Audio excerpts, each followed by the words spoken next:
Hi everyone. Hi YouTube video people. I'm working on Hopemir from Zaba art.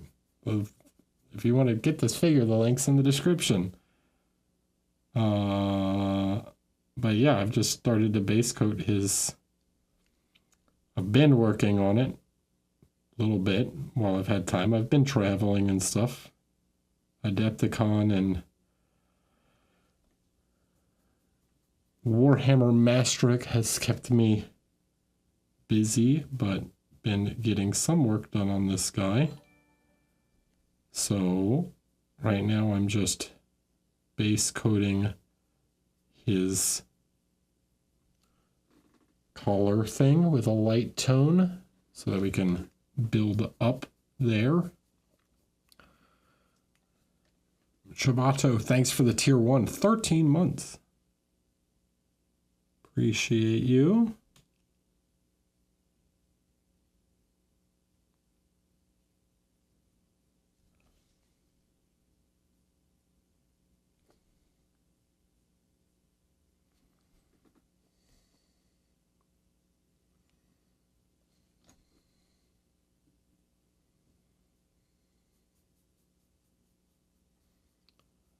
How are you finding the points on bigger brushes? I have a size 6 and it's going fat instead of a nice sharp point. Not sure if it's a user issue, like I'm cleaning them regularly with brush soap, etc. It's just not staying pointy. Any tips?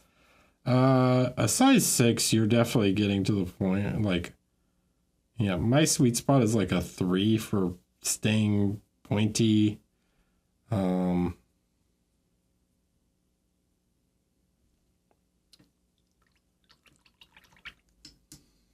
Size 6 is a little big. Or it's pretty big.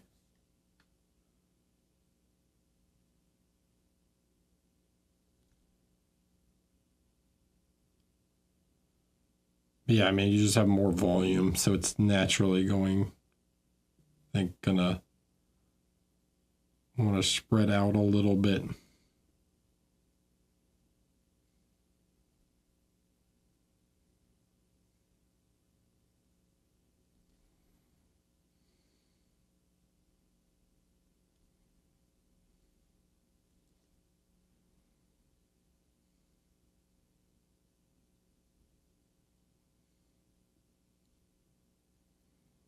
Speaking of Polish things, I will have this guy contrast. So if you're coming to contrast, you'll be able to see this figure in hand.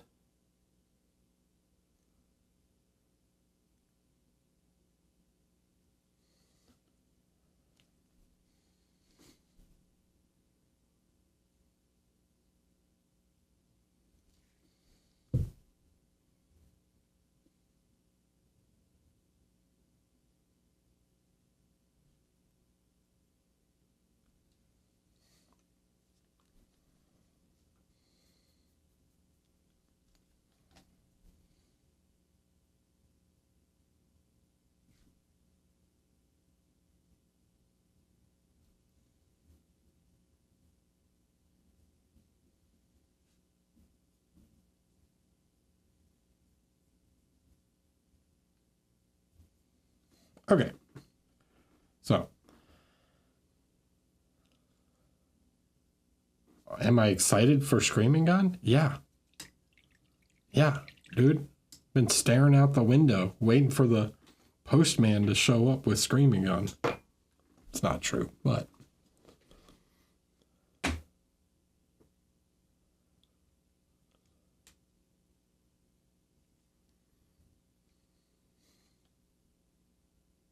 say in spirit I am.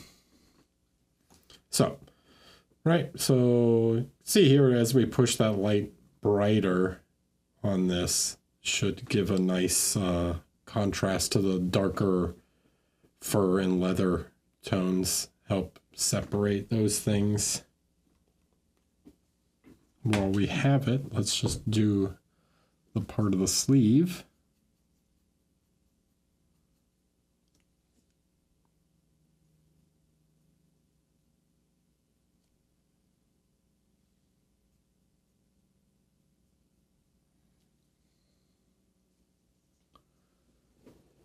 Not after contrast. I will be teaching in London the week before.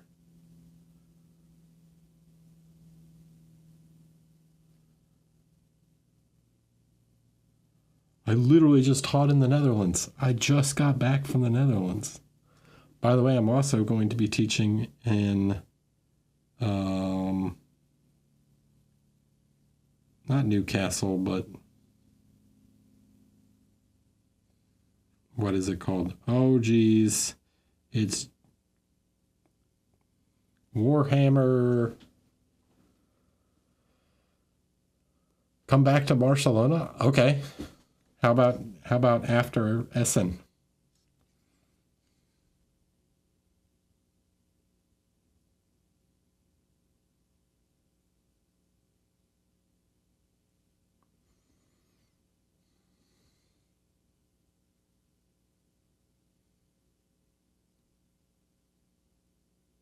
Anyways, I'll be going to the Games Workshop, the Warhammer event in Wales.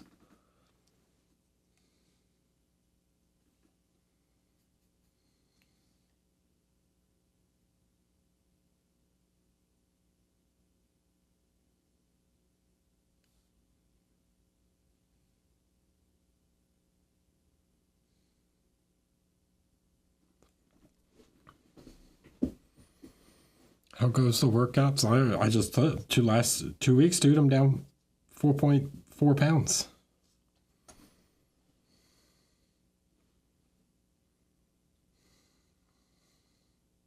Since the last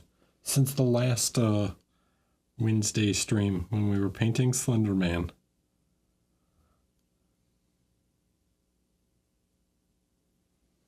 Keeping it going. Are you teaching or doing a seminar at MPO? No.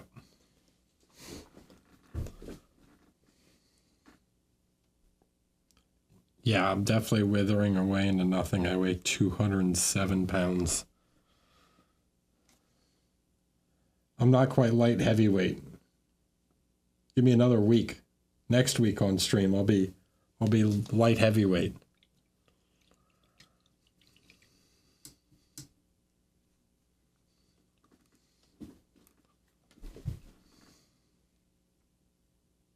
Which is better, Black or Zenithal Prime? I can see the merits of both, but can't figure out which to use. It just depends on what you're trying to achieve. I don't know if either is better. It's just what you find useful.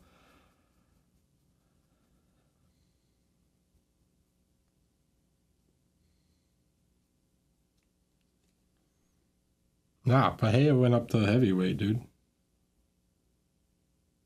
He relinquished the belt. Hi, Dave. I'm leaving the heavyweight weight class. I got one more week of cutting before I start cutting to middleweight.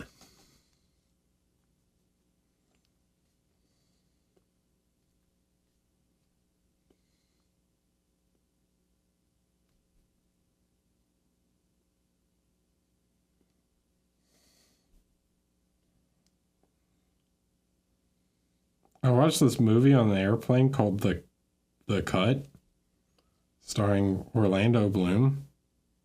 It's about a boxer doing a cut. It also had John Turturro in it. It was terrible.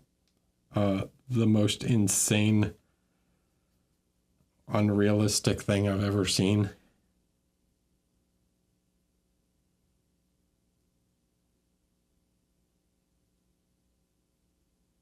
I mean, some of it was like realistic to what they, fighters actually do when weight cutting, but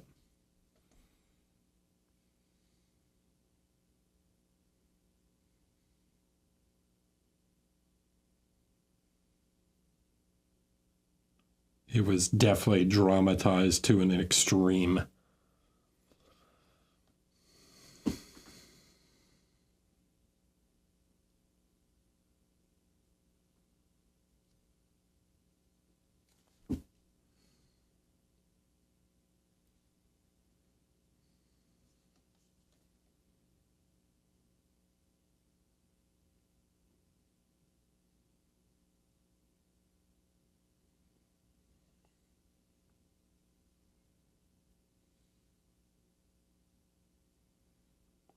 Just trying to get a nice solid base coat so we don't have any black showing through as we layer this up.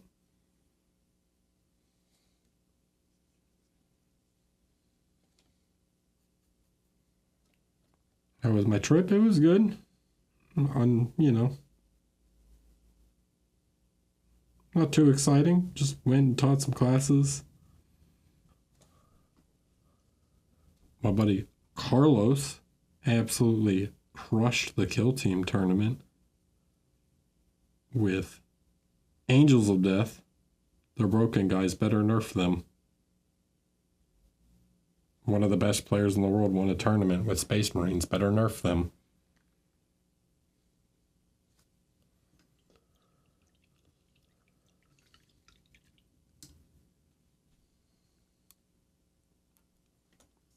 I mean, you could probably win a tournament with any team, but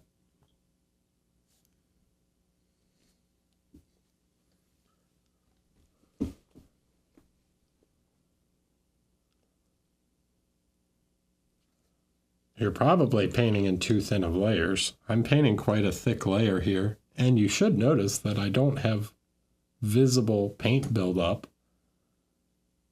because I let it dry. You want to keep the brush moving and let it dry in between layers.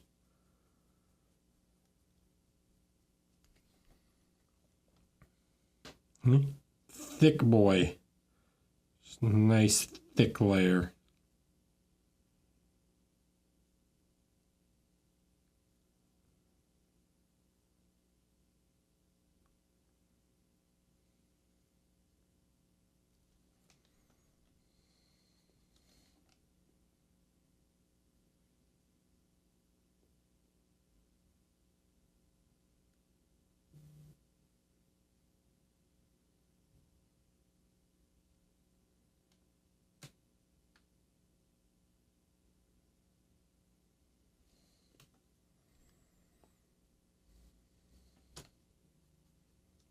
Speaking of Kill Team and nerfing things, the balance data slate also came out today.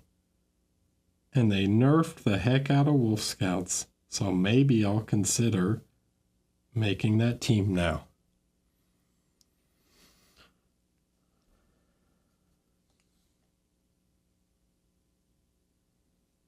Hi, Zaba.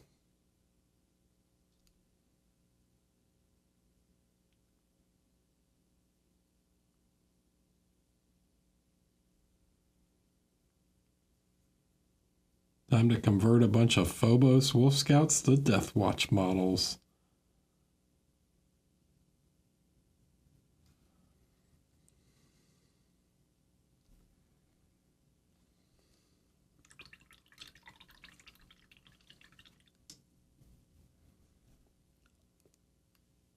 Me too, Flapjack. Me too.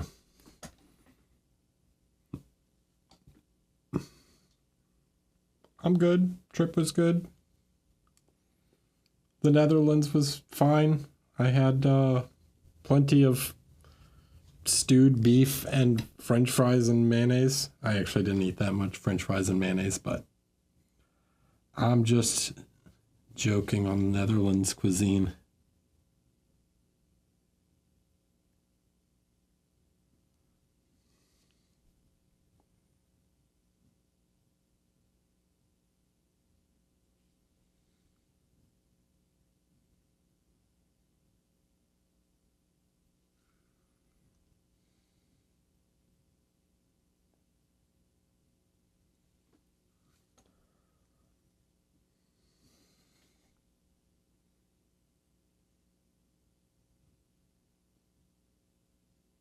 I did have plenty of stewed beef, though.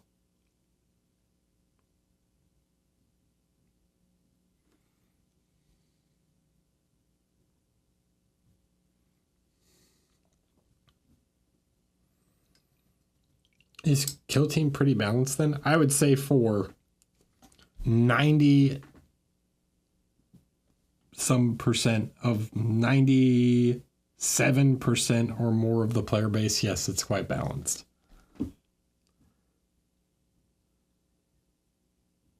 Most players are not good enough to notice the small differences.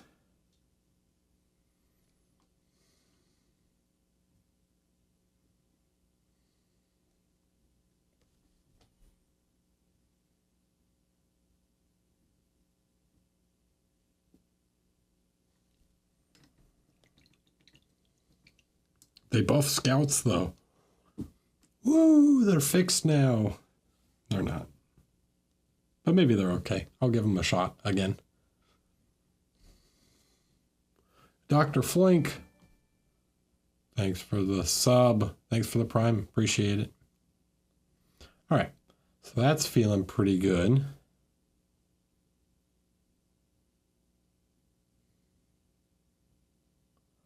I saw your Panther model for Aradia. Really cool. What do you think about the model for study? What do you mean for study? Like, you want to paint it to look like mine? Or just like in general?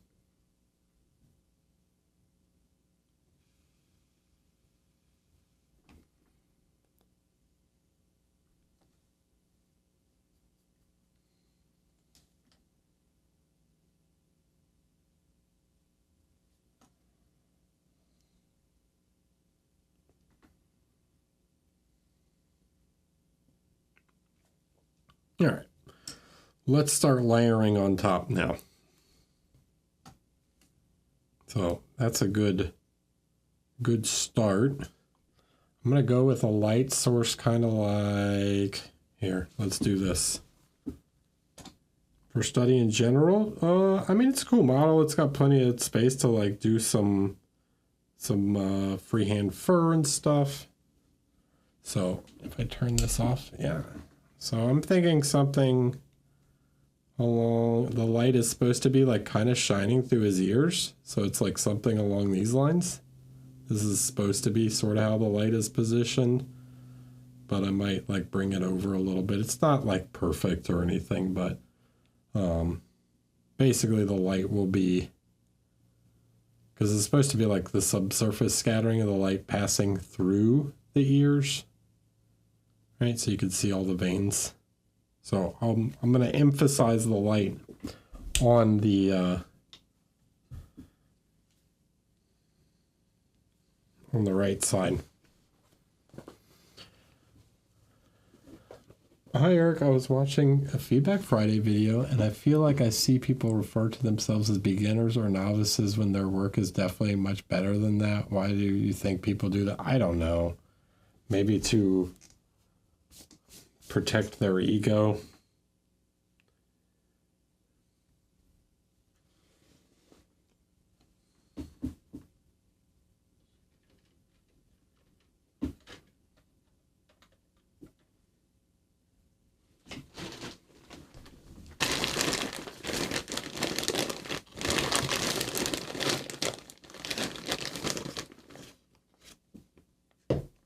Sand.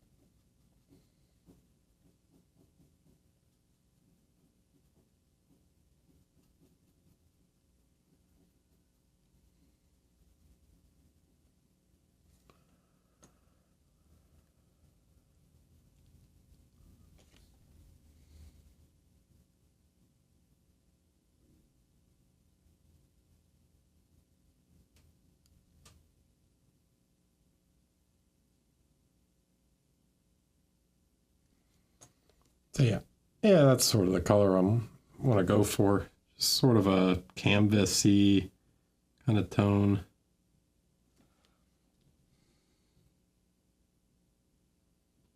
Not like pure white.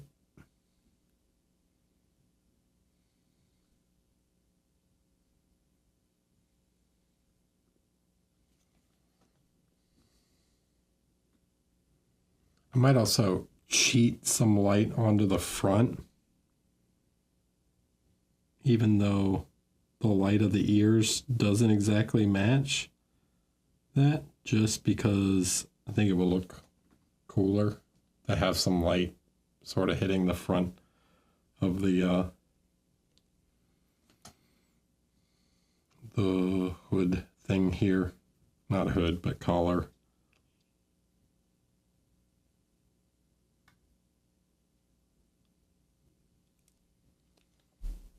We're not going for like a super dramatic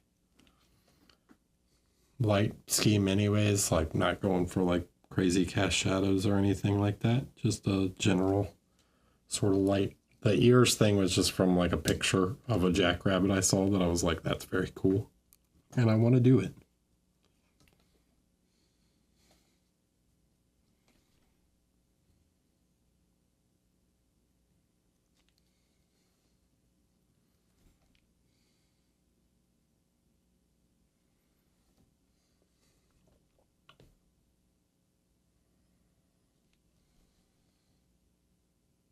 I was like, hey, that's neat.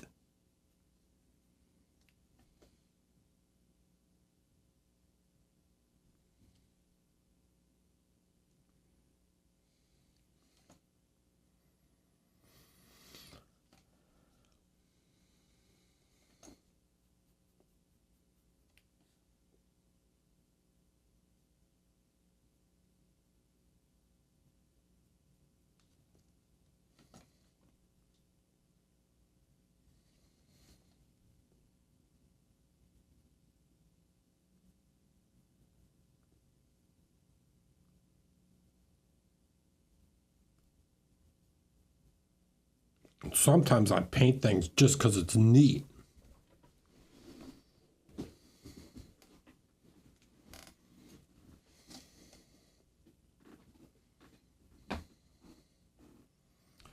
You're going faster than me, Lucas. I'm trying. I'm gonna get it done this weekend. You'll see.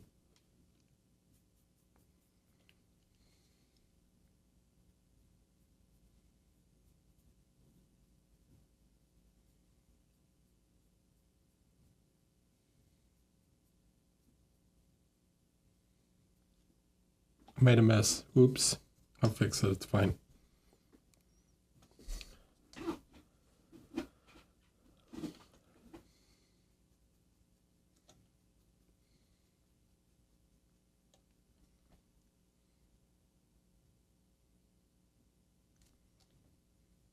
Did you print it or was it shipped?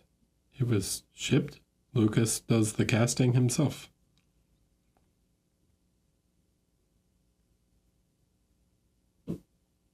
In his little check shed.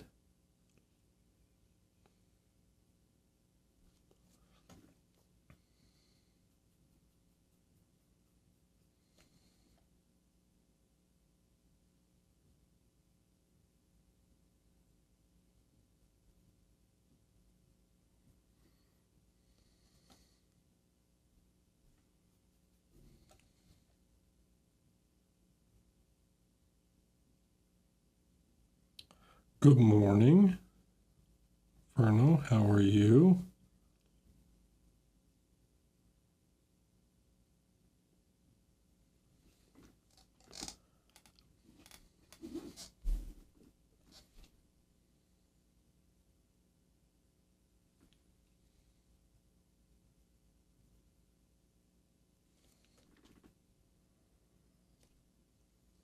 All right, we are going to push the light more than this.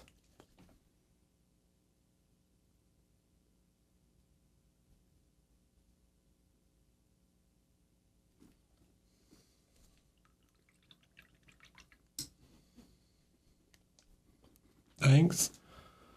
Eric, I have a question about your loft piece. Did you have to adjust values in any way near the frame to counteract its shadow on the mini?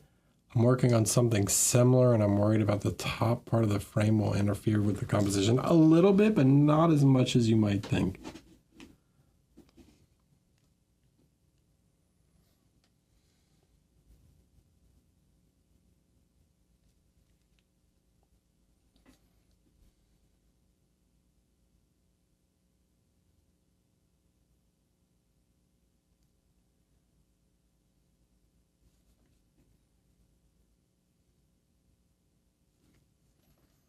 All right.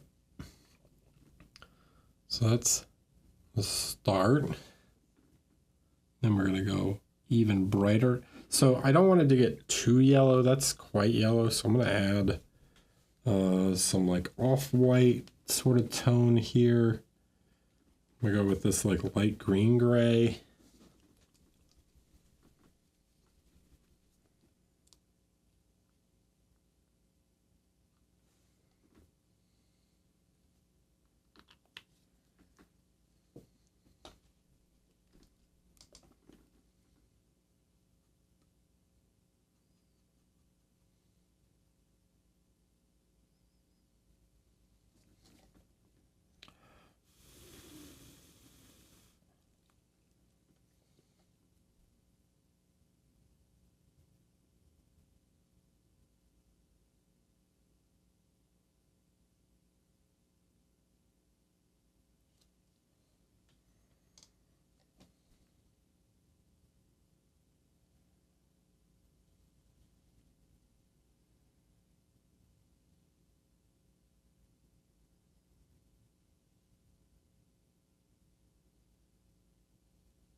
Okay, something like that. And then I'll add a little bit of light to the neck part, but leave some shadow near the top. Some mid-tone.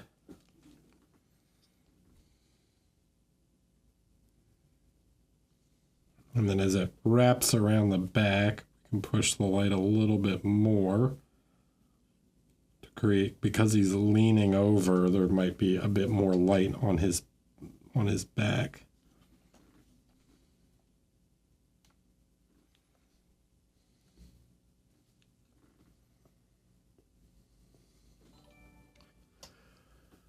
Near 40. Thanks for the prime. Appreciate it.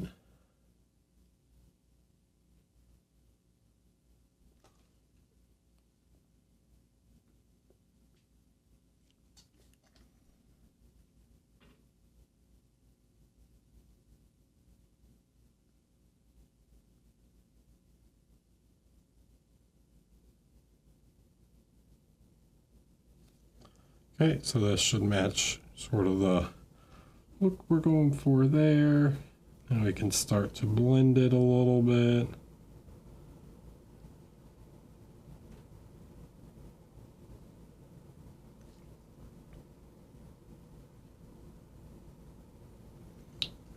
Notice I'm doing the brush strokes kind of in the direction that the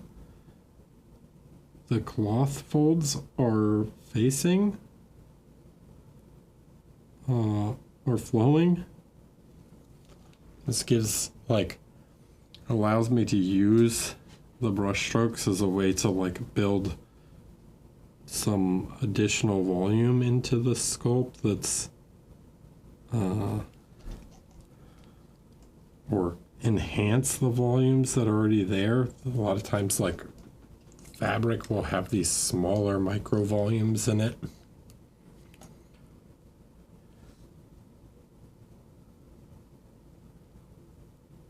Have I read any of Dungeon Crawler Carl yet? I've read all of Dungeon Crawler Carl that isn't out. Waiting on the next book.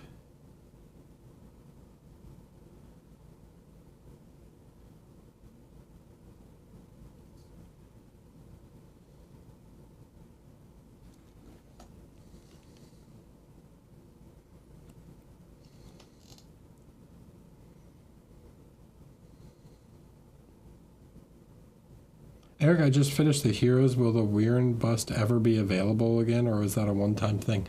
It's not available. The only way to get the Weirin bust is to take my workshop.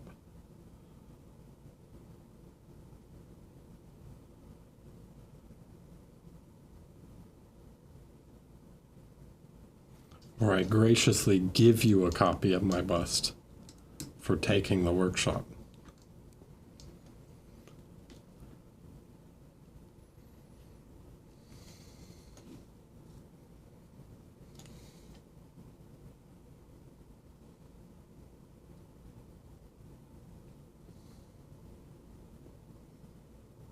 When and where are the workshops? Very soon they will go on sale for Las Vegas. Other than that, this year we're going to be in Spain.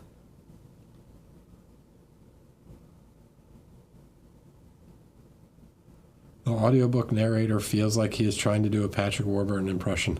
Funny you mention that.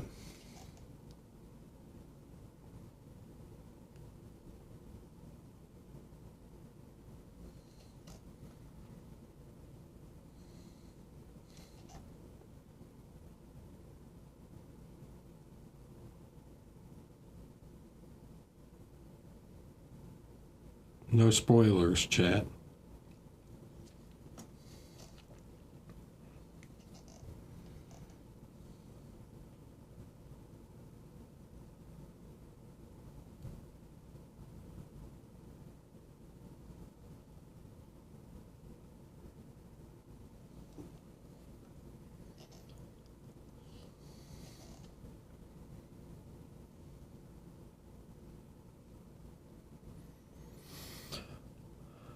I will. I will announce them in Discord when they go on sale. Also, if you follow the Verco's Vault Discord, you'll find out there. Okay, so that's like a rough sort of lighting for the collar.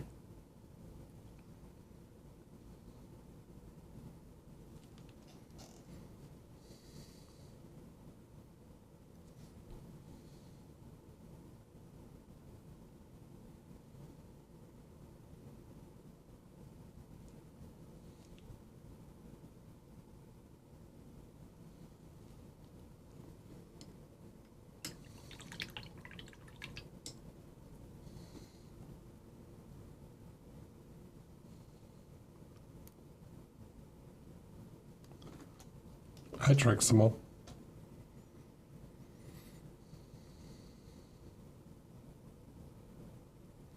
Albert is doing a lot more teaching now. If you come to Vegas, we'll be doing a back-to-back workshops.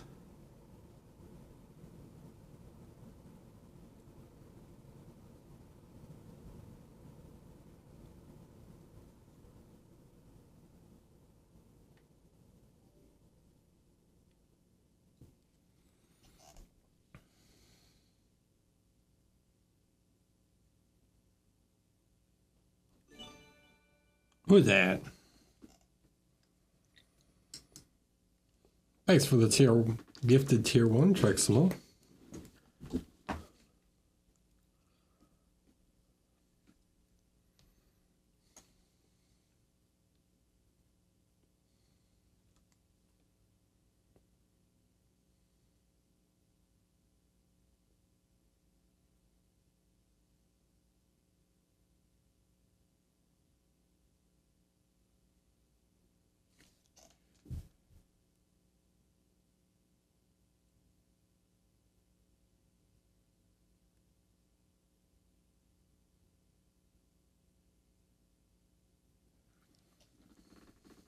Okay. Now, it's not like perfectly blended or anything, but it is starting to look like something.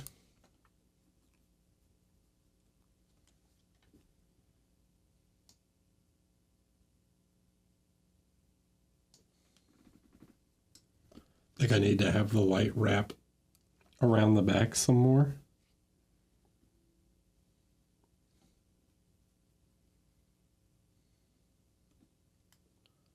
Are you playing this Friday or doing feedback in the evening? I have not decided yet.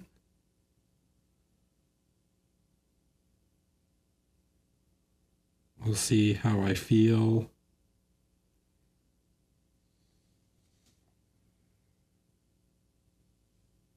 On Friday, if I want to do the feedback stream in the afternoon. or if I want to do it in the evening.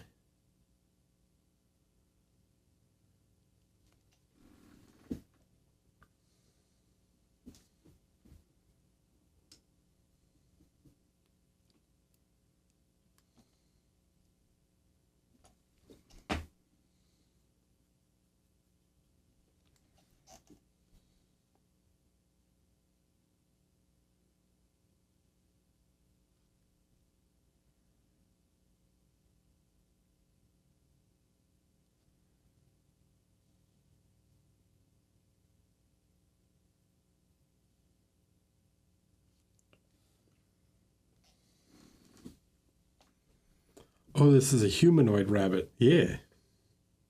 Yeah, he has arms. He's casting art or something. Or whatever the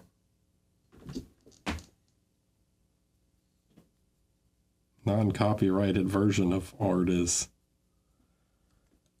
He's casting aired. Huh? Get it? Because he's a hare?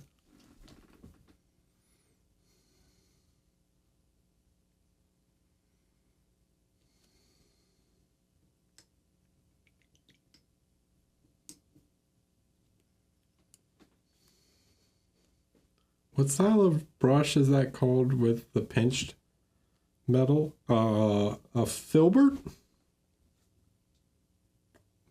Artist Opus calls it a flat point.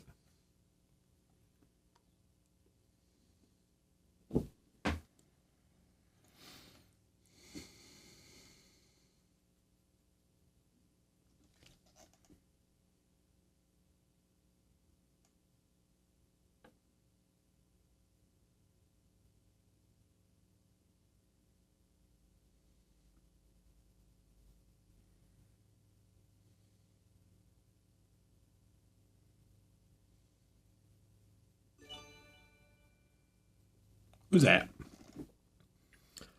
Zaba returning the gifted sub. Thank you.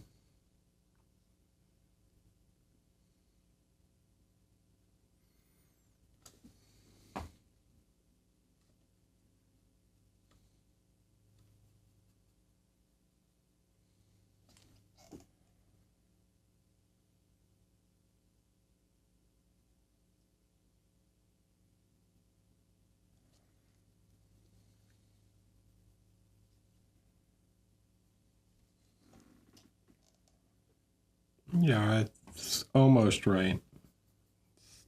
Part right here needs just a tiny bit more light. There's also the swords that go across his back here, but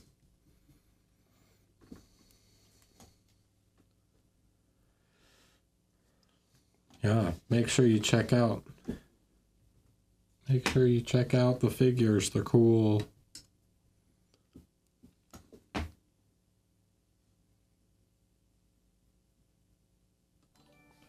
Maverick, thanks for the prime.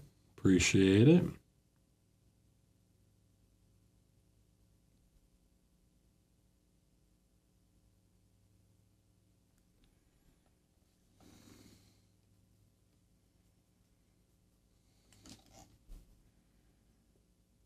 All right, so I'm working a little thinner now. Not so thick paint.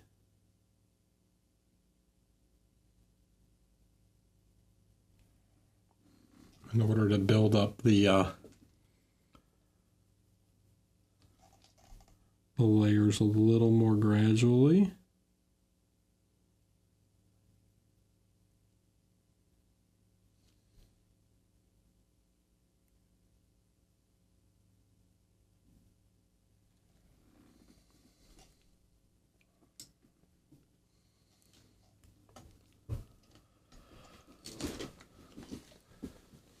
No, he only sculpts mushrooms, mice, and animals. I've never seen Lucas sculpt a human. I've seen dwarves and Asgardians.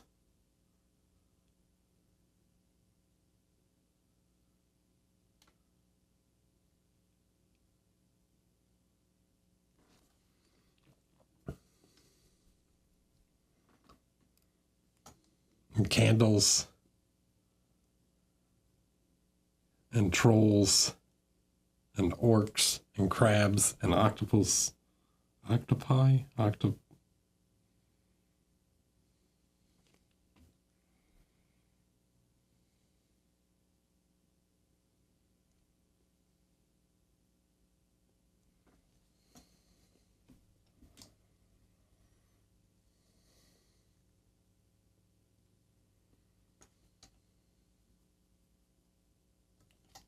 and a centaur.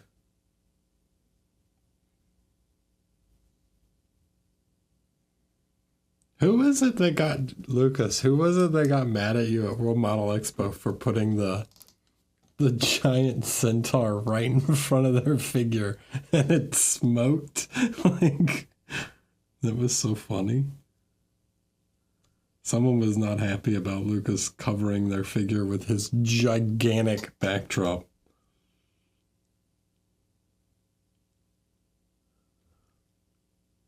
They're like, dude, what the F? Sorry.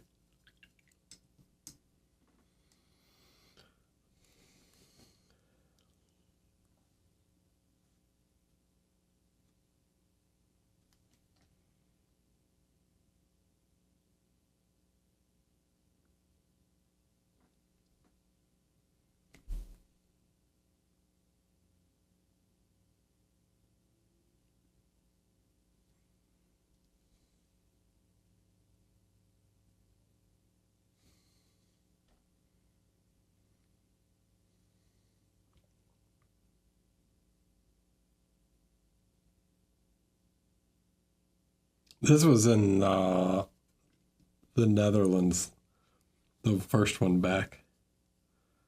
Lucas had a gigantic piece.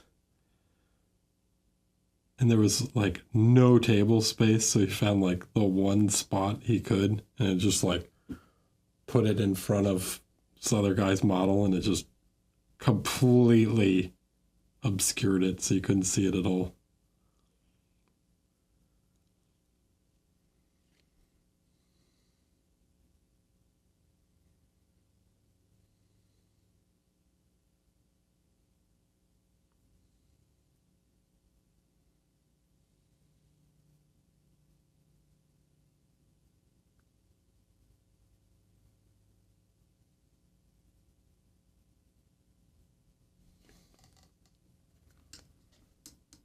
I found it very amusing. Because Ricardo did the same thing to me with his giant, like, zombie dragon lady with all the skeletons. I was like, dude, can we switch tomorrow? Like, come on, man. Let's take turns having some space.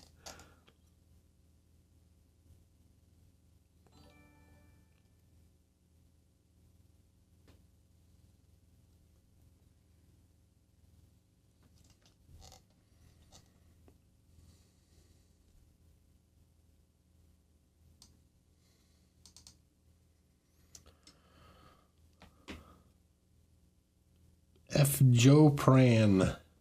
Hello. Thanks for following.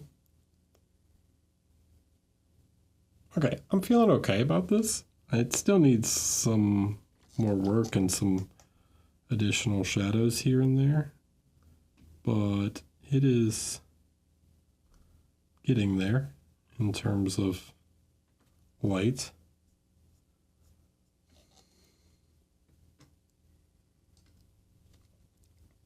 I might even have to go a little darker in some spots, but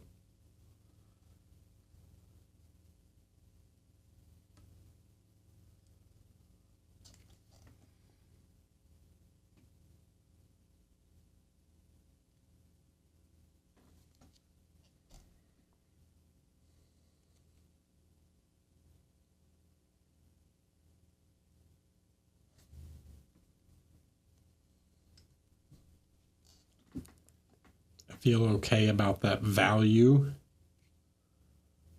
I think I need a more exaggerated value range. Slightly more.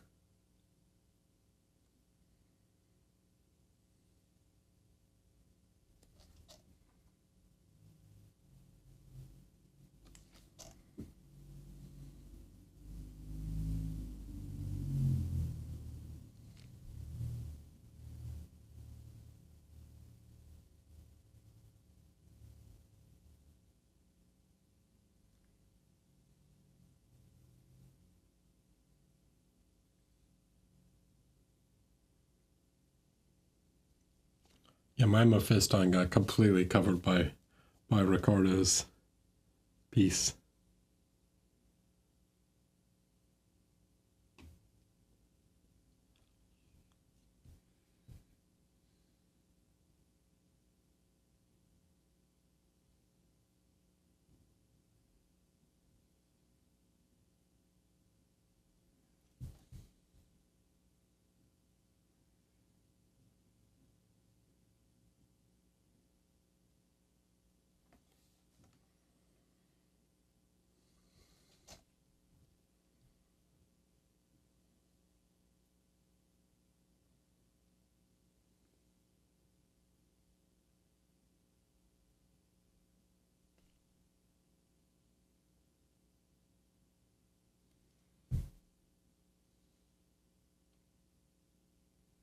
Oh, rabbits like cabbages.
Are there limits on plinth sizes?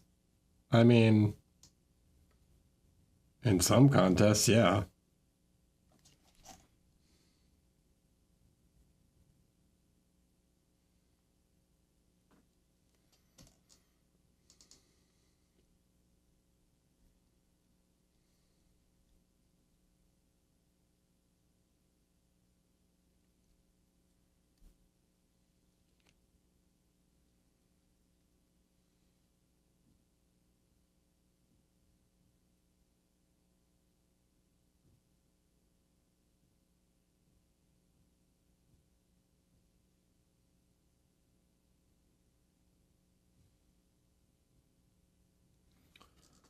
Right?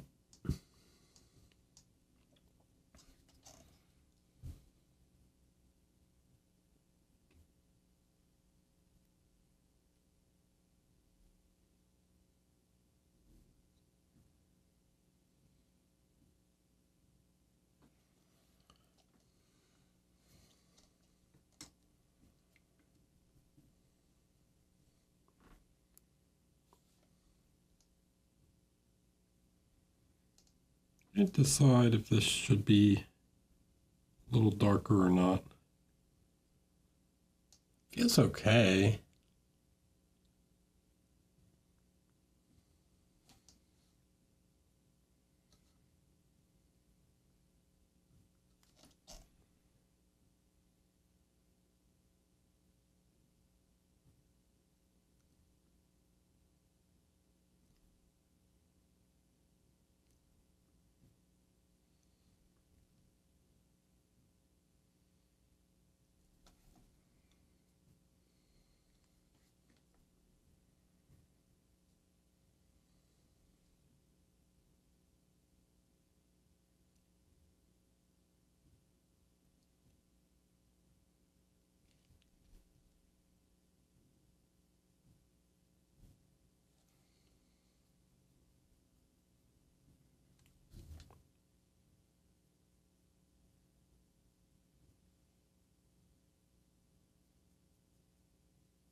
Wish I could help you with the answer on that one, Scott.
I want to pull the shadows around just a bit more. Looking at this, like, this is how I kind of imagine the main view is like right here.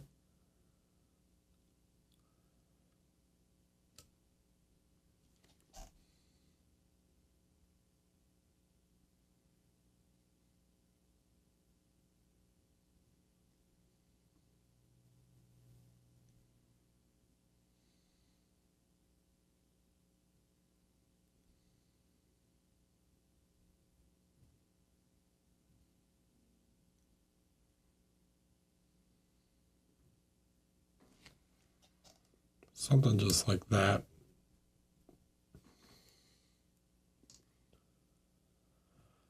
Daredevil dropped yesterday. I watched it before going to bed.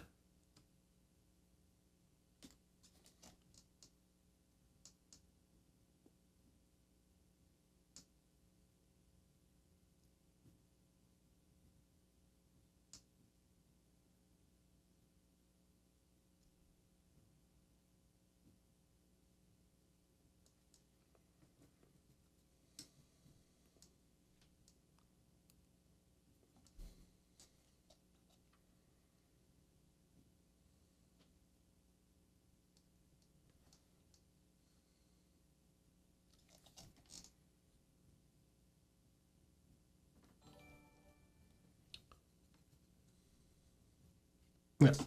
Okay, that feels okay. Gives a nice separation there. And then I think once we add the blue, like this arm, we'll have the blue, and then another white piece to kind of break it up, and then leather gauntlets and everything. Looks sweet. Tancred H. Hello. Thanks for the prime. Welcome in. So next will be, I mean, there's still some refinement to do on this. It's not bad. Like, it's not too bad. But there's some little bits of refinement I can do. I think the next thing will be to do the leather jerkin.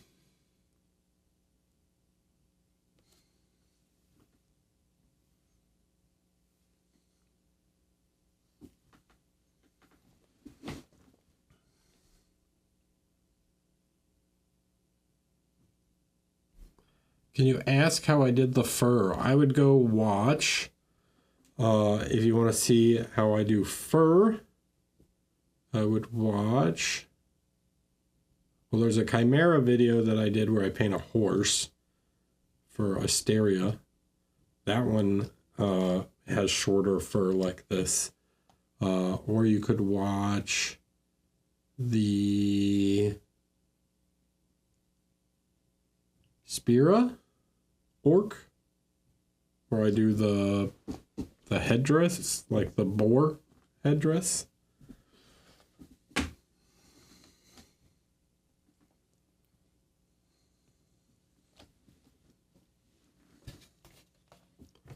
Okay.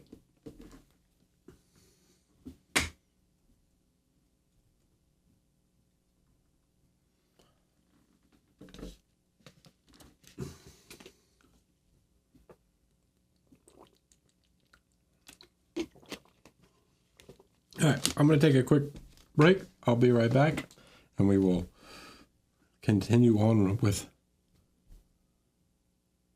Hopemir. All right, I'm back. So, leathery bits. We want to do some leathery bits. Let's grab some chocolate.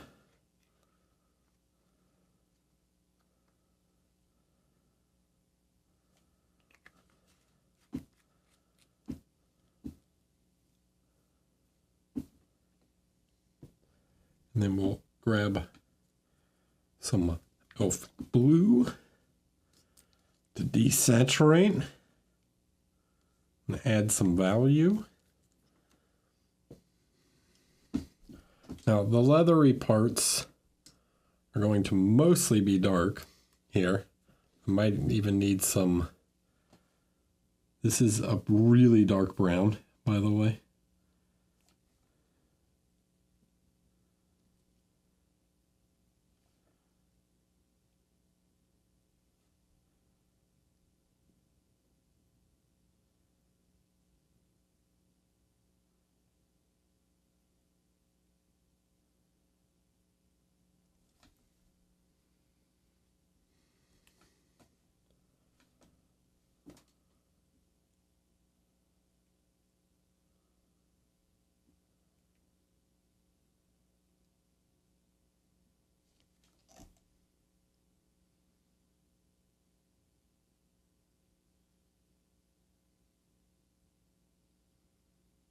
Man, I don't even remember that. Can't say that verb comes up a lot in my speech.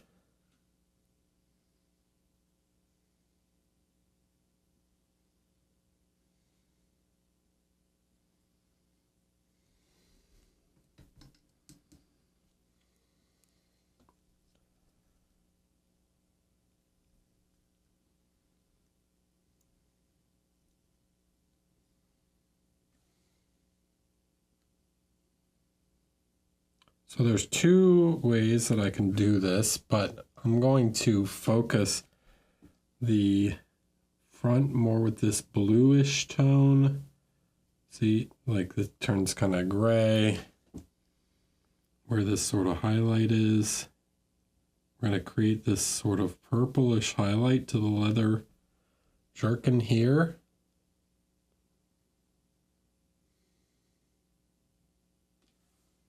What do you mean only two? What?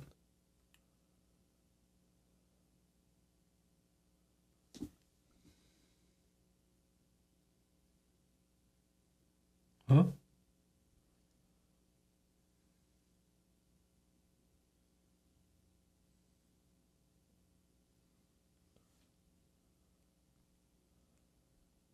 I mean, what? No, as in like I can either do a warm, but it's not facing towards the light. So I'm going to go with a more cold light, like it's reflecting a bit of the sky. As in there's two ways I can do this and thinking about it, not there's only two ways to do it. And then on the back where we might get more of the actual like sun.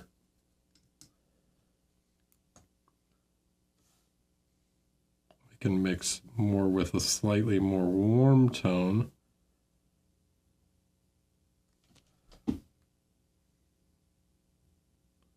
Have a bit more of a warmish brown. It's not a lot more warm, but I don't want to go like really warm because I want the leather to appear pretty dark. And then I'm going to go instead by doing like a texturing on top to create a sort of worn leather effect.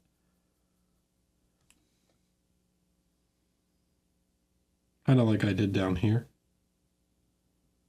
It's like a very old, because witchers live, I mean, things that monster hunters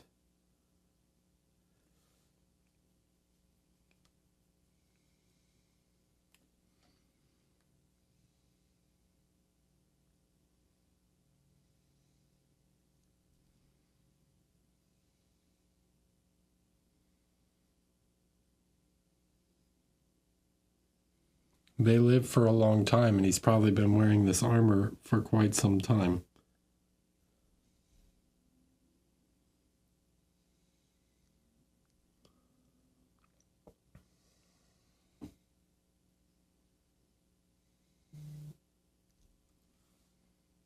Witcher books are okay.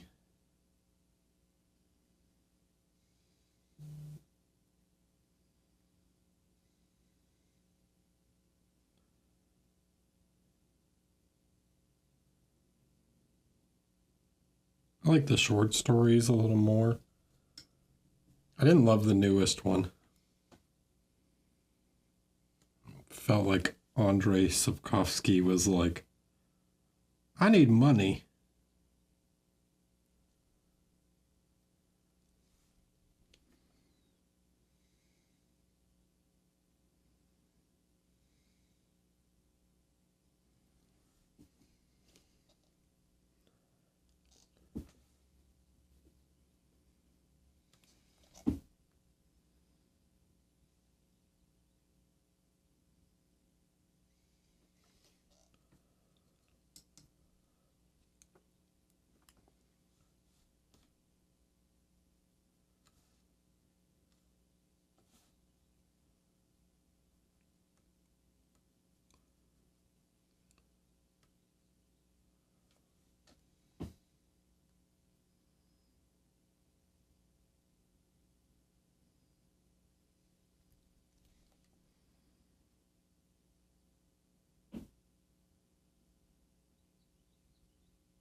See ya. Good night.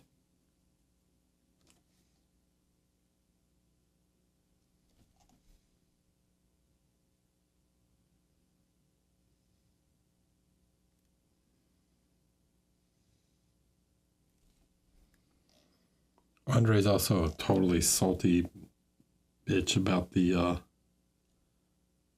video game doing so well. Did you know that he sold the rights to the original Witcher game for $5,000?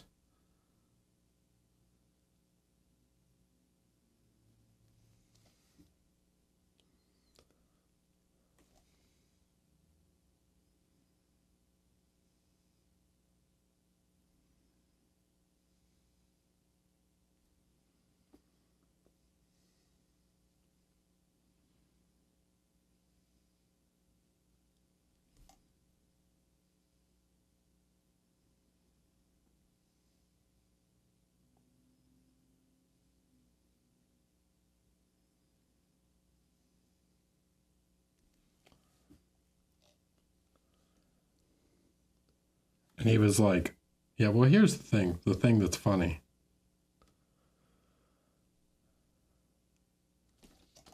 It's like, no one cared really that much about your books outside of Poland until the video game became massively popular. And then I'm sure he made a ton of money selling the books after that. But he wanted to act like oh, no one cares about this medium. Video games are stupid.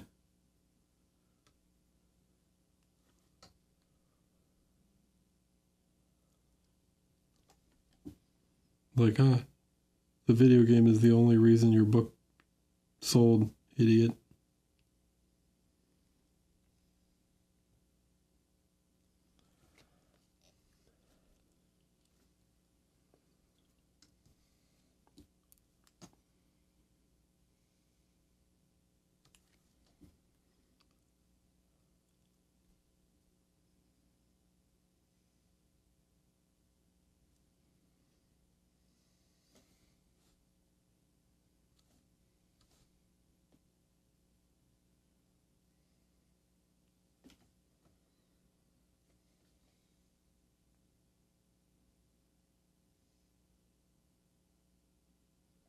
Yeah, he wanted to get all uppity.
And yes, Alan Moore was kind of the same, which is, I always find hilarious. People that are like biting the hand that feeds you, you know? You want to look down on this stuff, and it's like, this is the only reason people know about this thing, or the reason this thing gained so much popularity.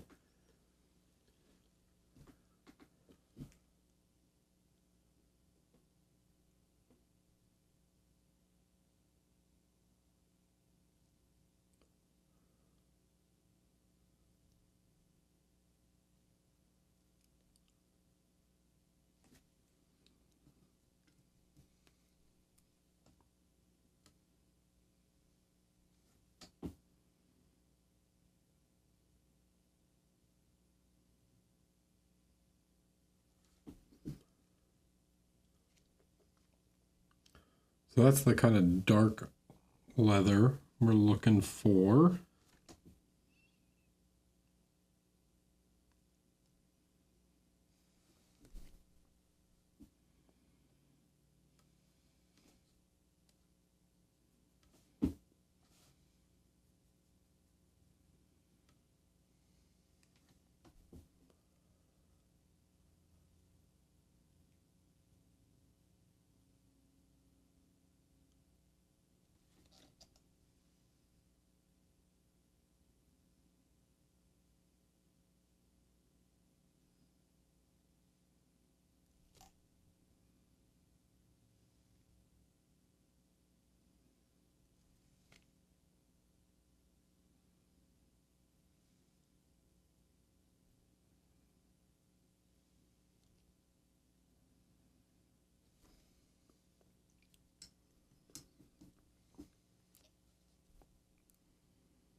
Can I ask the reasoning? Because the leather in the front is not really being hit by direct lighting, so I'm going for a more cool effect. Like the leather is supposed to be so dark that it's reflecting the sky. And we're really going for like a black leather. Most of this is going to be covered up anyways, by the way, because this arm goes like this.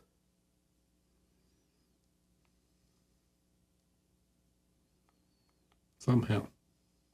That arm goes like that. So you see a little bit, but it's going to be posed like this.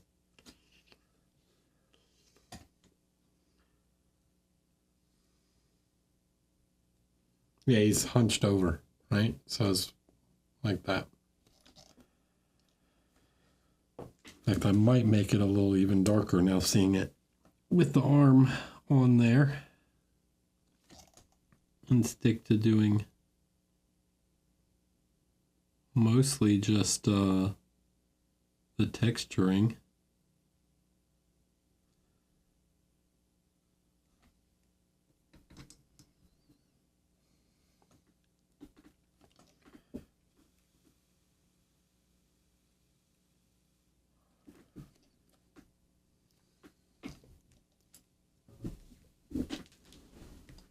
Where are my glasses? I think I left them in the other room. I didn't unpack them. Didn't unpack them when I came back from the Netherlands.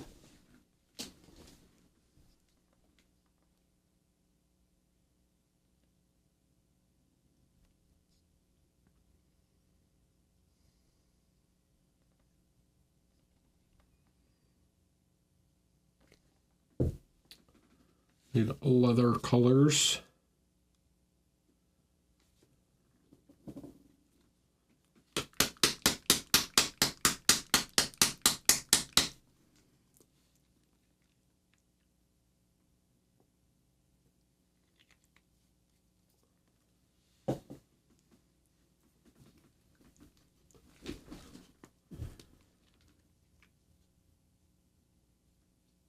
So let me go grab my glasses real quick, and then I will we'll work on this.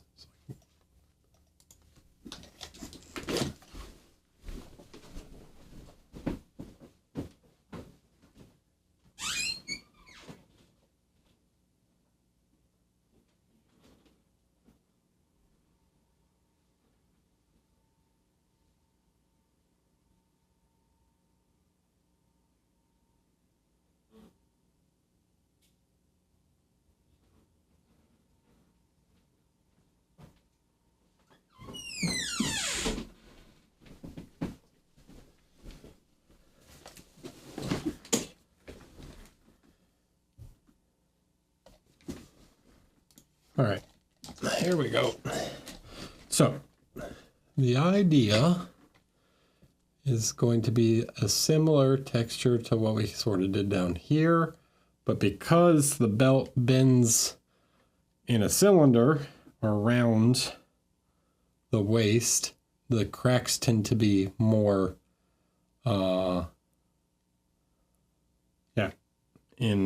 perpendicular to the cylinder, right? Makes sense. Where on the vest, it's going to be based more on like where he's crunching or around the rivets and stuff.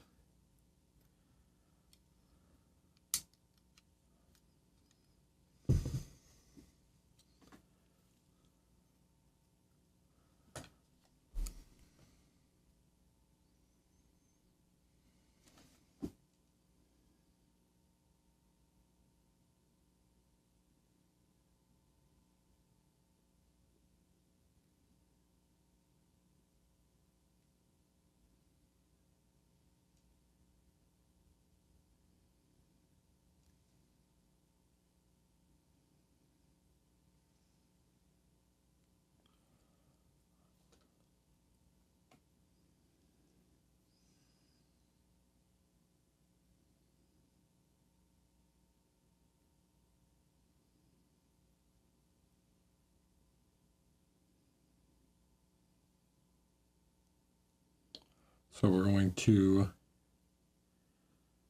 create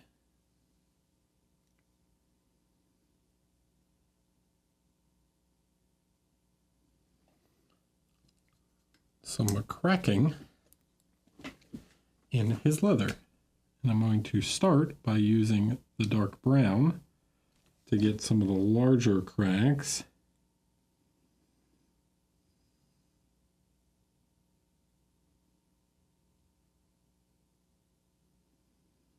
So we just want it to kind of vein out and then focus some of these veins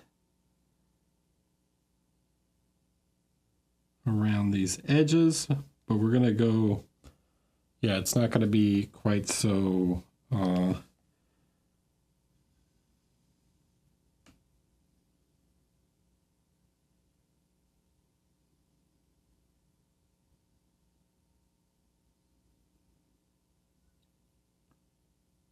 strict as the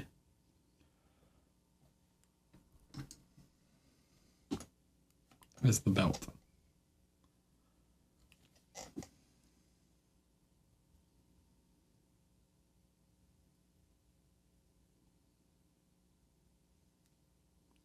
We're going to focus more of the cracks in the leather near the rivets also. So near the rivets and near the edge, right? Anywhere where there's going to get like a lot of flex. So like the leather bending, so near the armpit and things like that, you're going to have a little heavier.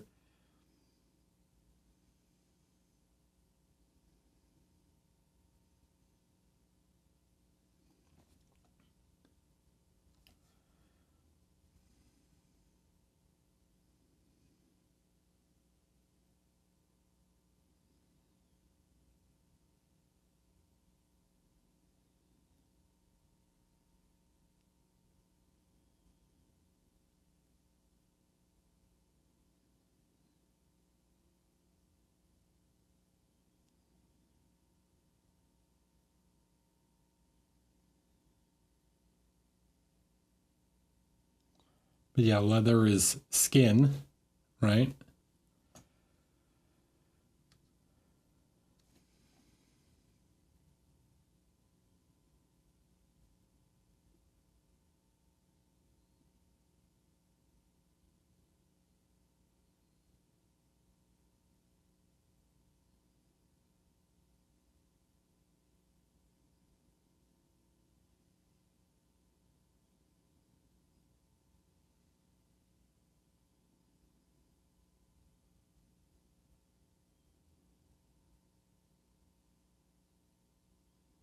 So we're going to have it web and vein around.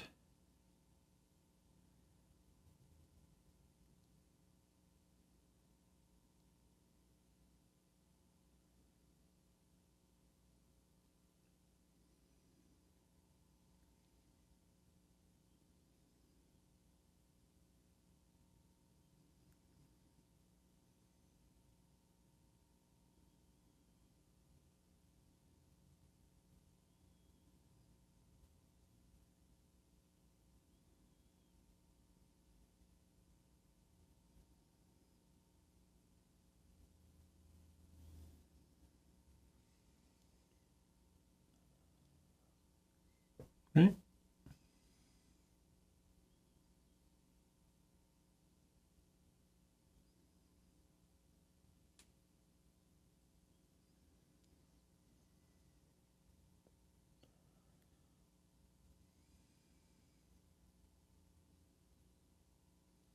Right, something like that.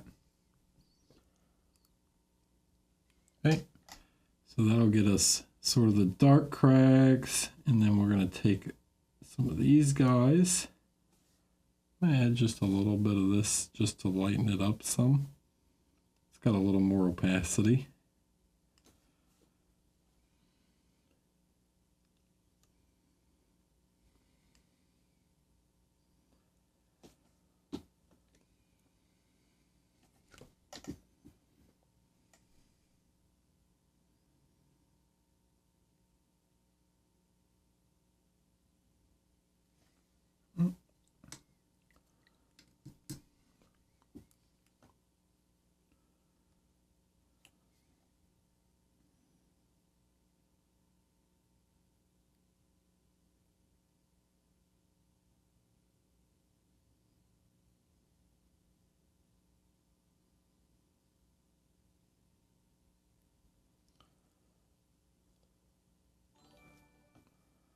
Noah, thanks for the tier 1. 15 months, appreciate you.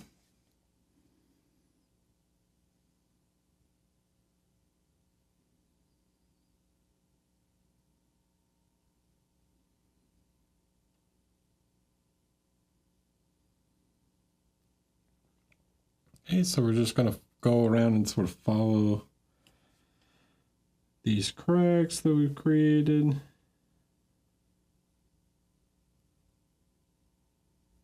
And essentially what we're creating is the like rawhide showing underneath.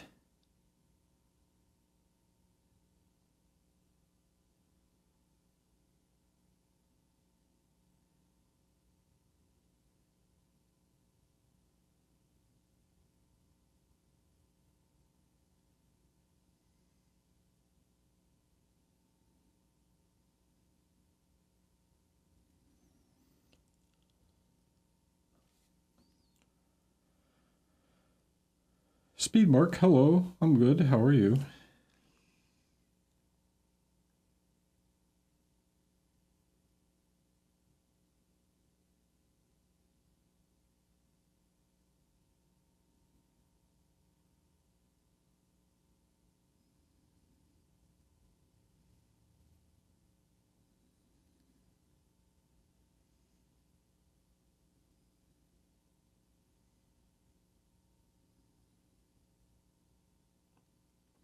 Where it gets close to these areas where there's heavier cracks, we can also do like thinner ones that don't have the like dark line. I love it. How can I ask how the fitness is good? down another 4.4 pounds since the Slender Man stream.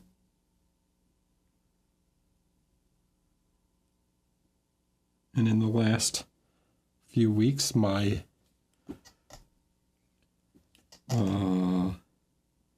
rowing time has only increased, like my speed. So going pretty well.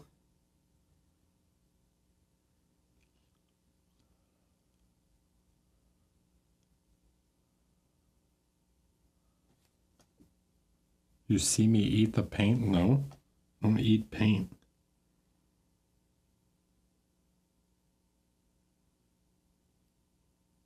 Why would I eat paint?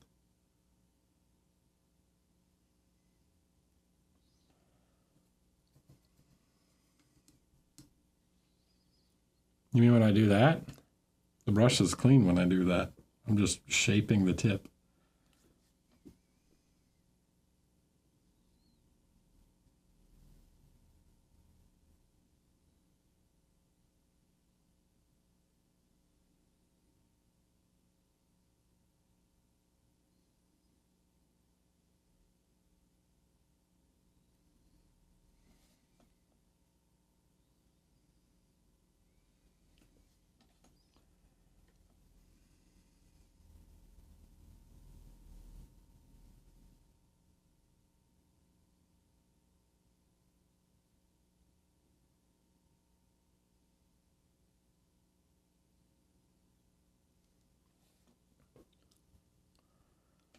Anyways, this is the idea with the leather.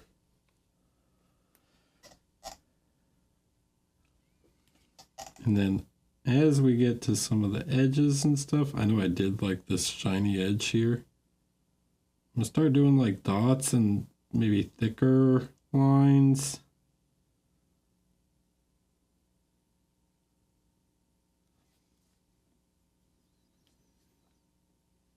Show the wear like a little bit more.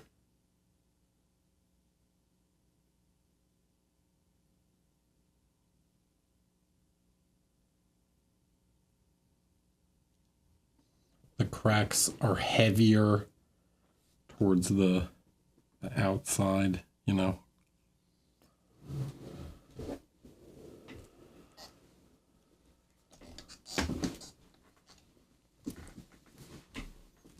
I gotta become a muscle head. I just want gravity to not apply to me.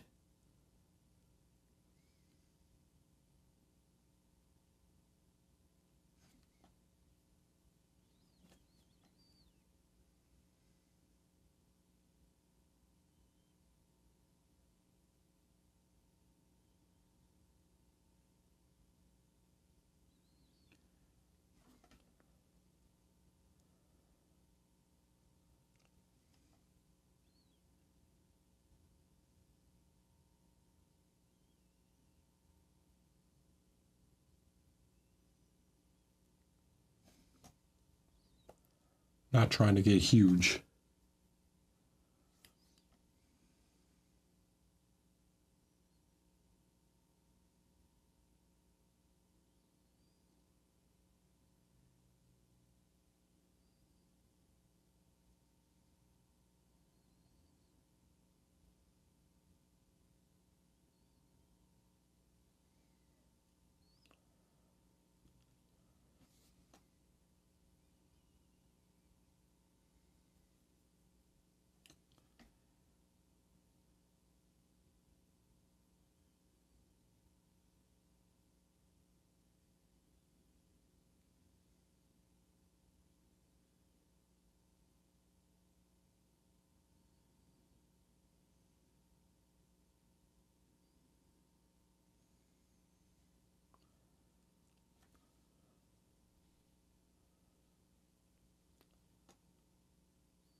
Any cool?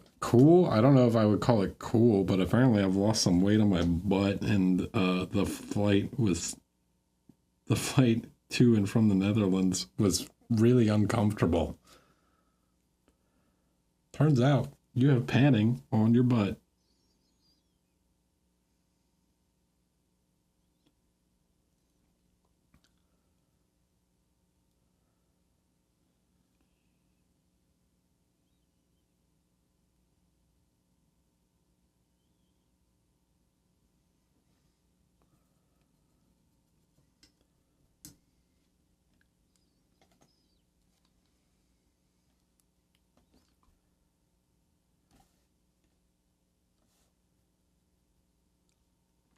Yeah, I wouldn't describe that as a cool side effect. More like a unexpectedly annoying one.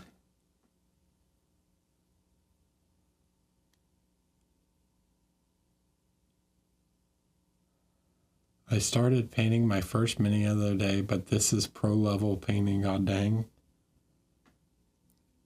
It is actually pro painting level. This is my job.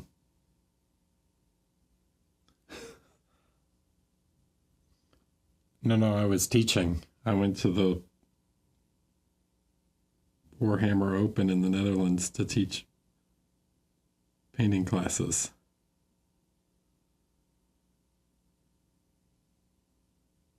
My job is as a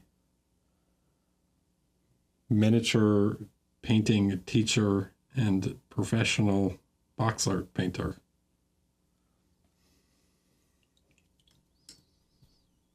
Hi, Speed Mark. Welcome to the stream. I'm Eric Schwinson. I'm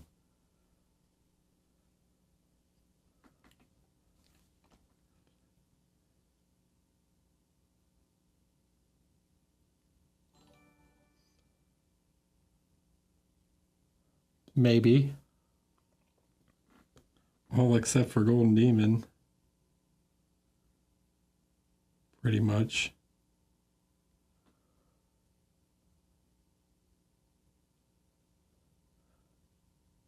And thanks for the follow.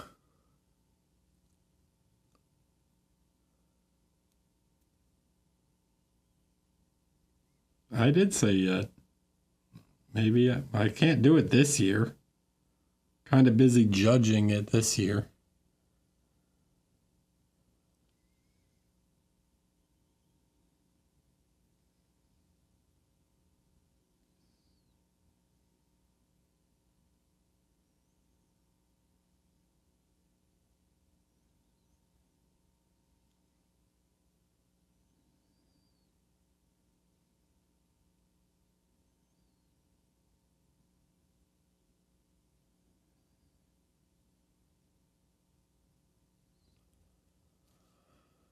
Question is, what will the project be? Yeah, like I'm going to tell you that. I'm not telling you.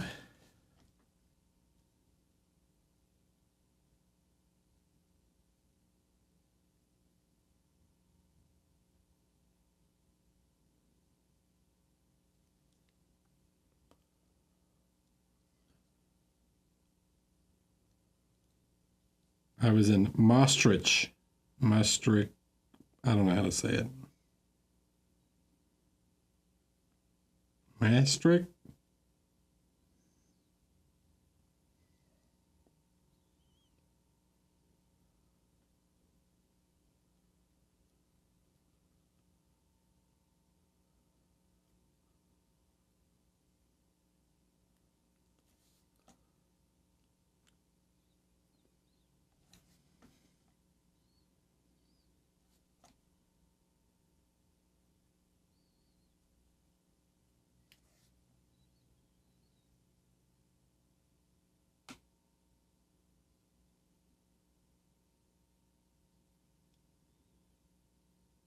I've had an idea. I've got something in mind.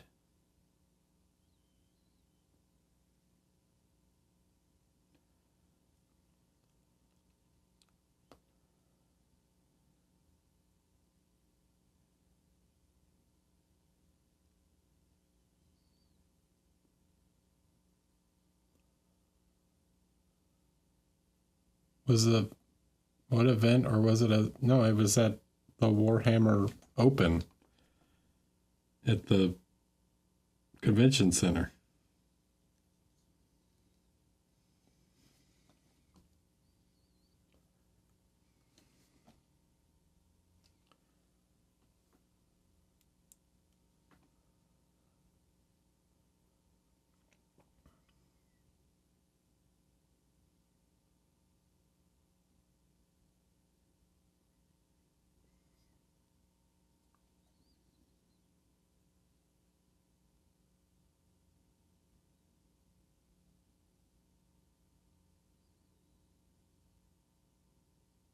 I'm not going to say because I don't want to influence anyone. Because potentially the next judge could watch this stream.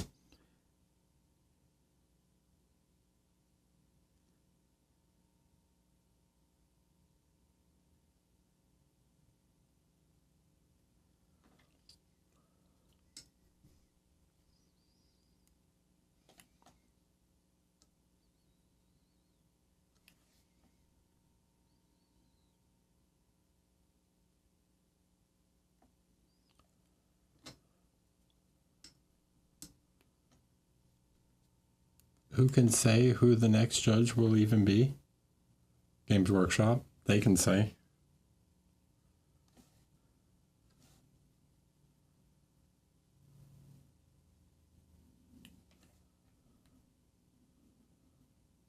Question about the leather. Is there a rule for the wear color depending on the undamaged one, or do you eyeball it until it looks good? I just go for like a kind of rawhide-y color, like typically associate with some sort of like slightly yellow tannish tone.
Anyway, something crackly things like this.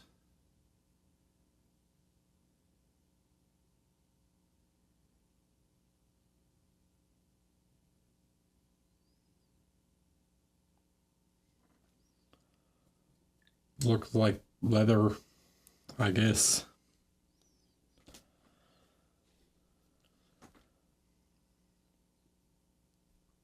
And then we'll do the studs after we do the rest of the texture.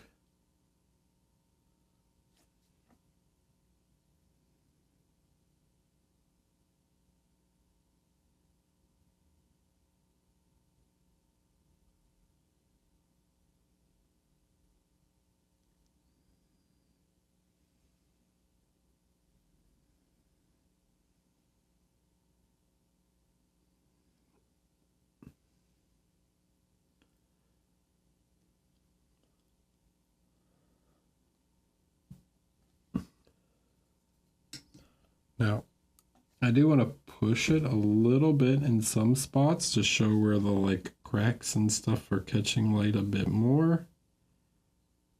So like underneath the rivets, you're going to have slightly brighter ones. Any of them that sort of like really deep and catch the light here.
How long did it take me to paint the head?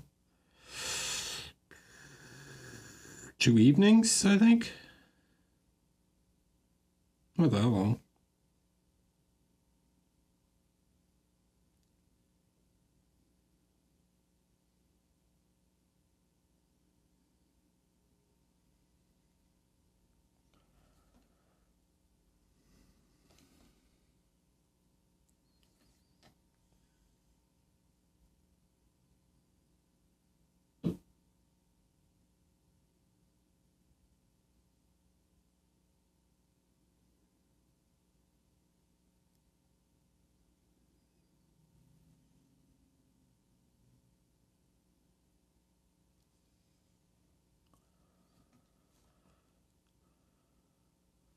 No, I did not.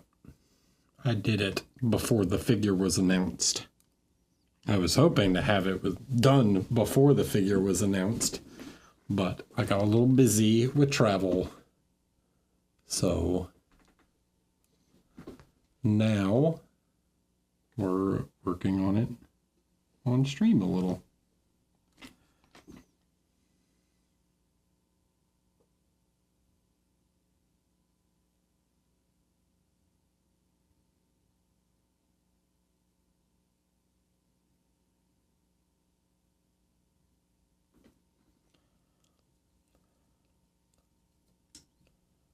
Is this the official box art? It is one of them.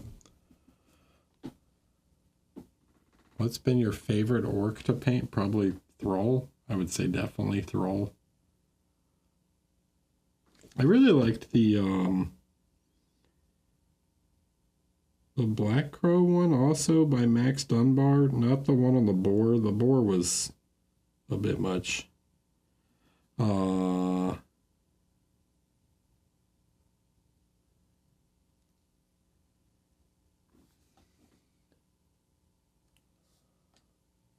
I don't know his name, dude. The 75mm one with the blue armor. You think I can remember every orc? Name of every orc I painted? You're out of your mind. I'm going to add a little detail here to the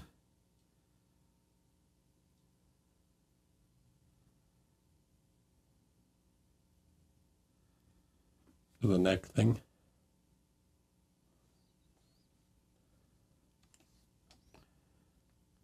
And recreate this sort of like stitched effect by creating some little dots where the like stitching is sort of pulling or pinching the fabric some.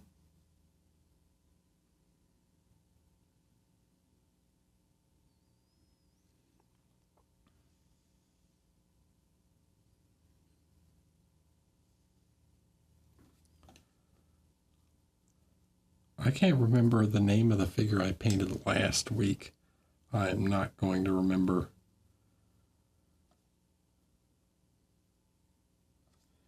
Every name of every box art. And a lot of times they don't even have names when I get them. It's like, I don't even know the name of the figure when I paint it. I'm just like, oh, this is an orc guy.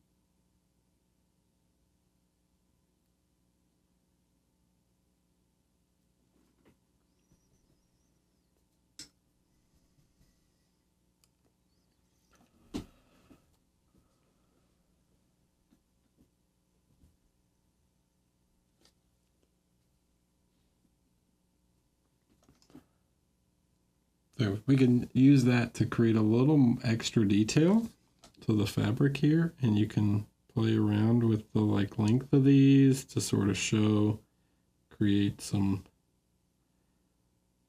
stretching and pulling.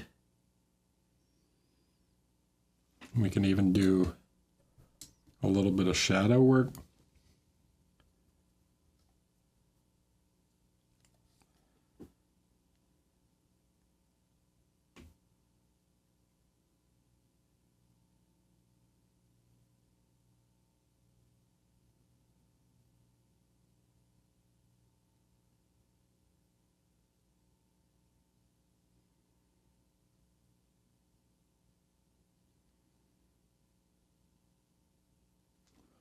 create some additional details.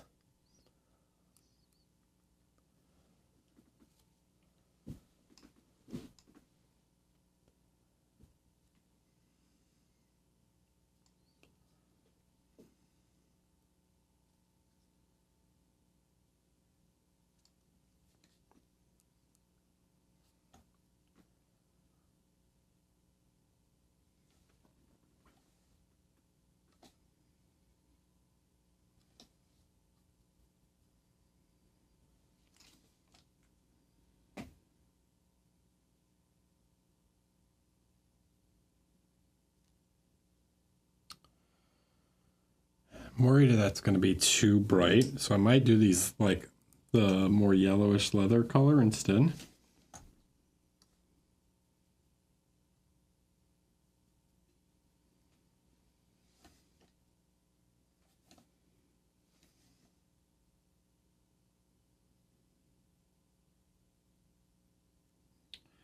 Yeah, it feels a little better. So yeah, he has all these like a ton of these little X stitches in his jerkin.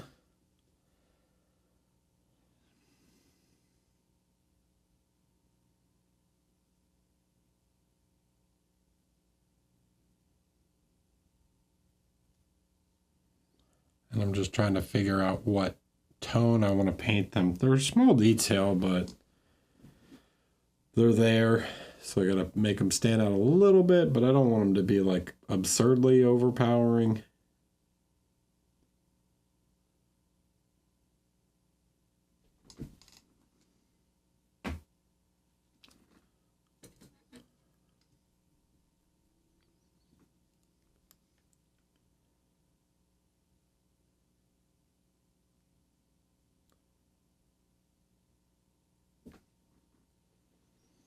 Did you know that studded leather wasn't really a thing?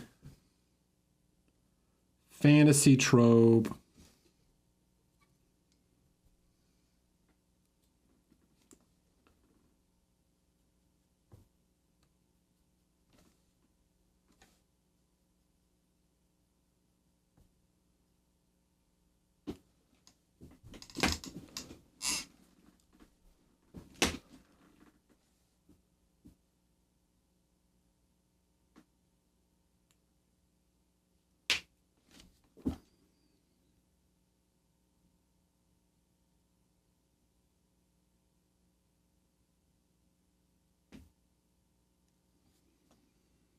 Yeah, dude, I don't remember how many box lifts I've done. I forget some of the models I've painted.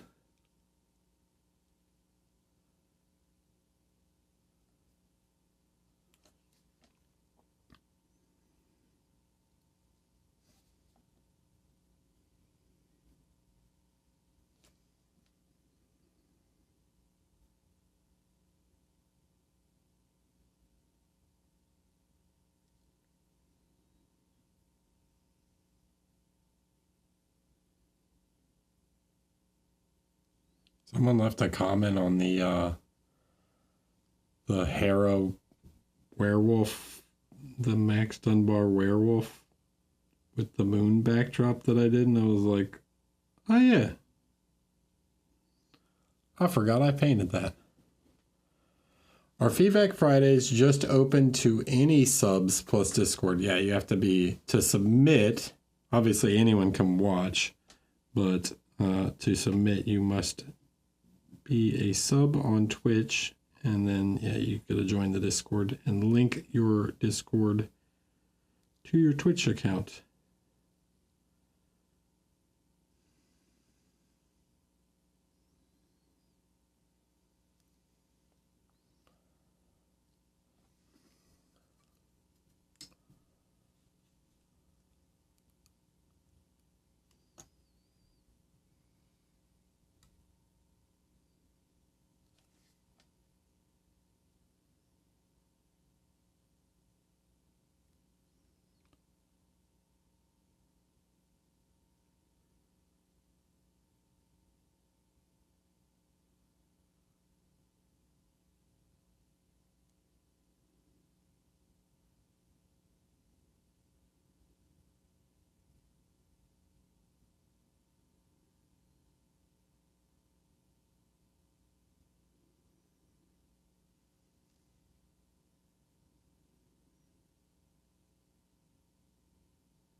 I don't have an official count. Because Privateer Press would like send it all out of whack because I did a ton of figures like at one time for them.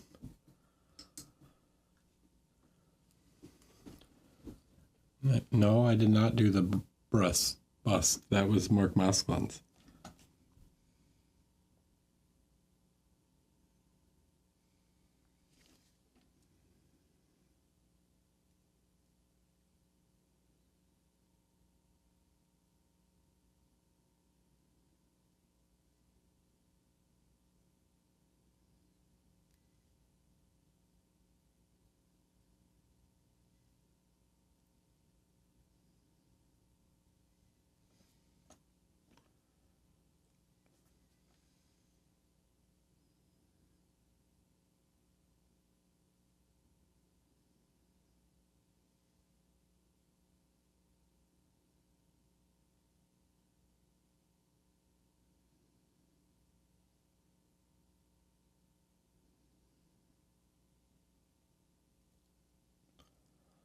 Senor Mark.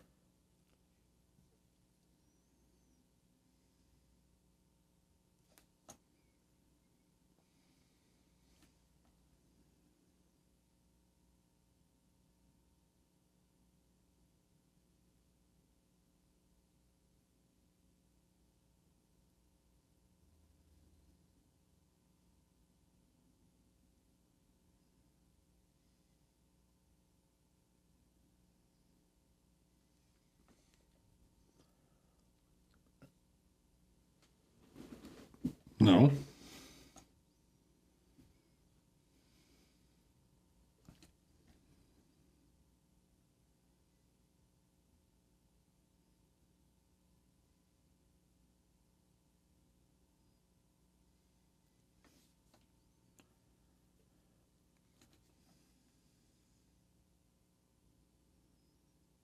I have never taken a class or anything with Mark.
Tiny lines.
It's a bit much, to be honest. I might tone it down a little bit.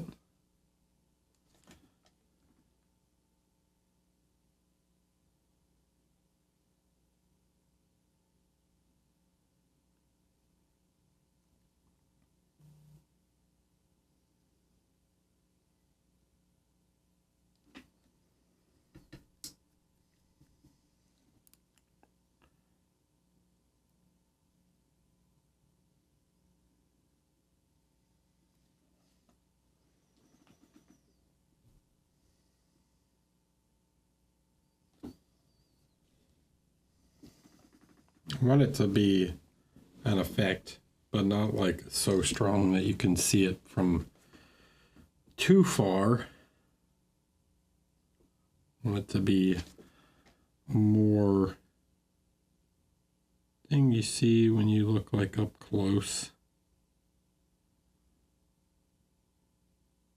Like, oh, he painted a bunch of little cracks and stuff.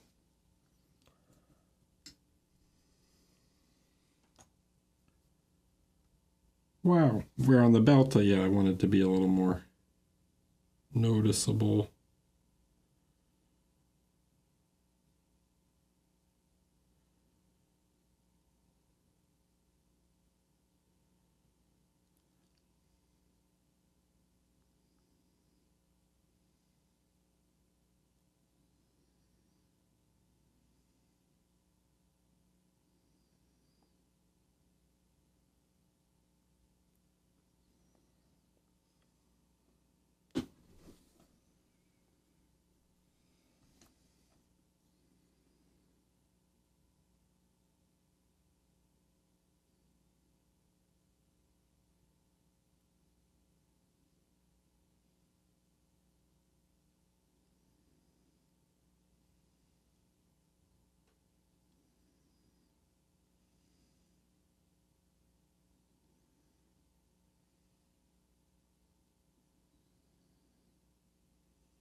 So here where the leather like cracks, it starts to like bend a little bit, creating just a little shadow where the reflection of the sky is kind of obscured.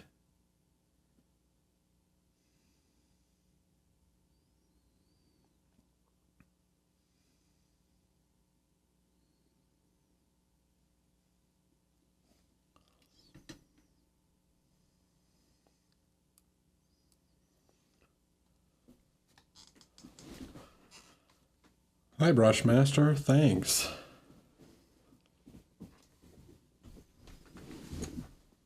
I'm trying. I'm just trying something. We're just having fun, you know?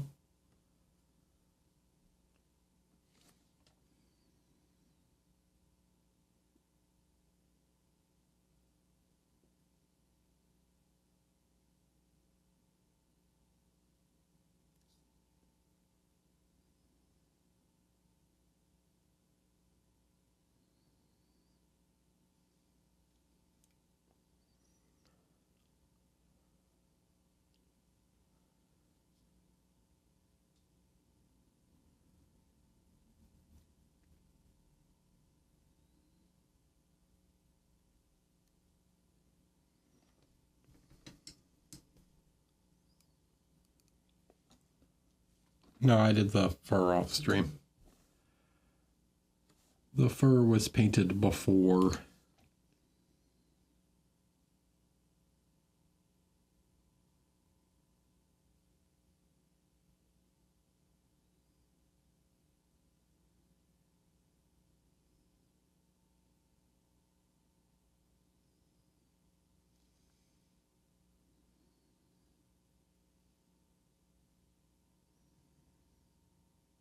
So where I glazed over this, I'm just coming back. And a few parts of the cracks, I'm trying to reinforce where they're supposed to be like a little deeper. Help them stand out a little bit more.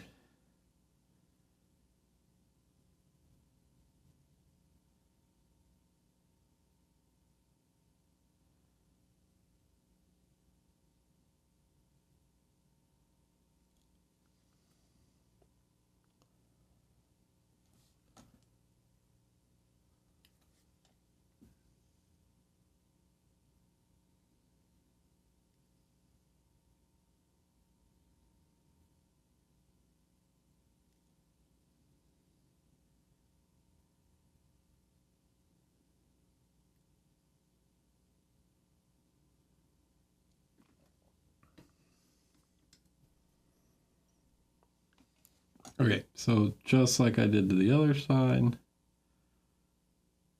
I'm gonna glaze this down a little bit.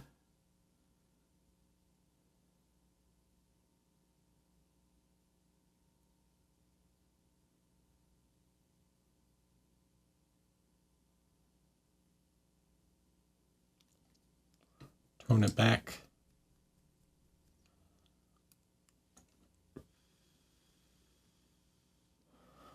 And then I'll reinforce some of them.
No, I probably won't do any because like some of the area is so dark and it's just, yeah, I don't think it's would add very much, mainly because the direction of the light is like supposed to be sort of from over his shoulder anyways. The direction of the light, it's supposed to be like a softer, not super harsh light, mainly because it would have created a very difficult cast shadow on the rabbit's face. And then you would have had tons of cast shadows like under here. So I wanted the details to show through a little more and not go crazy with the shadows, because the lighting direction that I think is interesting on this model is like, well, here, let's put both arms on real quick so you can sort of see what he looks like, because this is all closed off. So it's like, cool, good thing you painted all that, right, Eric? Yay.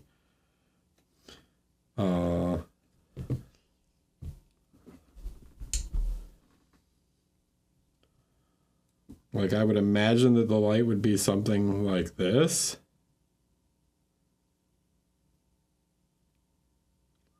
So it's like everything would basically be in shadow anyways. So it didn't really make sense to do it, so.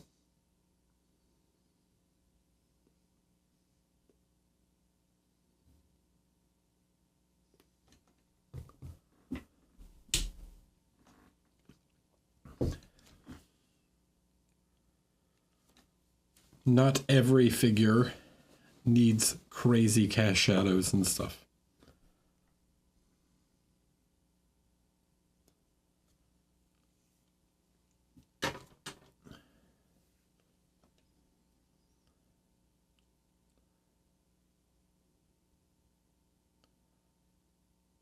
Sometimes painting with just a sort of general light source works pretty well.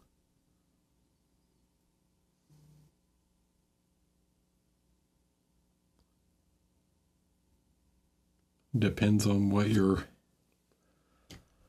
trying to show off on the figure, you know.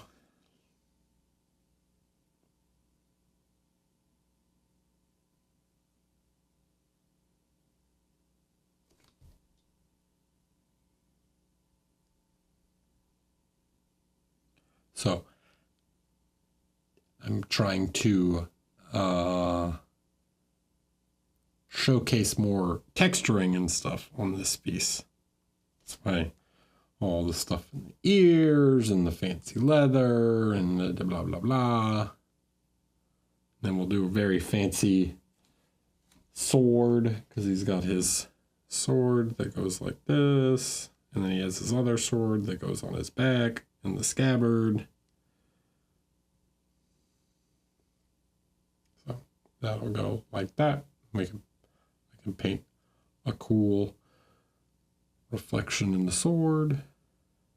No, I'm not doing it. I don't want to do any freehand on the scarf. I think I don't think it will. I think it'll just sort of distract. I think with everything having a bunch of detail on it, you want some areas like this to be a little less, you know?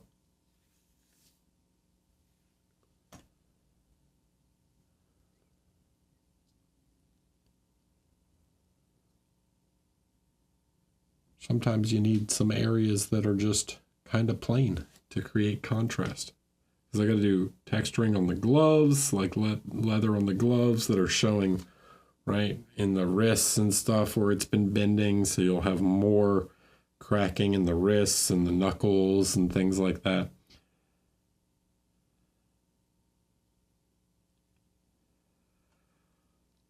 Yeah, makes sense.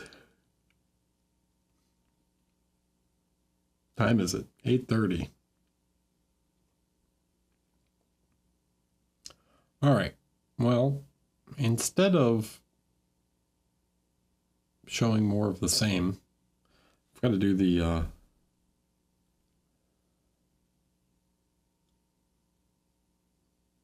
doublet, whatever you want to call this. No one told me the correct term. Ricardo told me the correct term at one point. It's not an arming doublet. It's a something.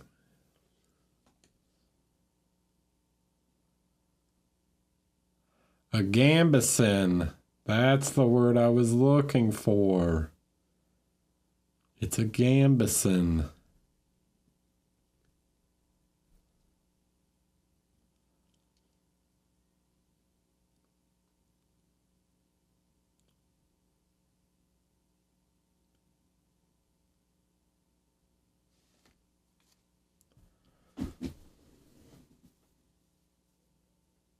That's the thing. All right. Well, I'd probably stop there because I got to do all these other parts and more leather on the back and blah, blah, blah, blah, blah, blah, blah. So a lot more of the same to do. I'll be working on him some more, but off stream. But I thought it would be interesting to show some of the leather parts and stuff. I thought would be cool to see. So if you want to get this figure, check out Zaba Art. Hi YouTube, we're painting Hopemir still. Yeah, I'm working on the Gambeson now. This is just some Prussian blue. Dark Prussian blue, in fact. Question, when base coating a Space Marine in blue over black primer, should I be concerned about the paint filling and fine details like grooves, or is it fine since I can go back and fill those areas with black later? I would not worry about it. In fact, I would probably just do a big base coat over the whole thing and then go back and fill in the lines later, but that's up to you, you know, if you feel like trying to be clean. It's whatever efficient for you, but don't like sweat it if you accidentally fill in the lines.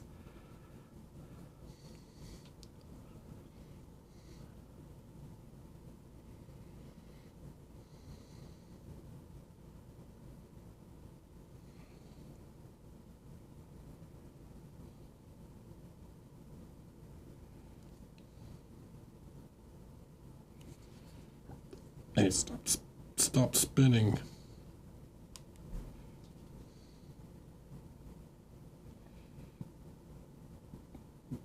I would not sweat it. In fact, most of the time, on a Space Marine, I would probably do most of the base coat, like the base coat with an airbrush anyways, and then they're all gonna get covered. So you gotta paint them back in. So that's just how I would do it.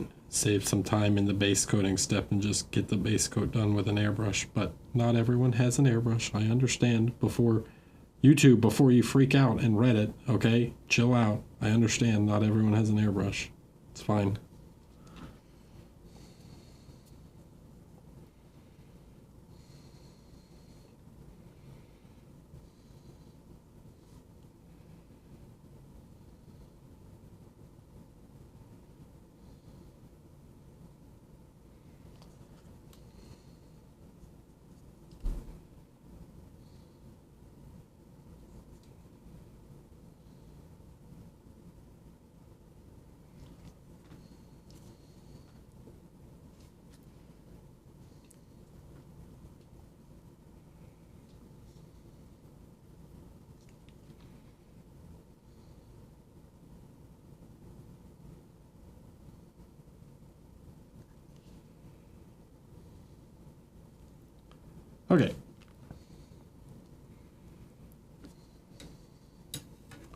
So you can kind of see where the shines are on here. I'm trying to make them sort of match to the one. So I'm going to go based off of what I see, but I'm going to get some light established on here.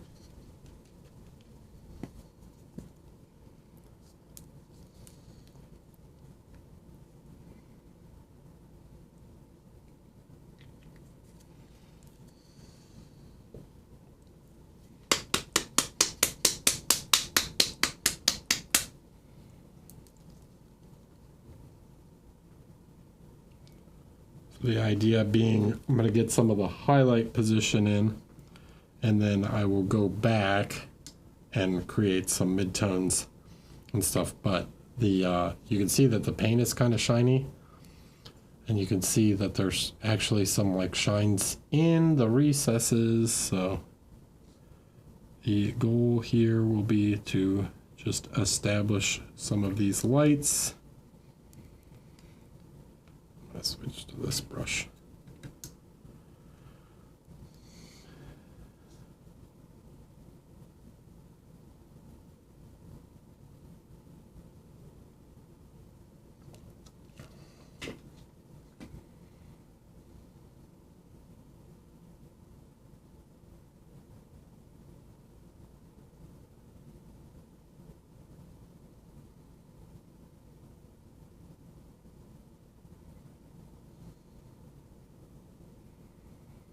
So I'm not trying to be perfectly smooth. I'm just trying to place these where the highlights are, because it'll I want to actually have some to create some additional folds and the way this sort of armor, I guess it's still technically armor, I don't know. A Gambeson is padded armor, right? The idea is to get some of this established so that I can create even more of this like stitching sort of effect. Create the little like folds and wrinkles and stuff in the armor, or in the cloth.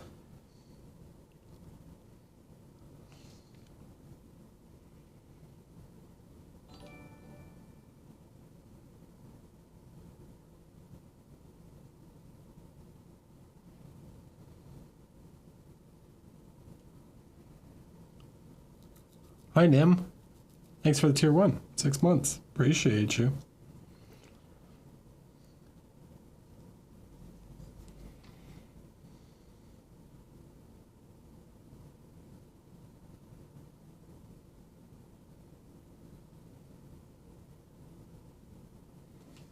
So something like that. That's where the highlights are going to go. We still have to make midtones, and I can cheat some highlights back here.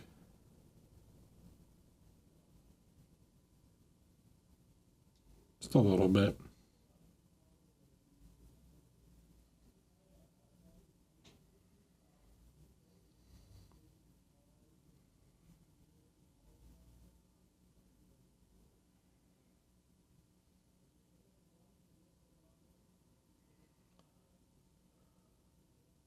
Yeah. There you go. And then on this arm, this one's going to be a little more complicated, but it's basically like sort of this position. So it's mostly in this little spot right here.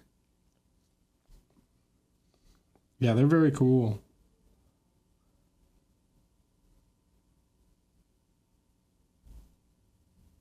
Toss a carrot to your witcher.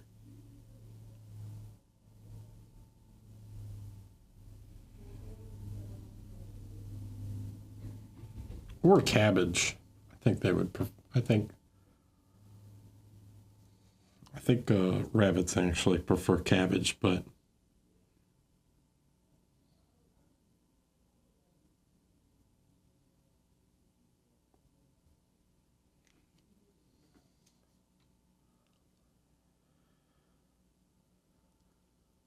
so you can see this between these two. There's a highlight running down the center of the stitch.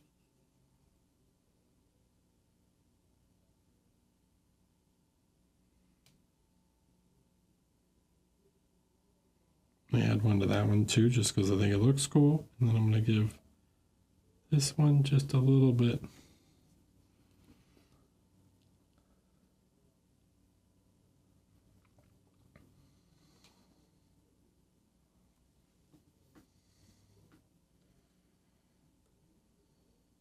All right. So that gets us part of the way.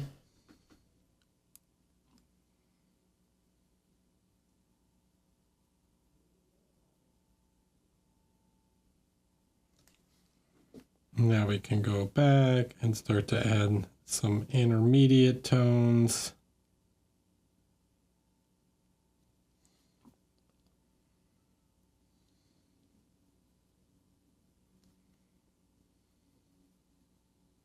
It's got sharp, pointy teeth.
Was Tim the Enchanter really an enchanter? I think he was more a conjurer.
Okay.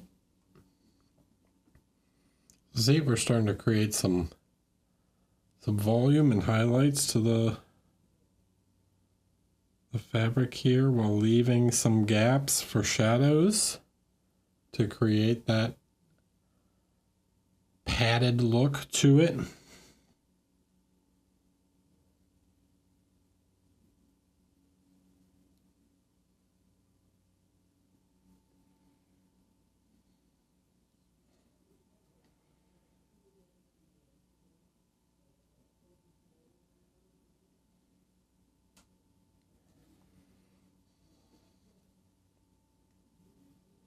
Oh, it's evocation.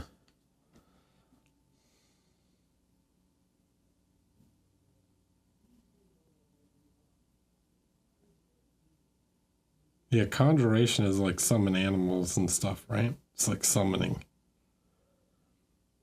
I'm no conjurer of cheap tricks.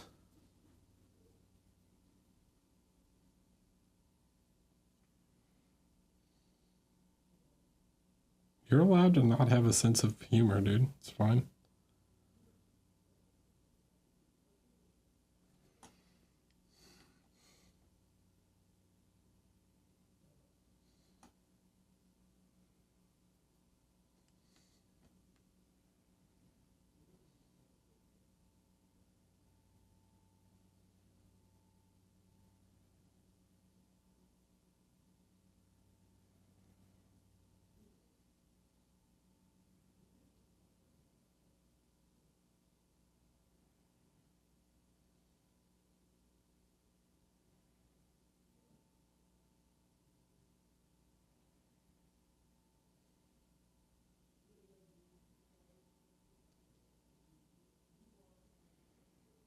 And here I'm just going to do some sort of lines like running this way to give the sort of effect that this is like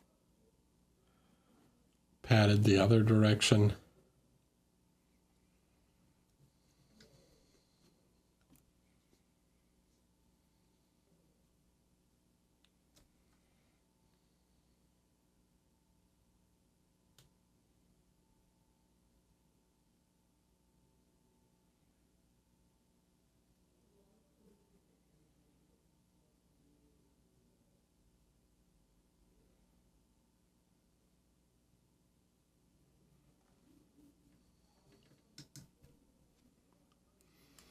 So yeah, exactly. So I'm doing, you can imagine that the folds go this way, right? They sort of zigzag back and forth. So I'm doing the brush strokes in the direction that the, like, right, the fold sort of runs like this.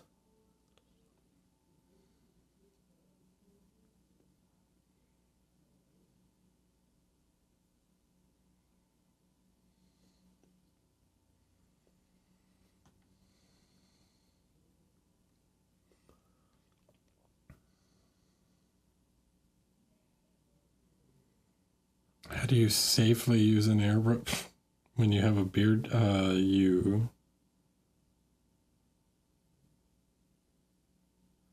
I got worse stuff in my lungs, let's just put it that way, than some non-toxic acrylic paints.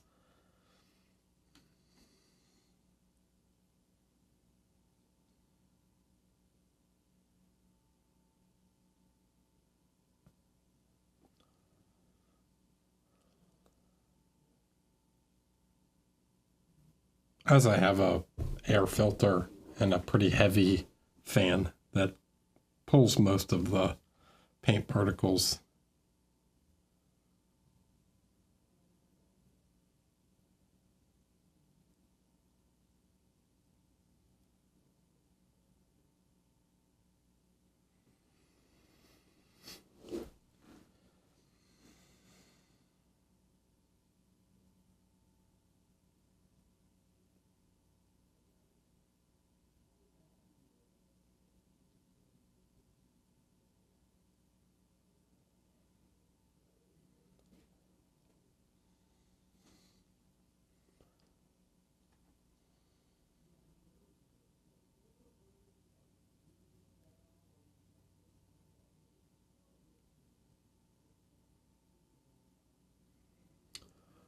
Recently, I learned that almost every single pigment on Earth should be treated with respect. Even titanium white can have heavy metal impurities in it. It's crazy.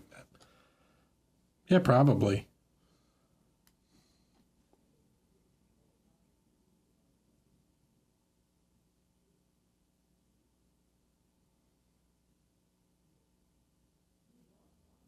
Look, I say constantly, don't take my advice for health and safety precautions. Okay?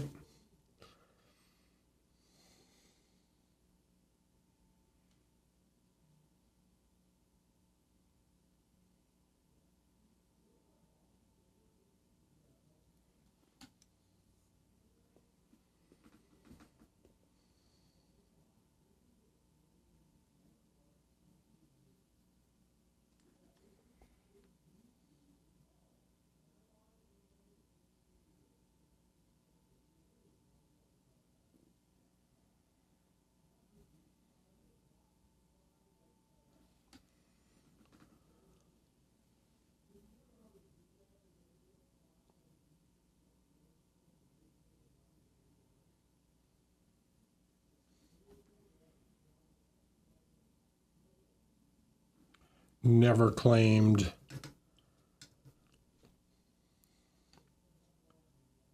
to be the expert on that stuff.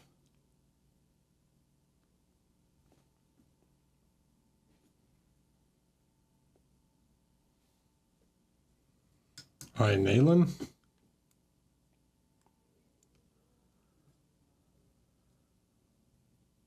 Sweet, Murph. That'd be fun.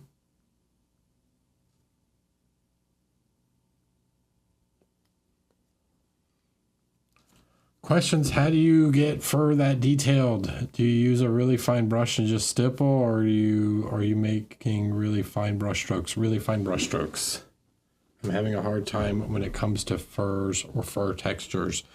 There is you can go watch the video on the Spira Mirabilis bust, the Orc Hunter, where I paint the boar hood. That's got a bunch of stuff on fur. If you want to watch a video on how I do fur.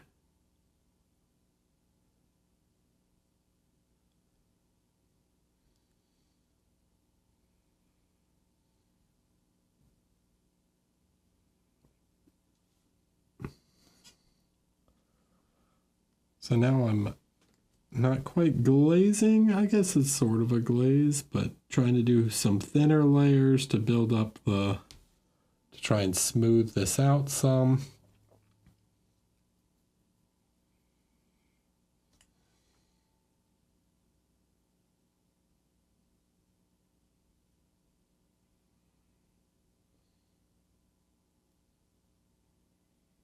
There'd be no real deep shadow sort of here, so I'm just getting rid of it.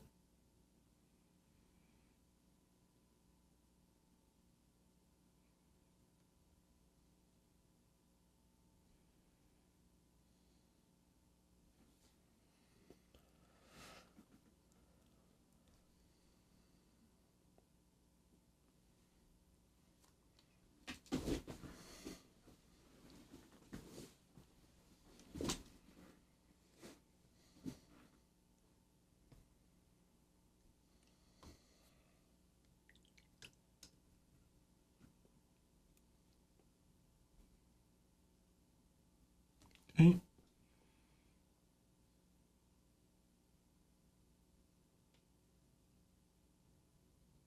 So filtering some of the Prussian blue back on top.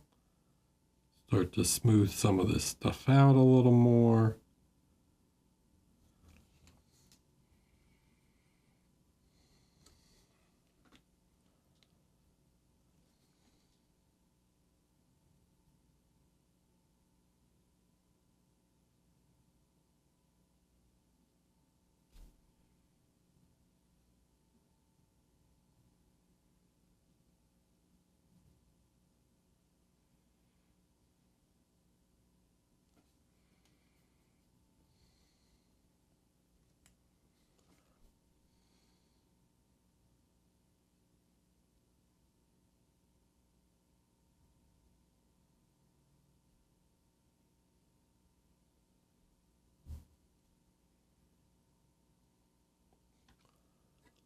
I think there's what, like 6 spaces left for I don't remember exactly. But there's a few spaces left, I think, to sign up for both Albert Moretto Font and Eyes Workshop, and you get a discount if you sign up for both. 4 left. Okay, there's 4 left for the combo ticket.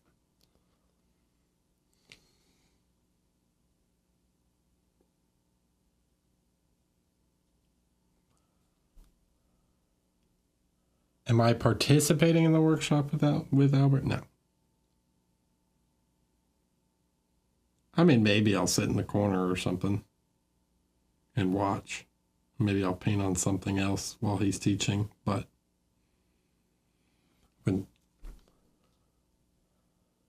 if there's space, I'm not trying to get in the way.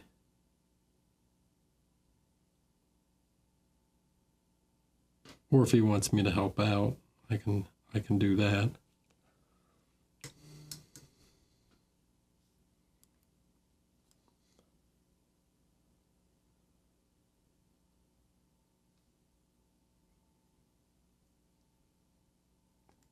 I don't like to step on other instructors' toes.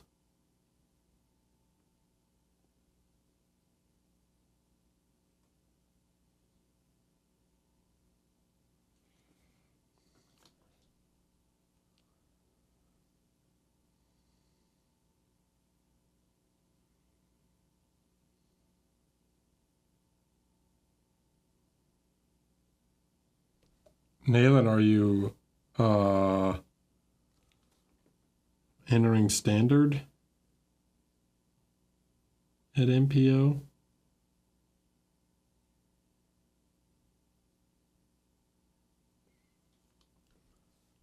Yeah. So I will be your judge.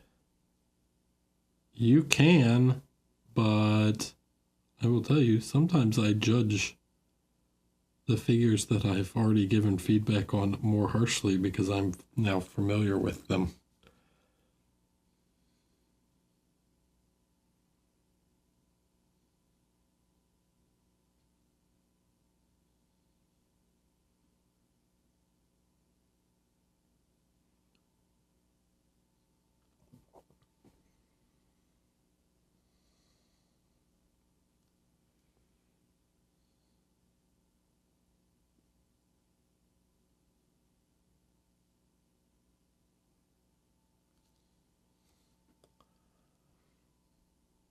Exactly. Did you do the thing I told you to do?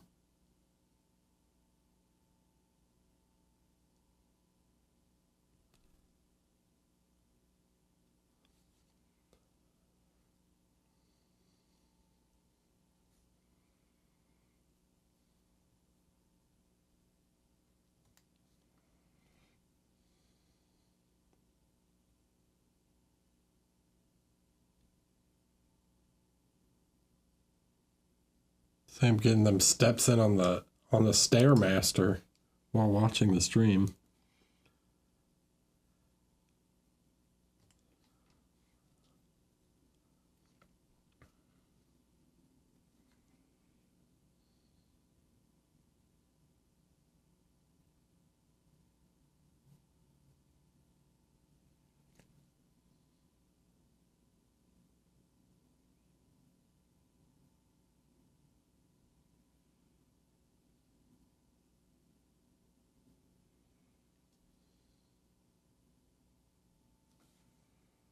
Okay, that looks pretty good. It needs like we'll go ahead and hit this one too.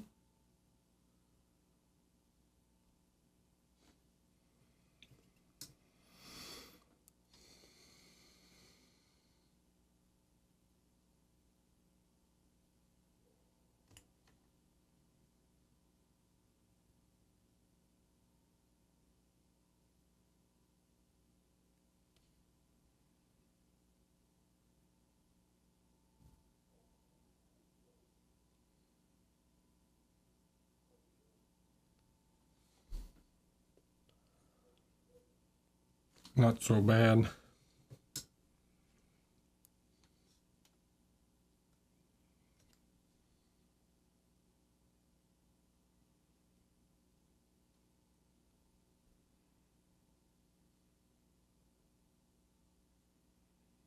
Most of this is covered by the other arm. That's why I'm trying to darken it down just a little bit.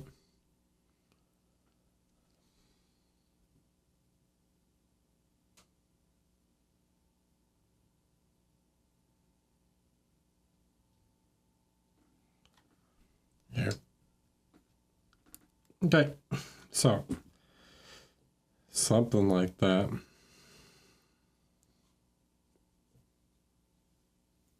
Is the line between the cylinder sculpted?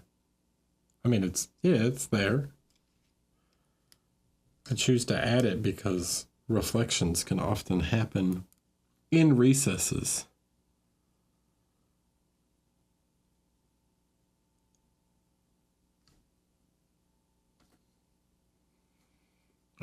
Now I'm really making that glaze.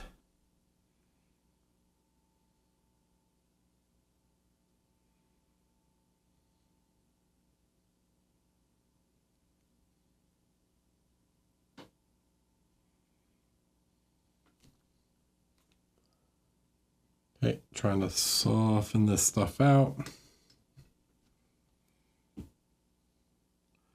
Make that fabric look soft. We don't want it looking too sharp and shiny. It's not like satin, you know? I actually have no idea what kind of fabric a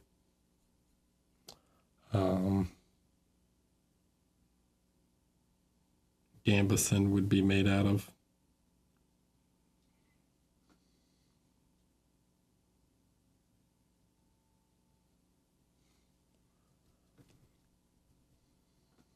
I do not know. Nylon? What? What? Maybe now. Don't think they had nylon in the medieval times. Just throwing that one out there.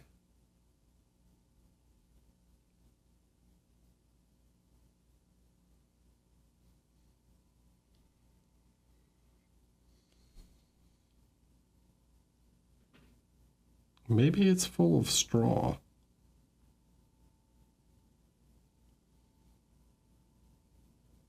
Maybe it's goose feathers.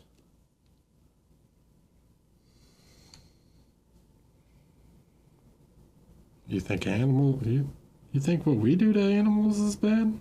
See what other animals do to animals.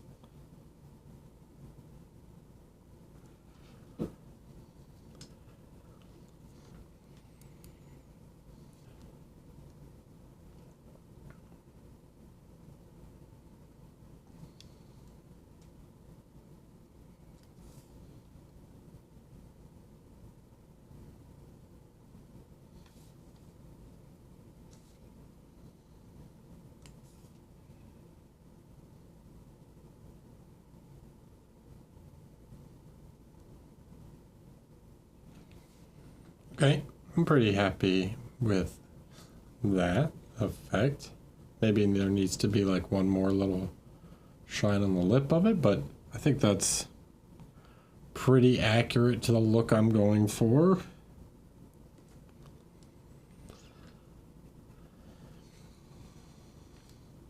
I think I'll come in now and just a little bit reinforce some of the shadows on these. Some of like the deeper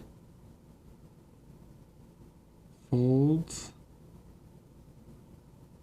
Just emphasize that sort of shape a little.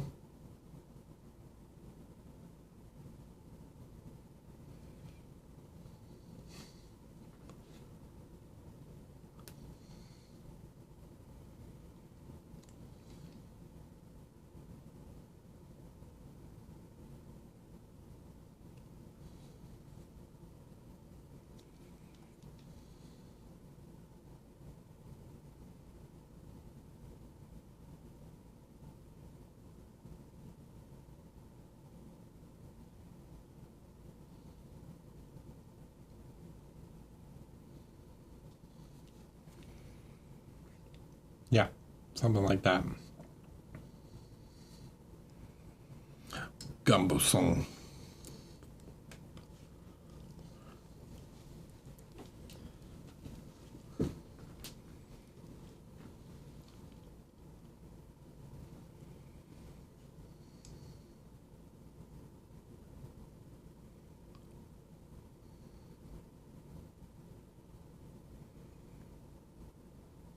And then we gotta add more light to the, what's it called? This arm.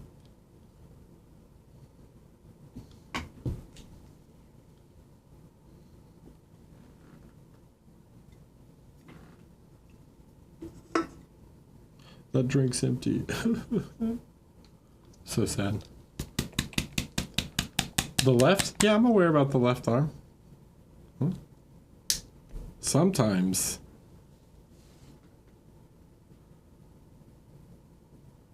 How many are there?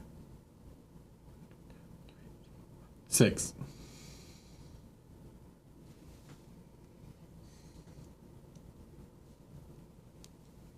Six and 3 bottles of water. Yes, I'm aware about the other arm. Sometimes I choose to wait to paint the other elements because I think it would be boring to watch me do the same thing again. Yeah, I'm staying hydrated.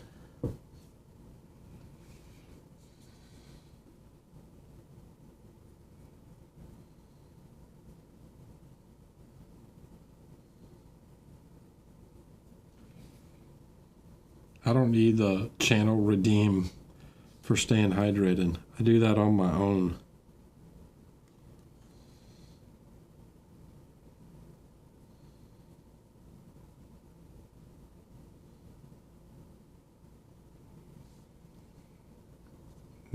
It's like still like probably 90 some percent water.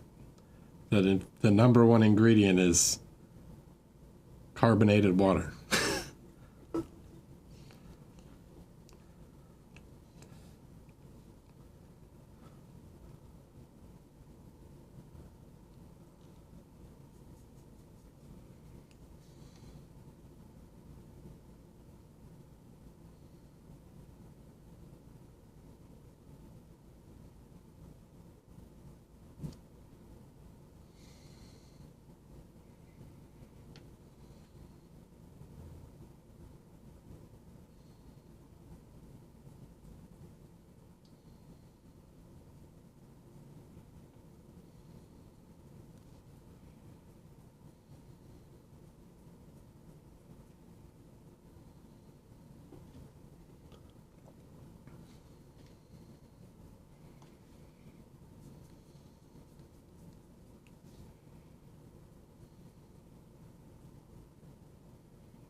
And if anyone tries to argue that soda dehydrates you, you're out of your mind. People would be dying constantly from dehydration because there is plenty of people who never drink water.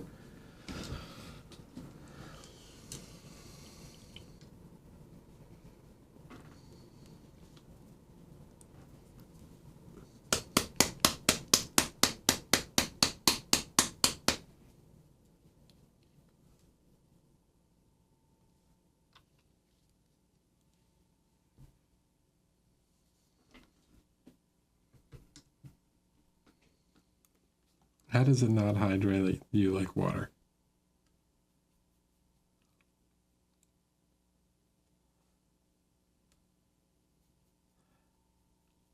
Just out of curiosity.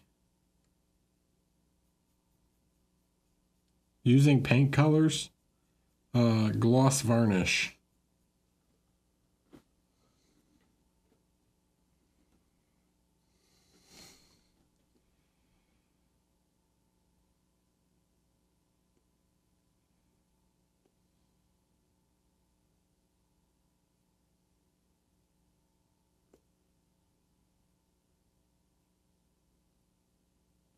Water hydrates you more than a fizzy drink can.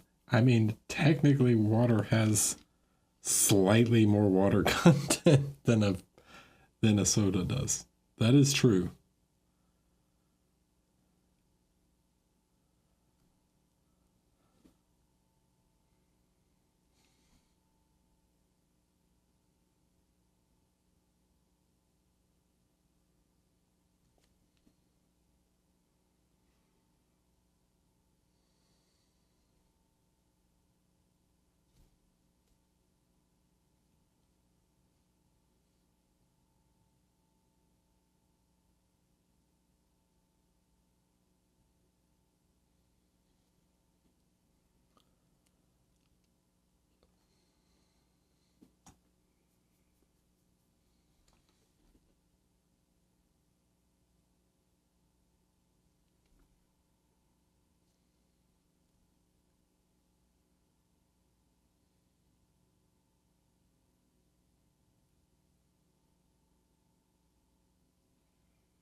is the essence of moisture.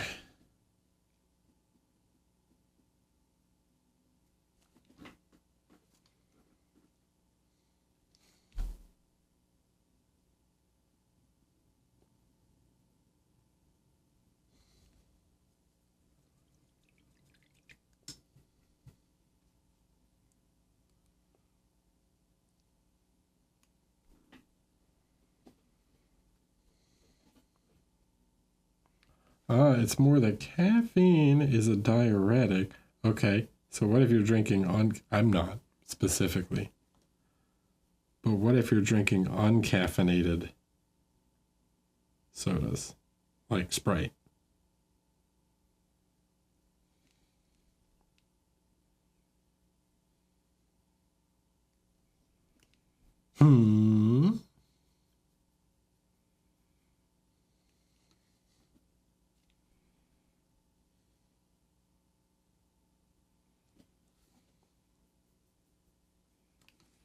And I've talked about this before, I'm pretty sure, but did you know that Red Bull has less caffeine in it than coffee does?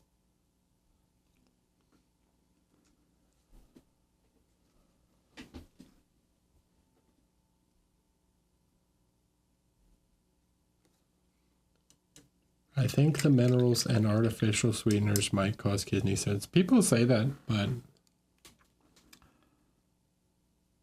some people get kidney stones just from drinking water. I think it maybe doesn't help, but I think that's a bit of a genetic thing.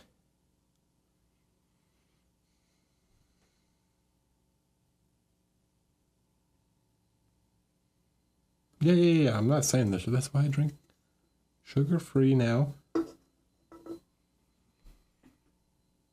Some people get kidney stones from drinking too much milk too.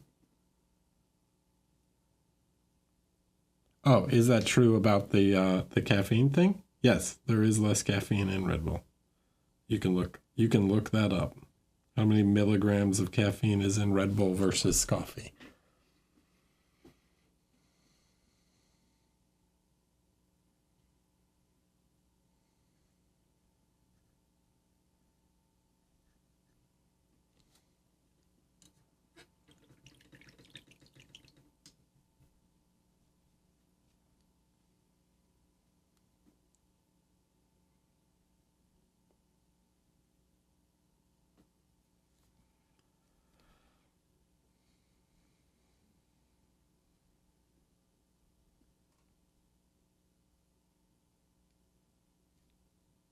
We've got a bunch of special flavors too. We have like summer editions and stuff. I'm not really into them. Mostly because I'm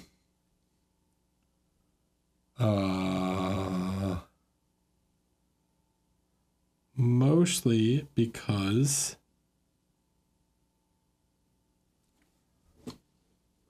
I am a creature of habit, and if the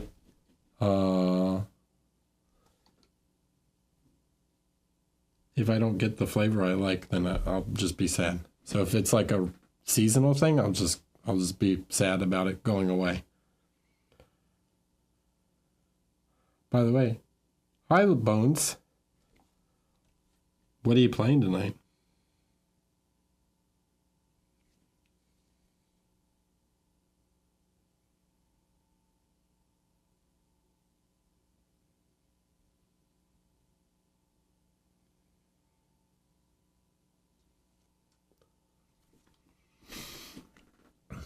Death Crown.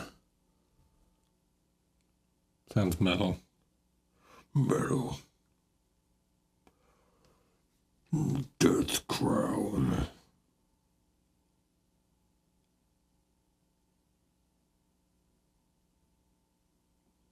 Perhaps we will raid in later. Oh, yeah. Drop all the kidney stone facts you want. I can drop a kidney stone fact. I've never had one.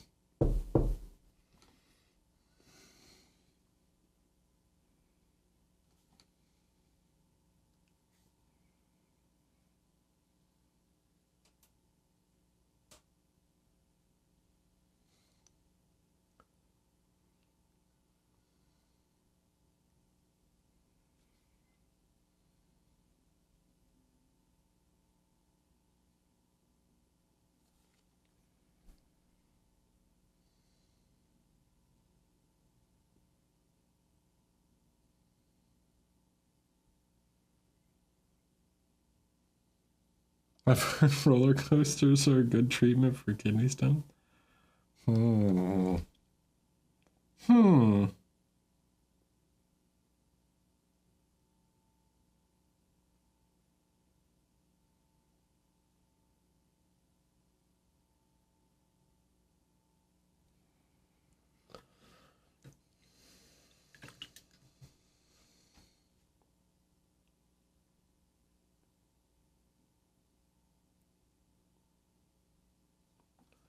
Dude, I'd ride Thunder Mountain.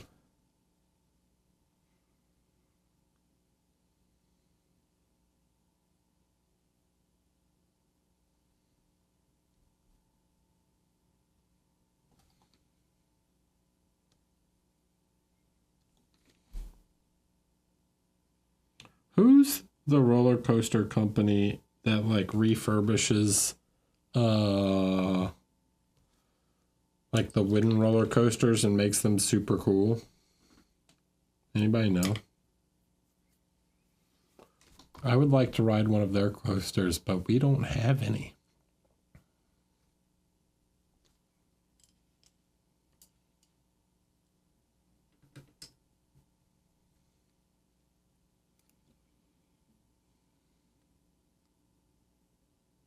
You don't know what I mean by that?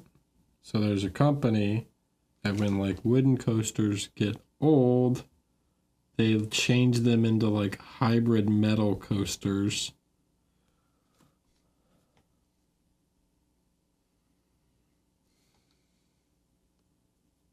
Unless you weren't talking to me.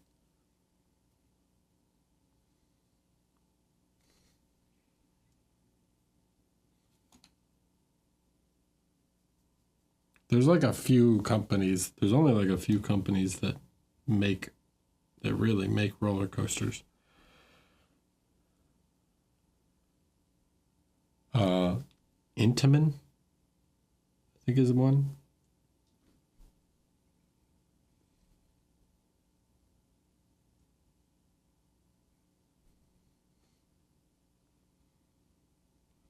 Am I big on roller coasters? I wouldn't say I'm a coaster enthusiast or anything. I'm not like one of those people that travels around, but I enjoy a roller coaster.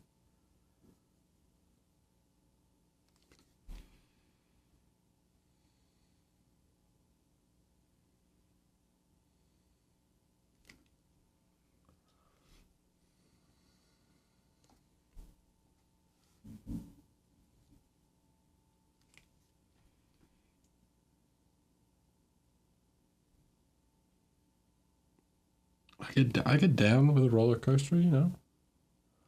Have a little fun.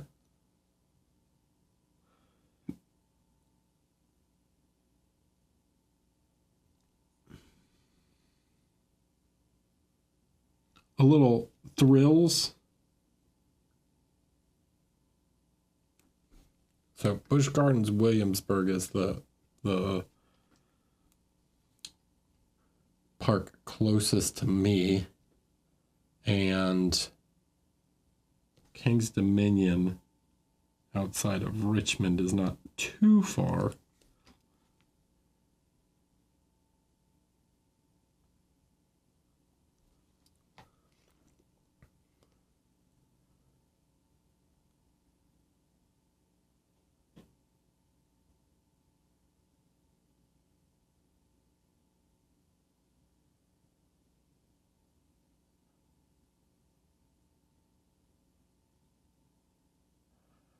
Sorry if this isn't a question, but I noticed you highlighted the blue with what looks like a more cold white blue while the sleeve is going more yellow warm. Have you decided that versus, so it's not that big of a difference, and you can see what this is going to get to, right? So this is like a middle tone for something in between. The white will get colder also.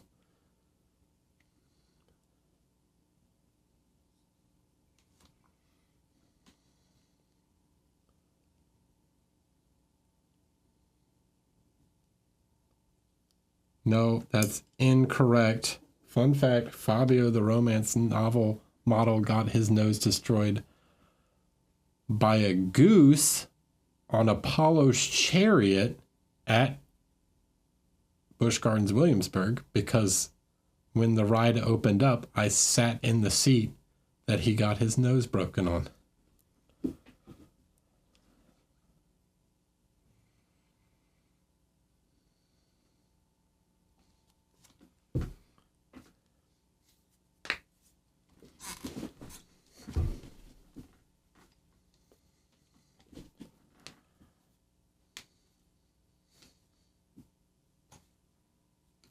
Sorry.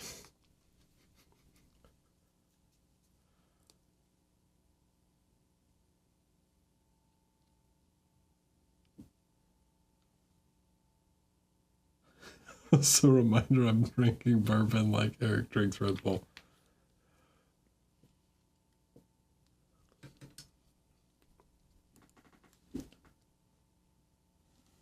Fabio.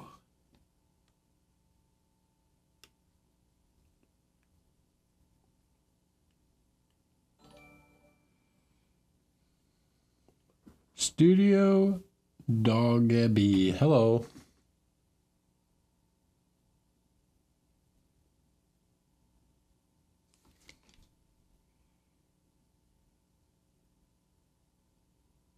And also, here's a... We used to go to Busch Gardens a lot when I was young. Like, the seat cover for Apollo's Chariot looks like a Kabutops.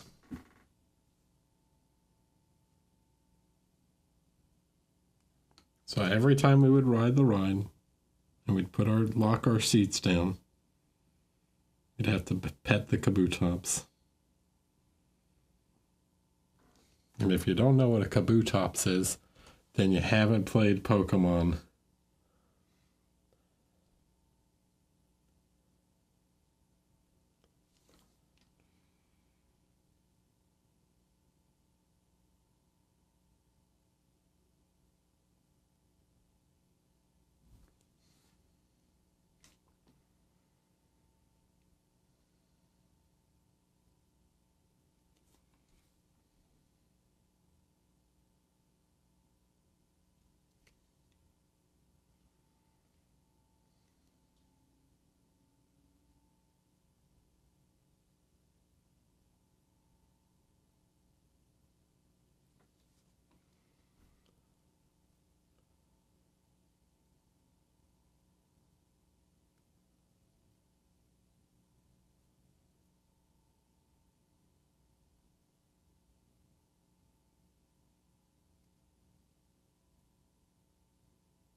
That's pretty funny, Pete.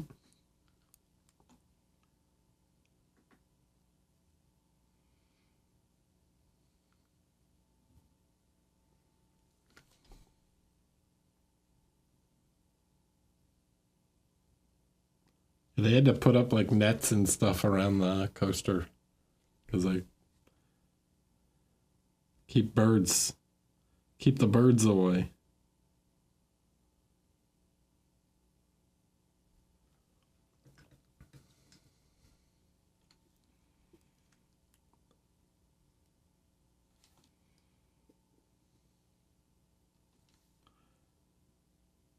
It reminds me of, was it Nolan Ryan that got fined for killing a endangered bird with a fastball?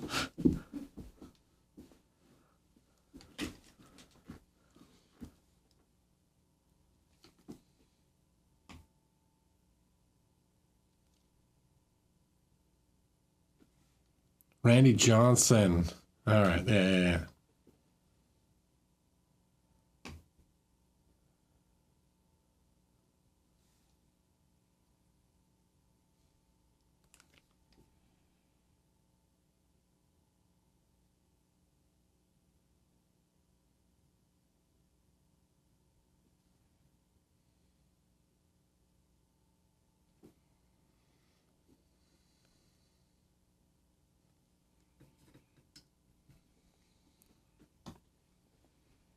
Can you imagine? What a freak accident. So weird.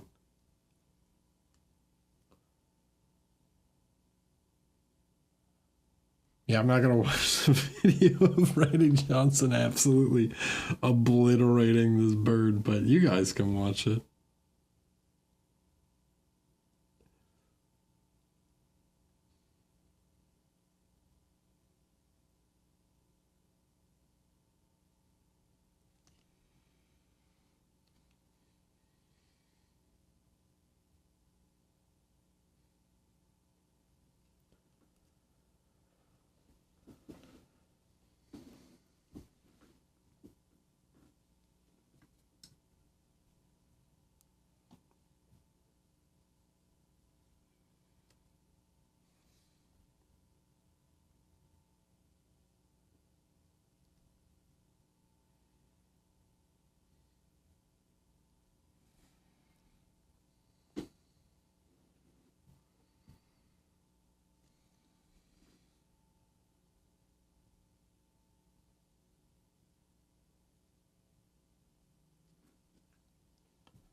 So, like, weird stuff like that. Just completely, like, unlucky timing on random events like that.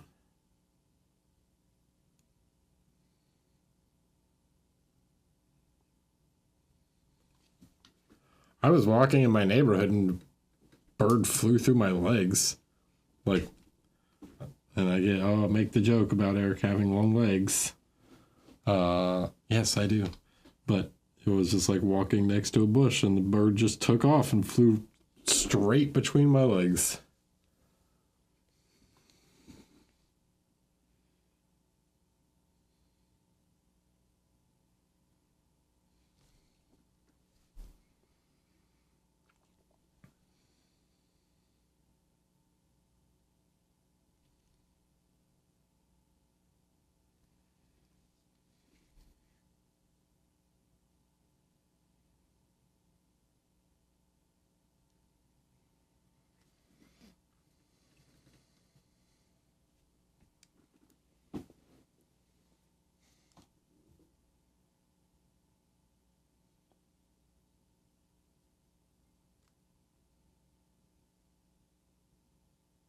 When is your next time you're going on Friday?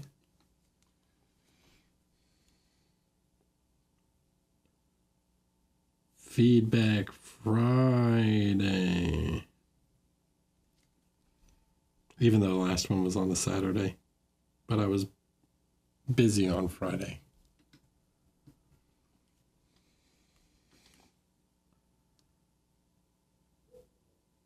Having computer trouble, and then I needed to play Kill Team. Had to play those buff scouts, dude. So good now.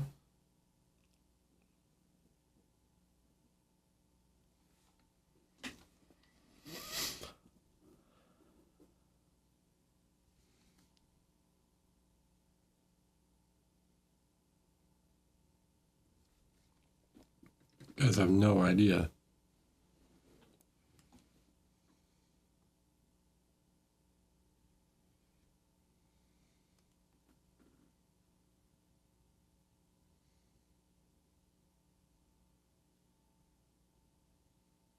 That's the only time it's ever been on a Saturday. It's the exception. The one exception. Every other time it's been on a Friday. I heard you on the Kill Team podcast. It was refreshing. Thanks. I had fun. It was nice to talk about casual Kill Team. And not about ultra competitive, the sky is falling, all the what is Games Workshop doesn't know what they're doing. Brr, every new team is busted. Brr.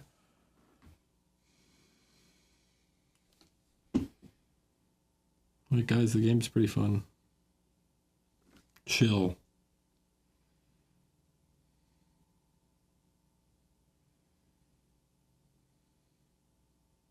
I get it. Wolf Scouts were pretty broken.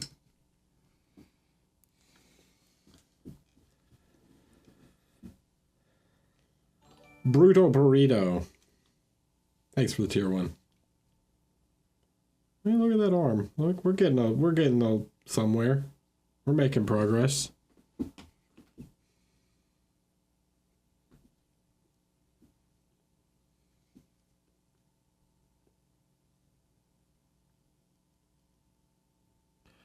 It was great to see your Slenderman on Instagram too. Any thoughts on the next Kingdom Death monster you'll be tackling? I don't know.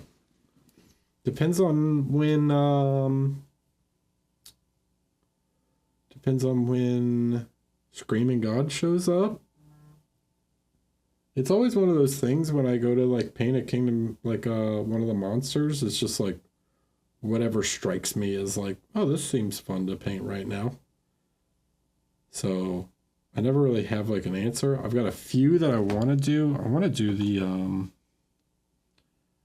what's he called? I want to do the Crimson Croc.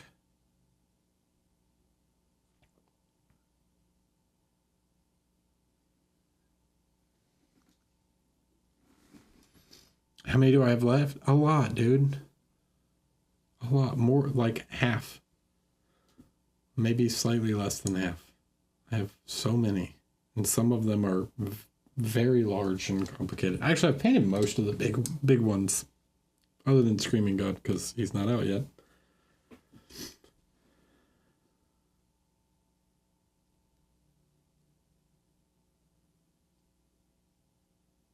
We did do a tally. We had a running tally of which ones I had left.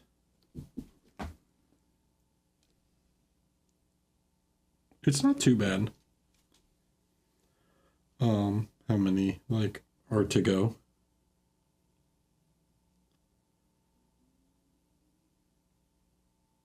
A lot of the ones like left are like things like Smog Singers where you have to paint 3 of them. So, yeah.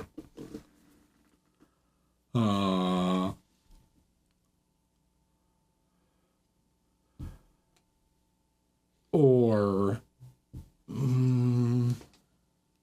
because I did the Red Witches, like that was 3 models. And then some of the figures, yeah, like they'll take a while. Like the Gambler's going to take forever. Hello, I'm back. Wow, he's back. Guess who's back? Back again. Eric's back. Tell a friend.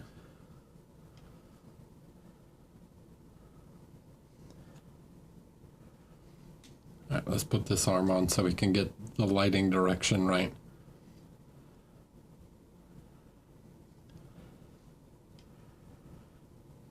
The pseudo lighting direction that's sort of going on with this model.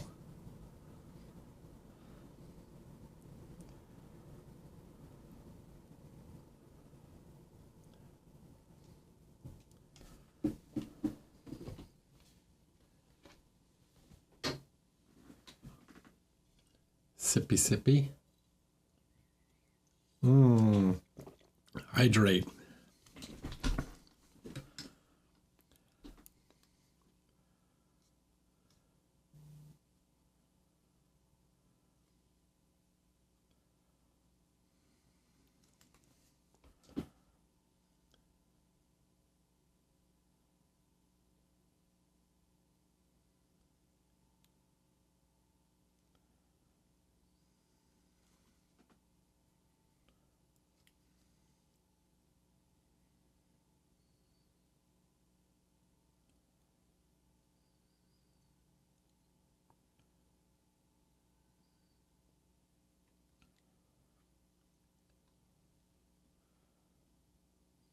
Anybody get their Screaming God yet?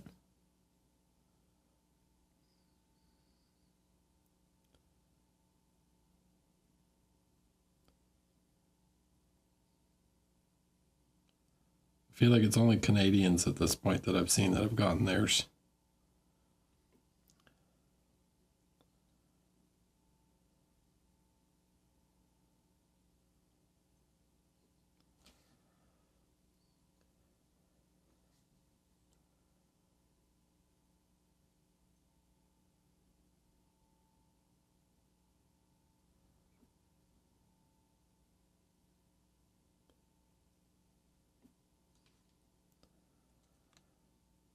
Stay in there.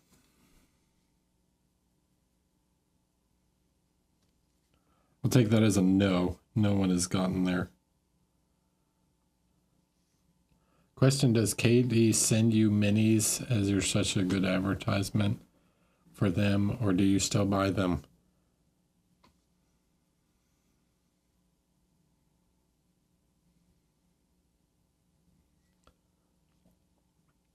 Yes.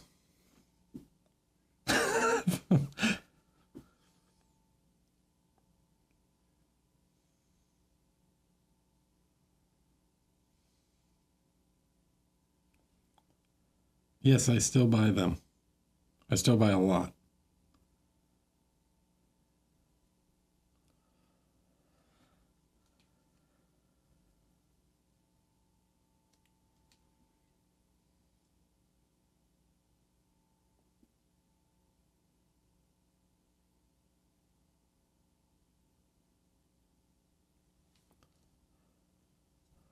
Nah, it's tax deductible, dude. Every Kingdom Death mini is a tax deduction.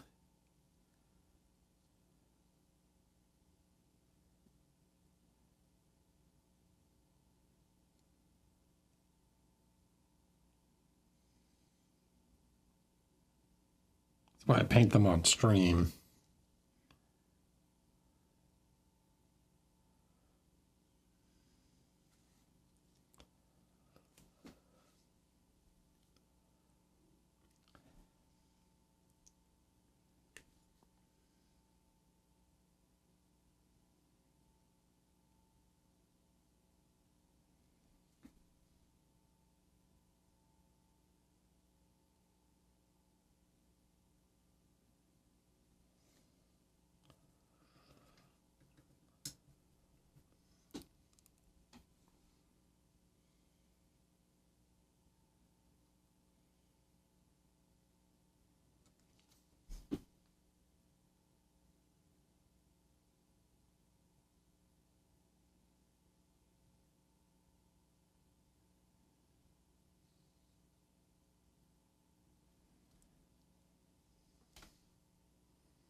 Hello, Eric. Was wondering what date the Saturday Massacre.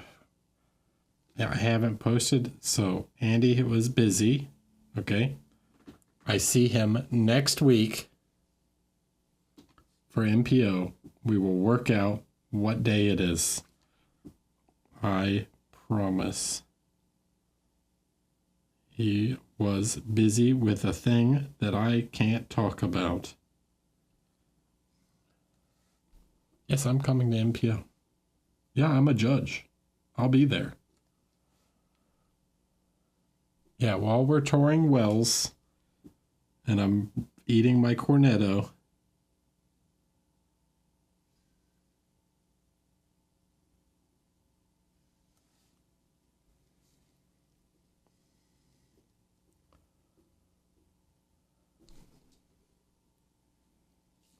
Not Wales, Wells. The town where they shot Hot Fuzz.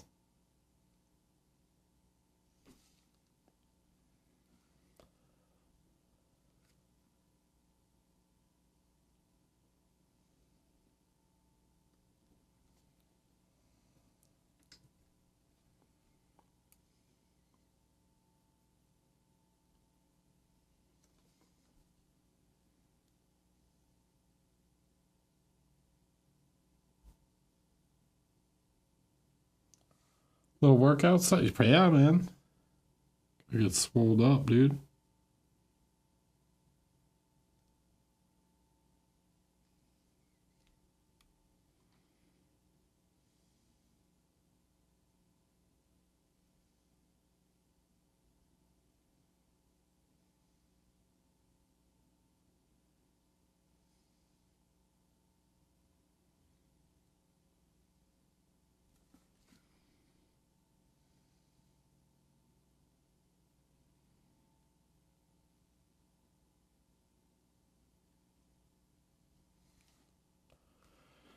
Since you're not teaching judging at Pigment, you may not be familiar with who all is teaching classes. I know like Borja and Kaha are.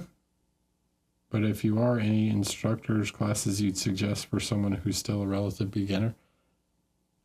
I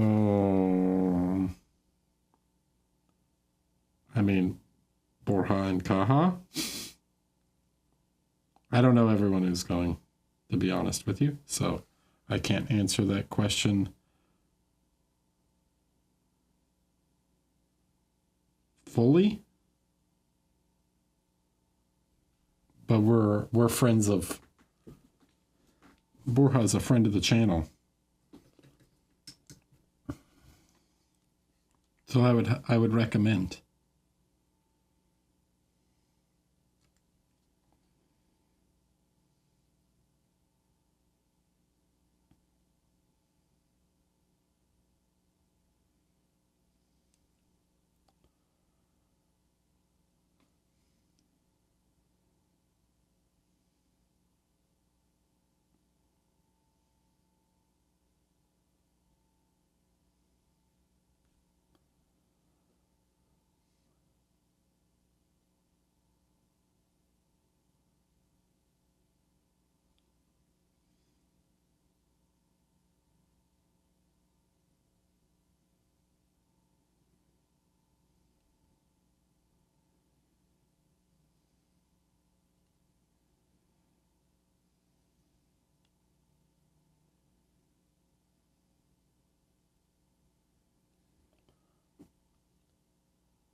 Hi, Dave.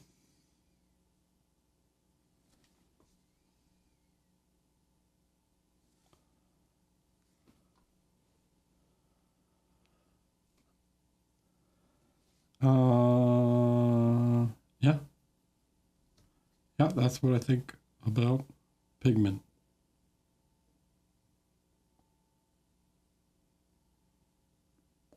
You probably can't go wrong, but...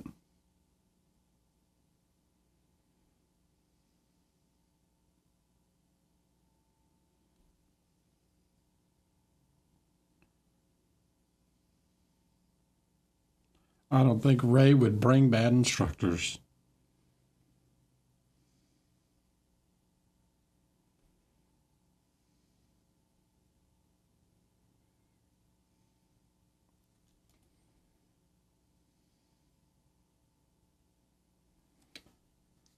He's asked me to come back, but I gotta find the time. So many places to go teach, and only one of me.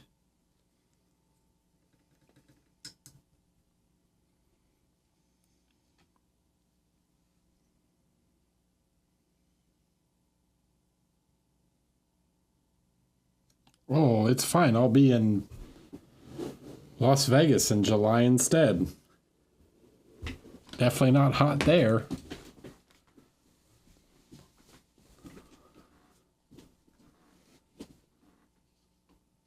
Would you recommend your class for a total... Well, that depends. What does a total beginner mean?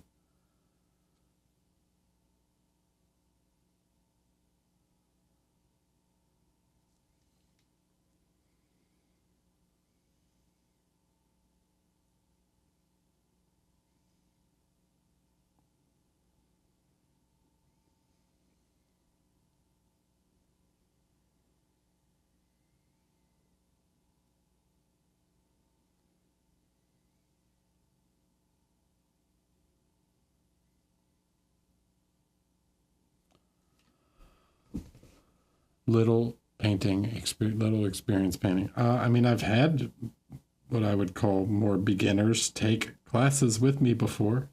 Perhaps people in the chat could answer that question better than I.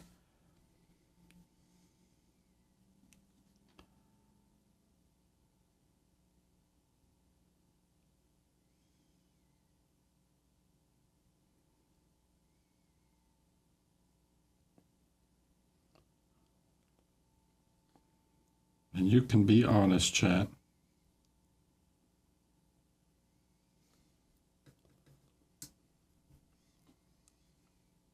You won't hurt my feelings that much.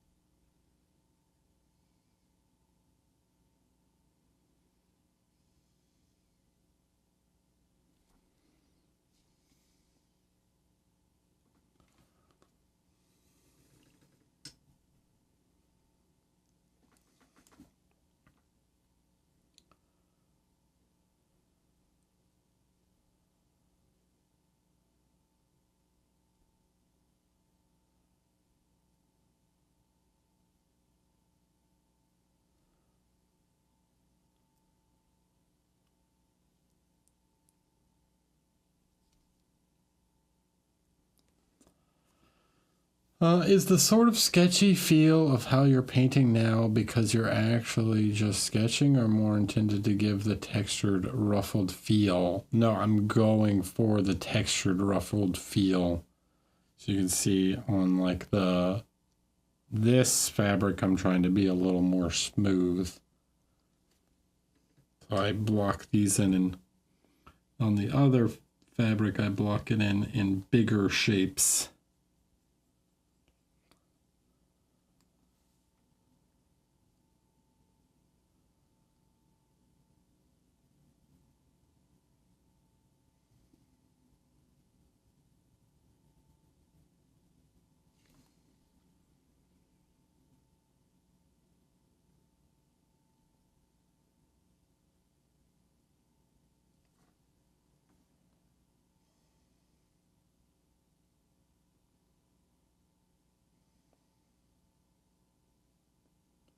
Random question. In your Artist Opus brush set, you have 2 number 3 brushes.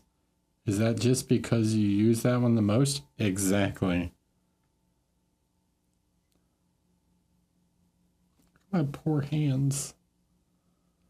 Guys, look at them. My poor...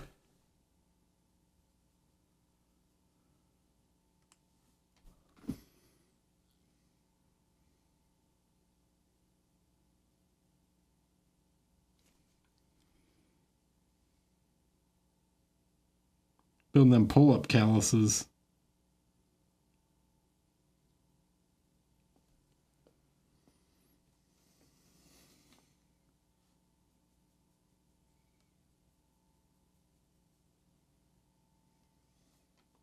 Banded? I can only do band assisted at the moment. So it doesn't really tell you.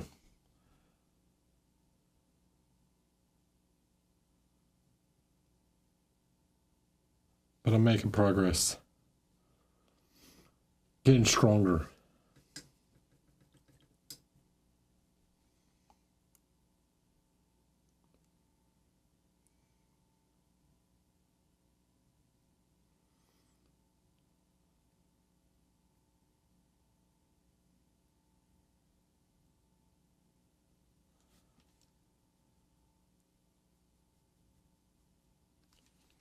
Getting stronger. Be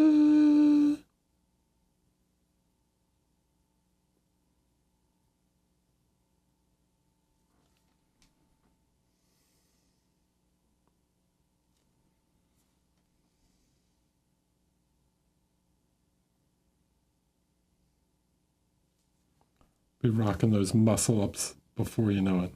It's not true. I have a very long progression to go before I get to that.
Who's that?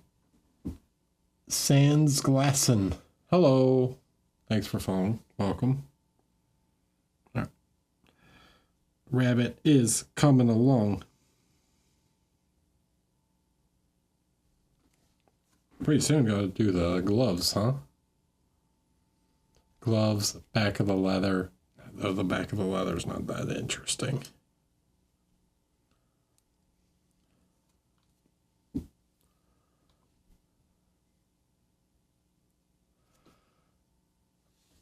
Also, apart from just painting more, getting more reps in, is there anything to do to really work on improved brush control? That doesn't seem like sort of a thing I've seen classes on specifically.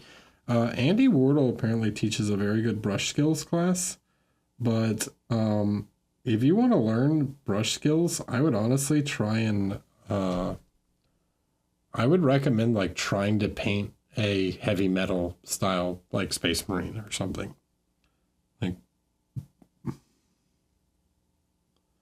Like force yourself to sit there and try and just like paint freaking thin lines, you know?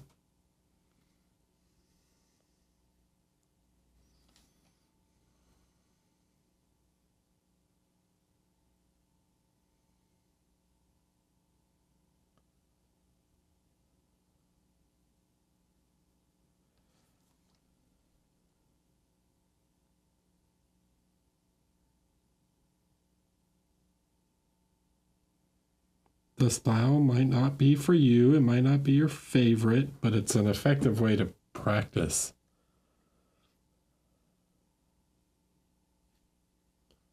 I've heard it's a very good one. I have heard the people say that Andy's brush skills class is very good. The people have spoken.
And I will admit that brush skills is not something that I tend to teach a lot because it's not something I even think about a lot.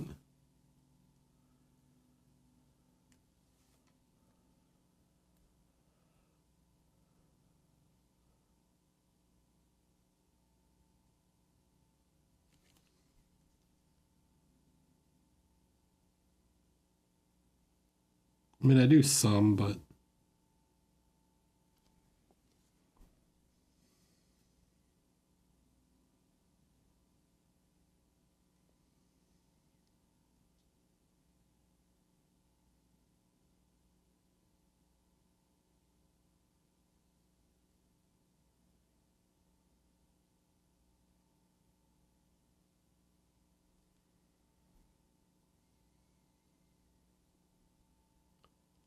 exactly.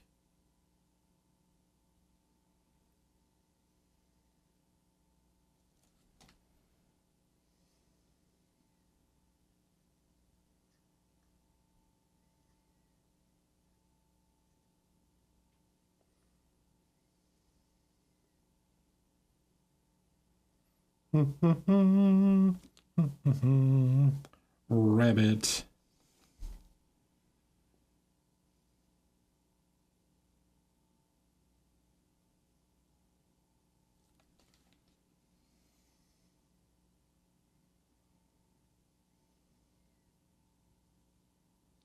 How long can you go on that palette before your paint gets dry? It depends on how much the air conditioning is running.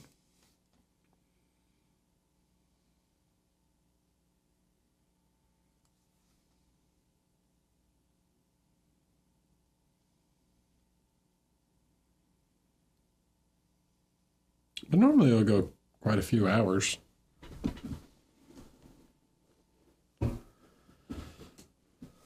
And it depends on how big of puddles you make, pools.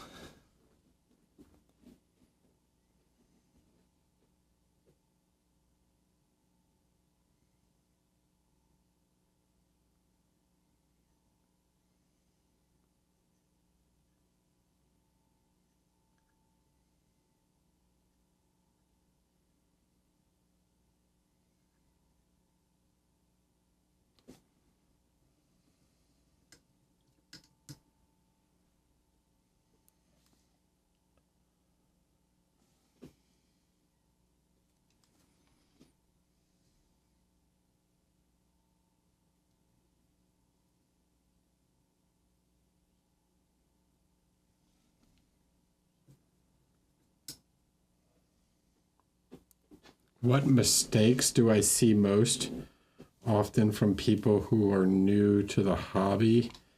Well,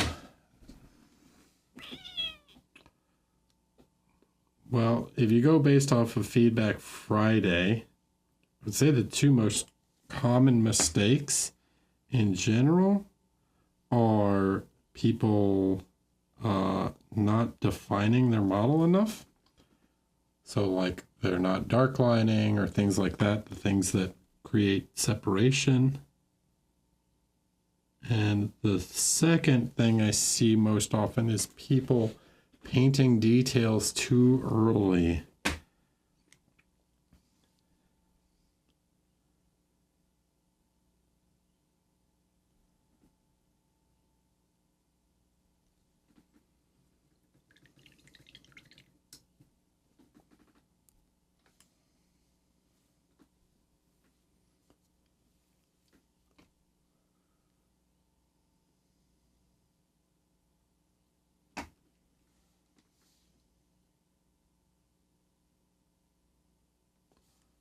Eric, by providing feedback and judging models, do you feel that it's changed or improved your approach to painting? I wouldn't say it's changed my painting. I think it's improved my teaching. It's like getting any kind of practice. You start to learn to like better express what you're doing or what you're trying to accomplish.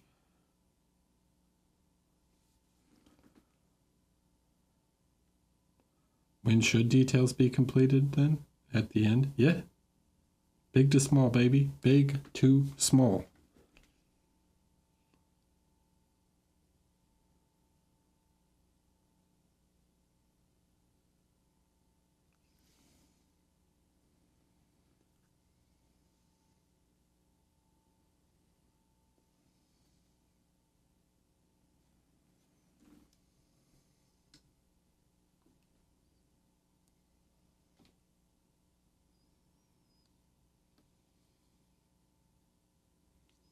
Too many people get lost in the sauce.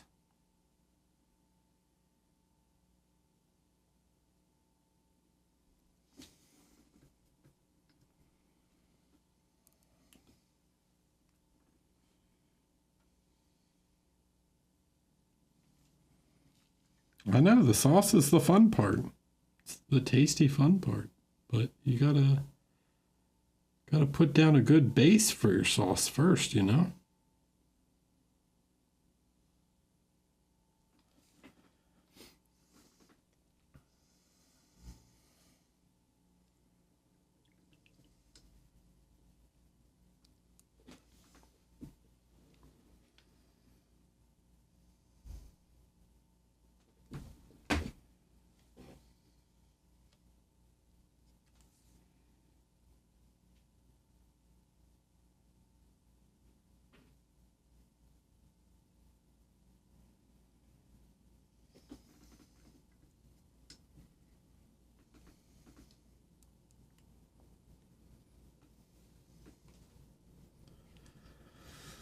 Okay. It's starting to look like something.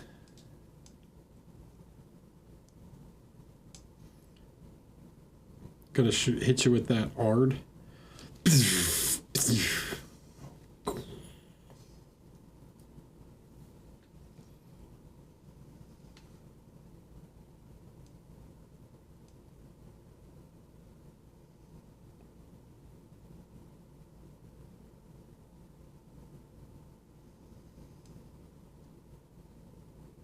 Yeah, you gotta make sound effects, dude. That's there's my secret lesson of the day. While you're painting, make sound effects for your models. It will make them better.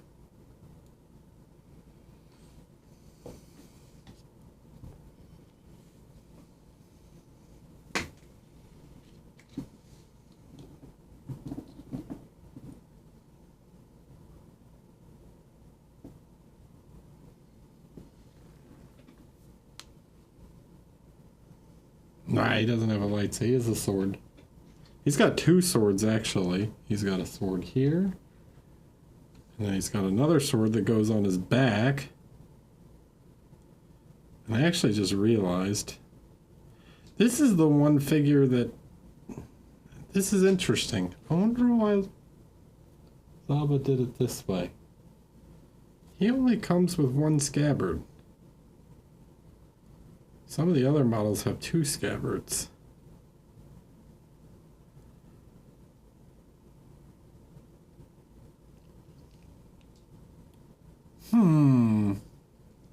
Zaba, why? Zaba, why?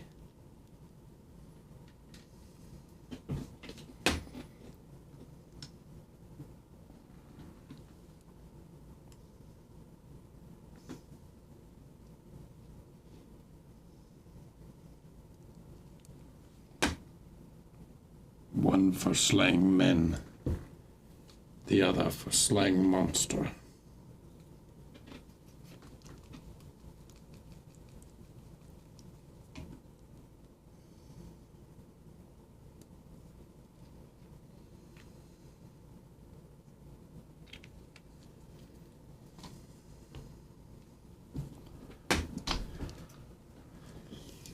Or in this case, the one for slaying animal, the other for slaying monster.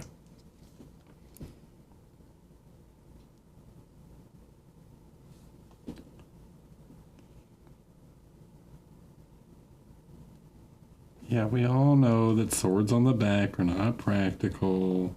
We all know. Okay.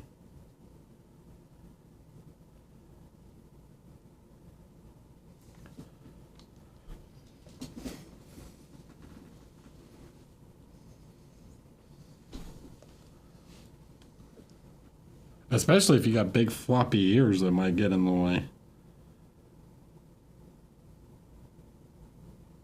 Imagine catching a blade on the ear.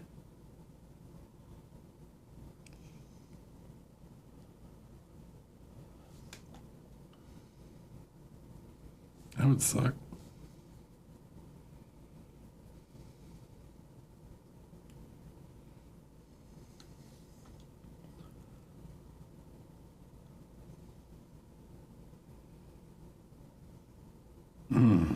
Wind's howling.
we didn't disarm someone. We all know that one of the swords is made out of silver. It's silver. It's a silver sword.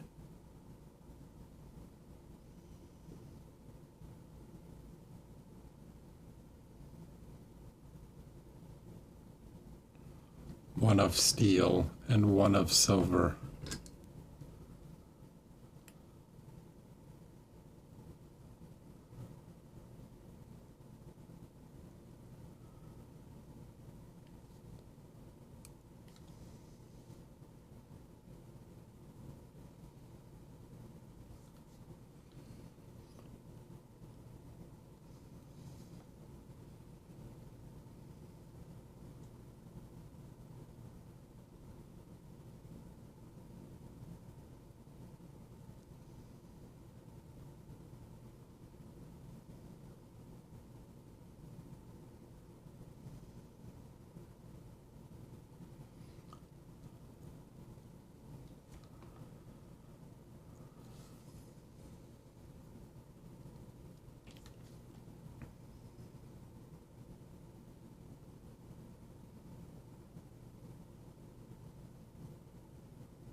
I feel like I'm not getting great coverage with this.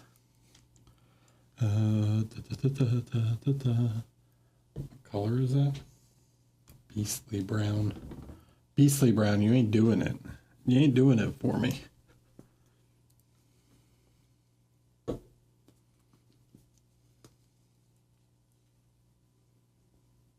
try this.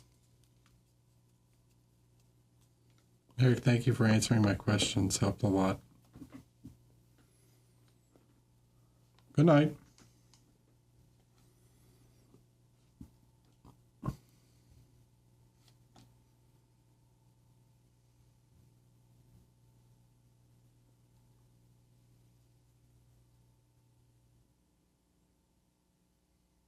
I'm going to desaturate this with a tiny bit of blue. Look, we can get it close to the same color by desaturating it with blue. How about that? Did you guys see that coming?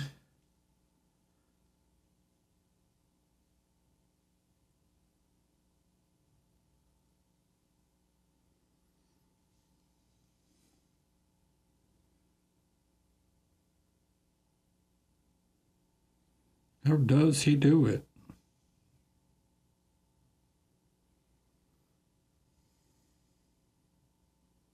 Don't talk to me about the last Daredevil episode. I haven't watched it yet. No spoilers for this week's episode.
I know I keep getting it on the parts that it's not supposed to be on, but that's fine because I'm going to have to go back up around and clean it up anyways, so no big deal.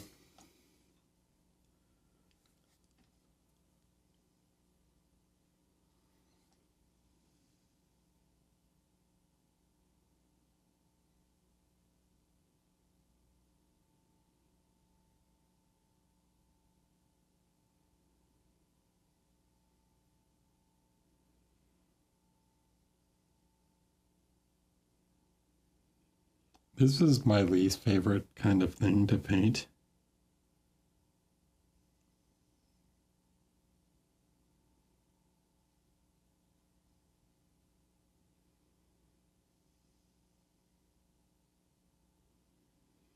Repetitive, tiny details. They're so fun.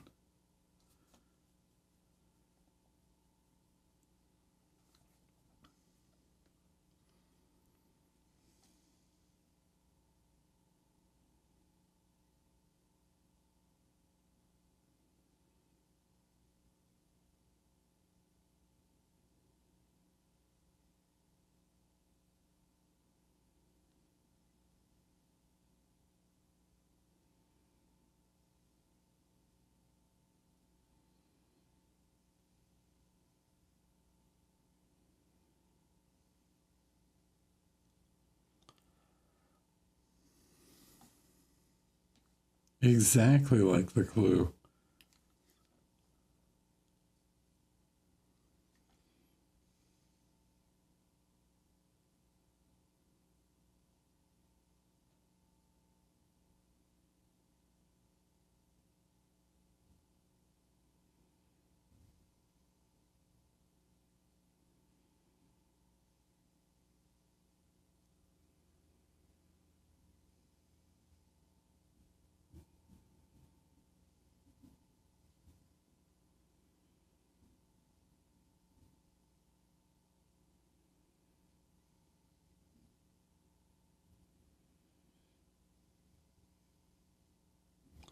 God, it was the best. I actually did have fun painting that, but it was a test of patience.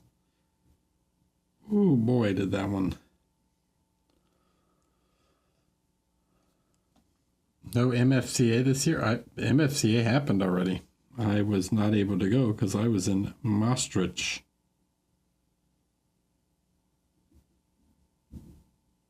I was in the Netherlands.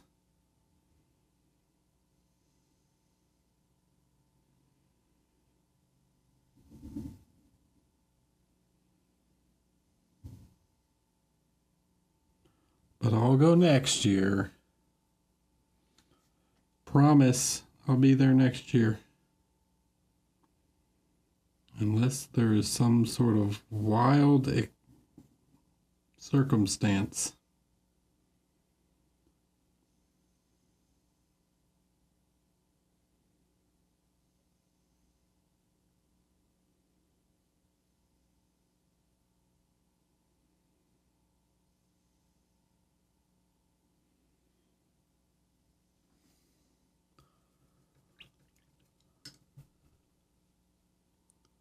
I know.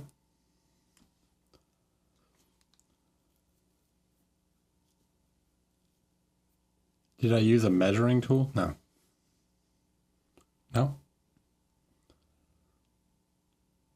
Any tips on painting leather? Or is it just looking at references? It's one of those things I always feel like I struggle with on models. Oh. What kind of leather? Here's my tip for painting leather. Yes, look at references. Look at the type of leather you're painting. This is pretty much a tip for any material. Try to understand the construction of the thing you're painting.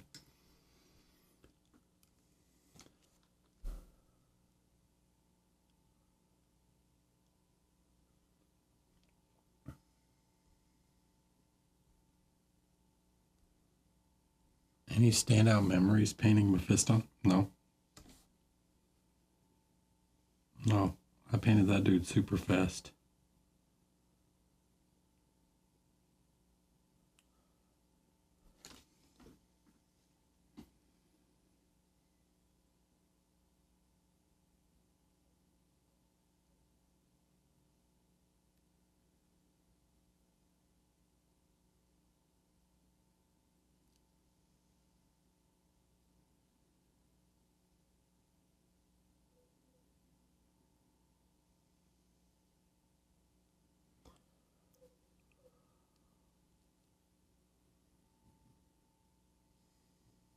Do you have a favorite model you've ever painted?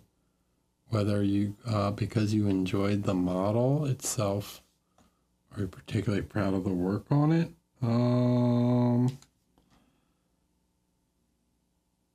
My two favorite models I've painted are Loth and Bane.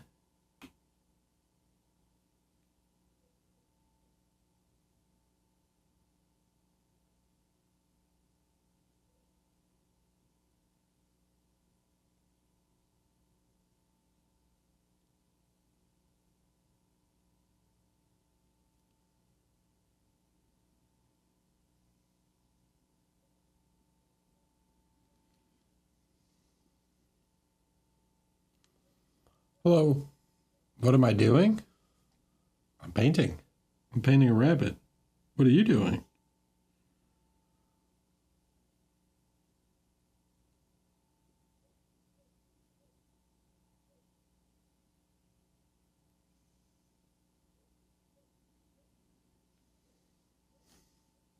I'm painting a little guy.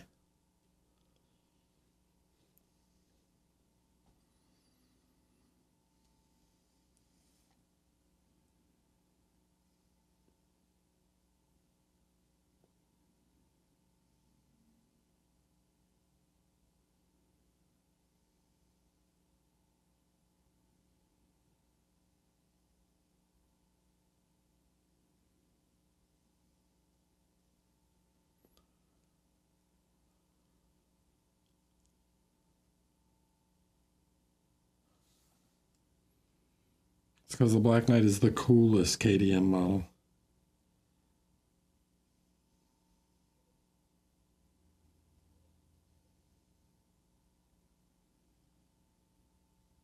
Best boss in the game.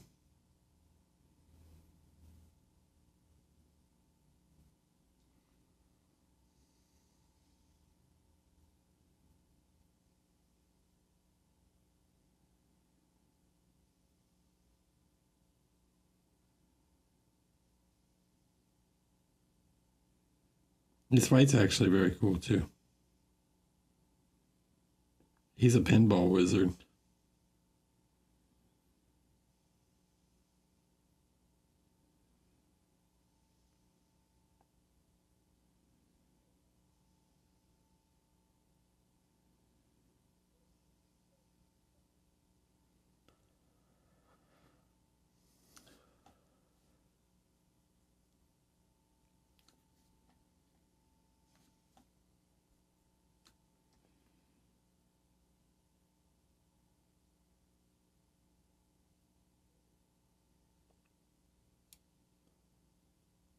He looks like a character from a fantasy game.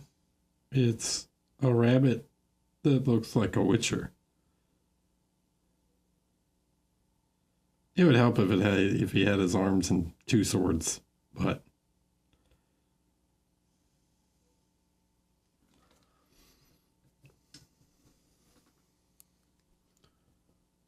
here's one arm.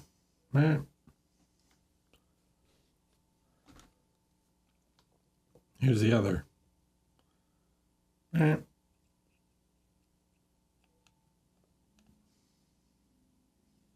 Here's one of his swords. Goes in there somehow. Get in there.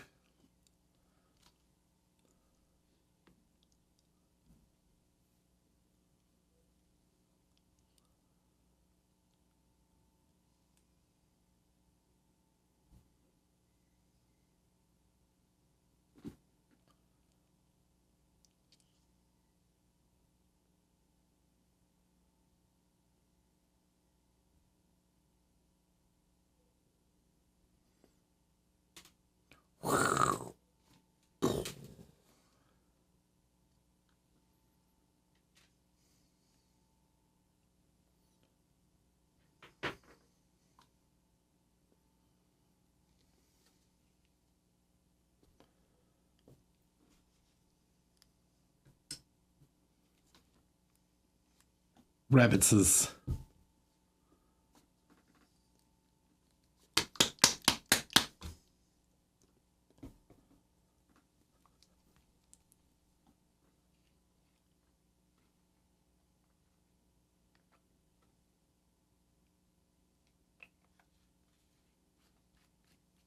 Oh, does he need a scar? Give him a scar across his eye? Not doing that. I'm kidding. I'm not doing that. No, thank you.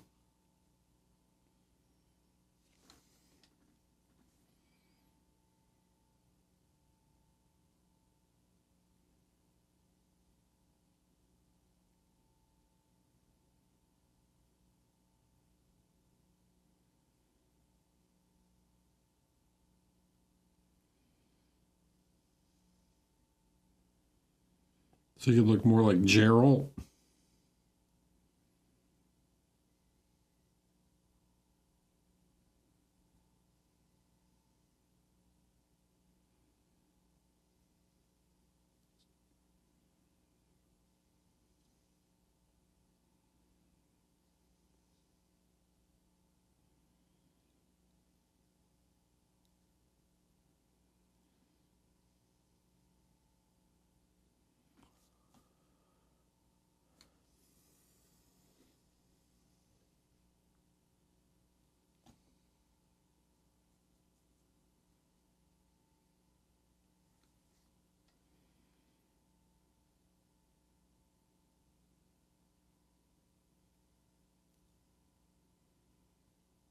Oh, doing all the little whiskers is going to be fun. I hope that turns out well. Fingers crossed.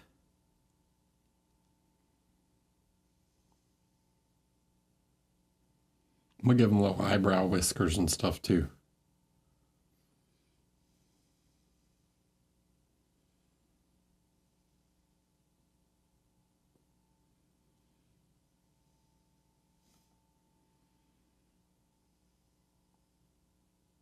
We're going all in.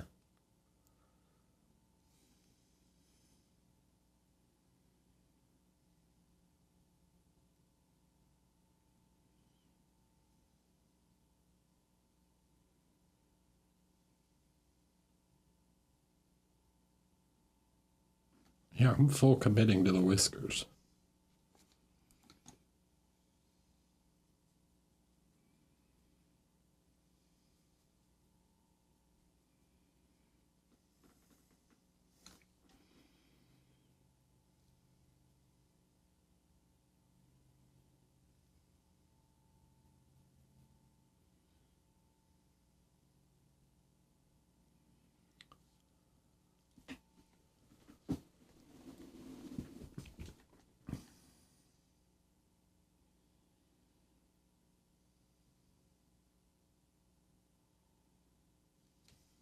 Mixed media, this bad boy.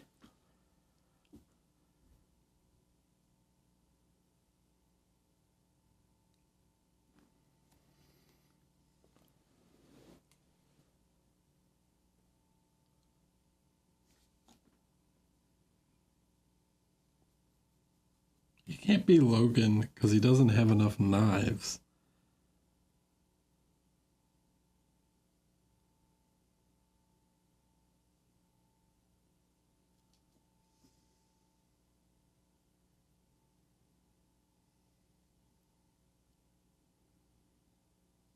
Say one thing about Logan.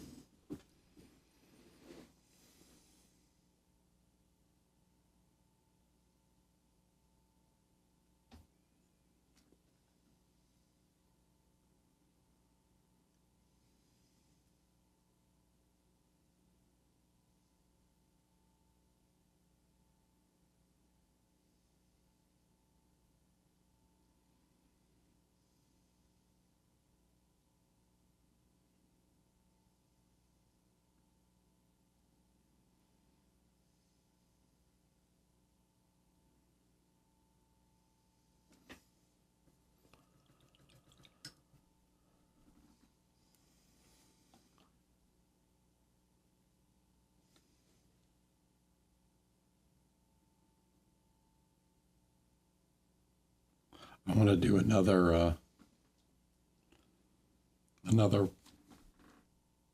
bust from what's it called?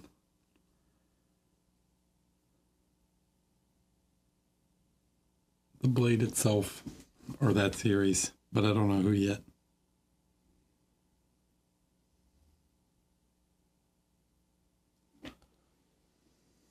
I have a couple ideas.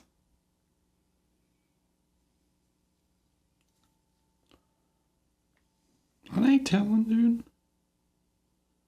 Secret. You have to wait to find out. I'll just pop up with it painted one day. You guys won't even know. I won't say anything. It'll get made. It'll get painted. And then one day I'll just post it. You'll be like, what? Eric made another one?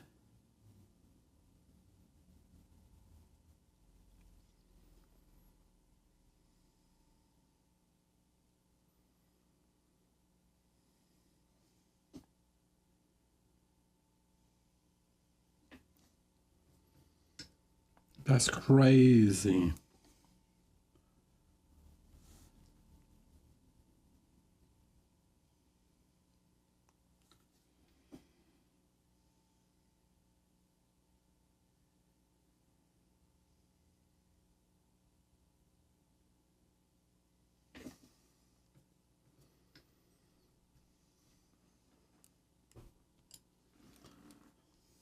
Yeah, I'm a 90s kid, dude.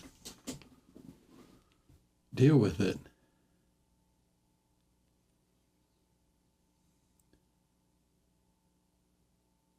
I gotta do the stitching on the other side. The body's almost done though. Other than the back of the leather and then blending this a bit more.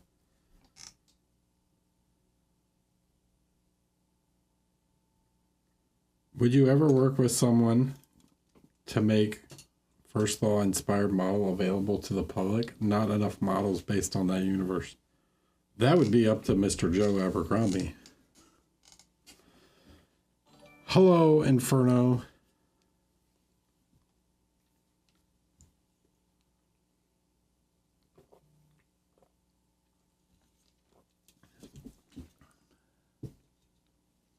Yeah, I mean, if you guys know him, give him a call.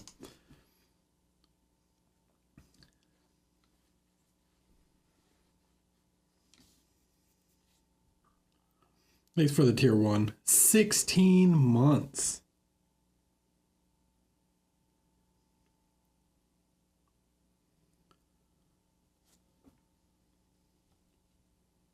How do I feel about that stitching with the arm on? Pretty good, actually. That looks all right.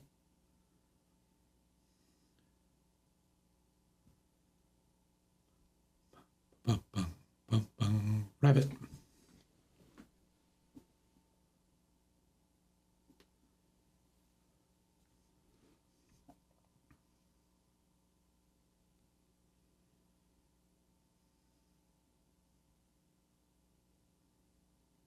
I mean, most of the characters are pretty generic.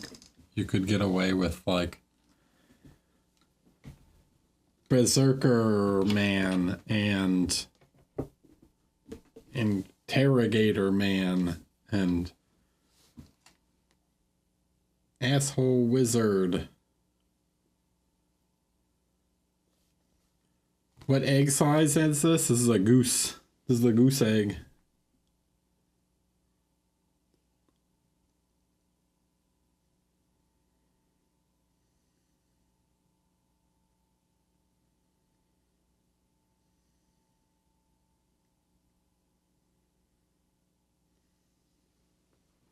Can I offer you an egg in this trying time? The middle one? In the middle, chicken? Is it duck? I don't remember. I thought it was like quail.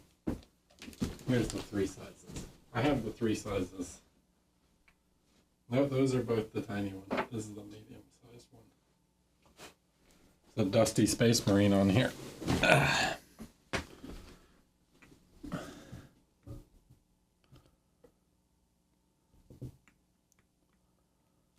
Little guy, medium guy, big guy.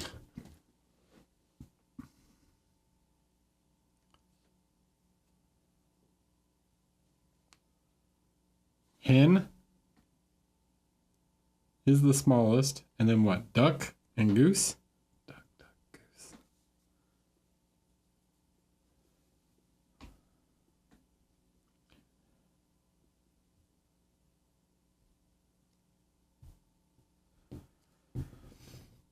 at this Space Marine.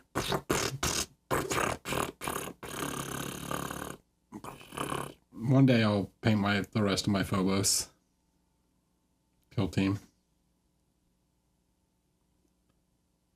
Yeah, he's a kill team guy. He's the veteran.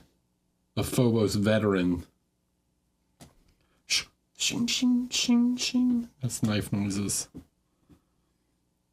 He's going to be a Raven Guard, which is why he has a beaky helmet.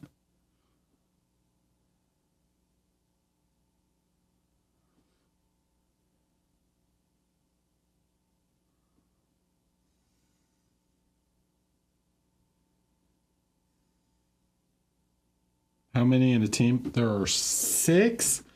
But Phobos is one of those weird ones where you can have like a ton. Oh man, thanks for the tier 1 gifted sub. Appreciate it. Will we get a Warhammer movie show? Yes.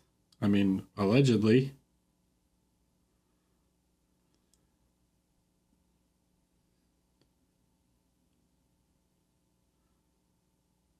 Allegedly.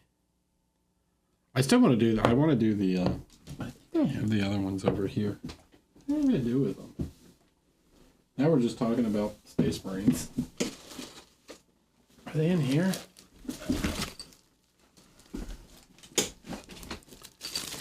Yeah, there's stuff in here.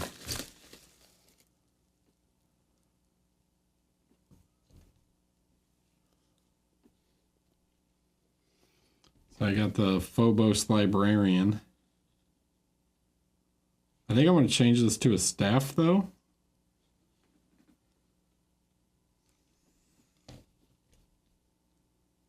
So I want to, if I do this team, I want to build both the, I want to build both the regular Phobos team and the Wolf team at the same time. Because there's enough overlap between the two teams that you can kind of build both teams at once.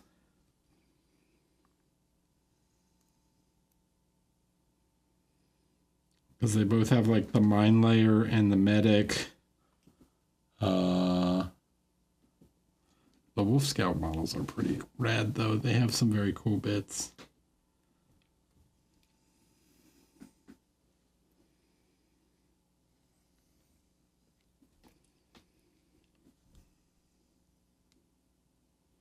Is that the head I picked for him? Really? No, I think I wanted to do this one.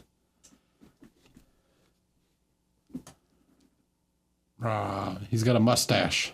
Mustache man. I don't know. I hadn't decided. This one's not bad either, though, I guess. Not the best. Oh, questions, you know? Who knows? Who knows? Who knows? Anyways, Space Marines are cool. That's what I wanted to say. Where's the Eric Space Marine? Right there. He's right there. It's in the cabinet.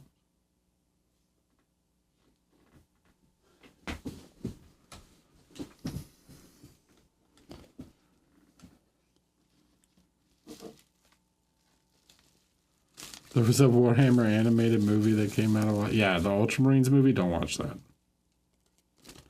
You don't want to watch that. The Secret Level episode is cool, though.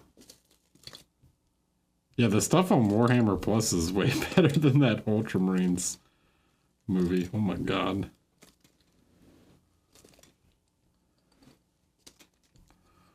Oh boy. Baba Ganoush, thanks for the 5 gifted subs. Thank you. Astartes was cool. And then the guy got hired at GW. They were like, this was so good, we think we'll hire you. Well, thank you very much. Thanks. I guess I should get back. I was like going to take a break, but you know, you guys are doing this and we're in a hype train, so I guess I'll keep painting.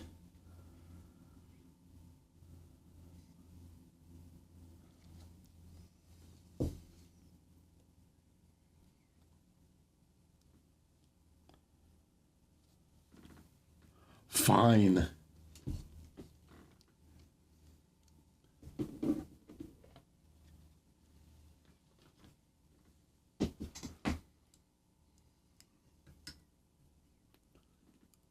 Hey, never ask for anyone to gift subs, especially if they don't have the spare money. Don't give me stuff if you don't have the spare money.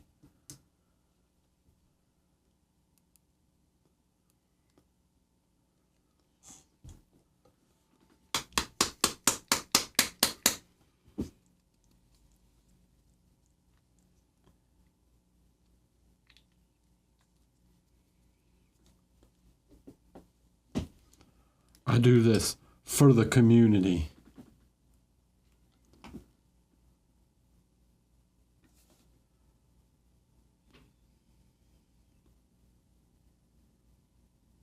I do it for the love of the game.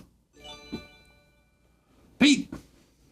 Thanks for the 10 gifted subs. Wow, why you guys are being nice tonight? What's going on? Wow.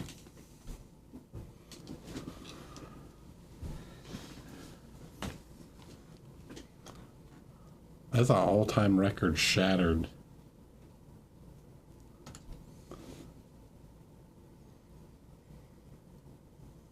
Thank you, guys. Inferno with 5. Thanks.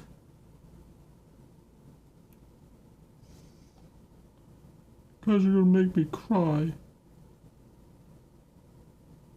Trying to watch a grown man cry on stream, huh? Hmm?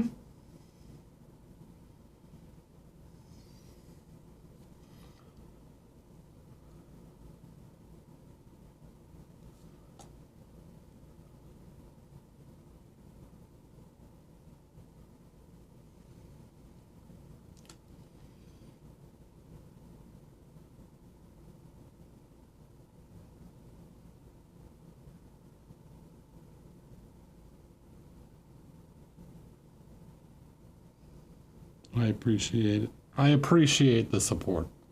Now admit water is best for hydration.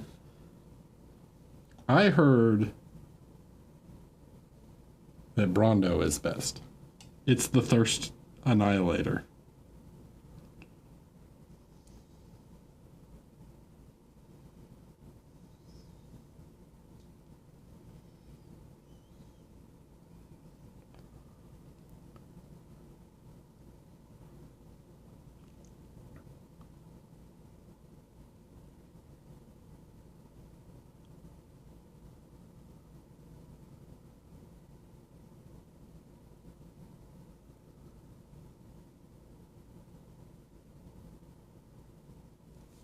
Yeah, dude, it's got what plants crave. By the way, if you got a sub, if you got one of the, what is it, 20 gifted subs? Is that what we had basically? 21?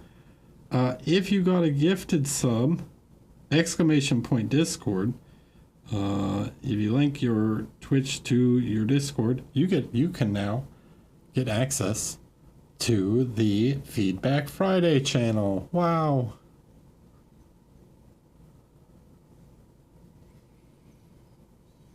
Or for every Friday,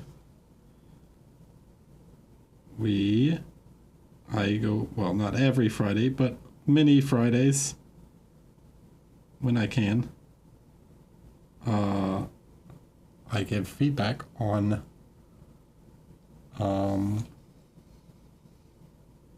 community submitted models. So if that sounds interesting to you, Renarin, thank you for the gifted sub.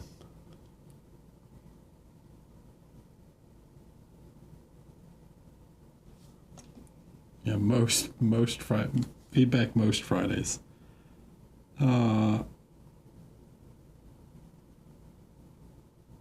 Yeah, we do community feedback of all skill levels.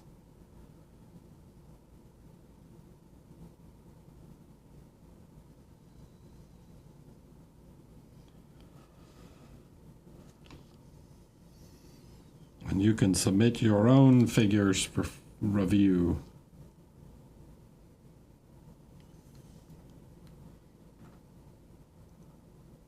No, don't be sorry.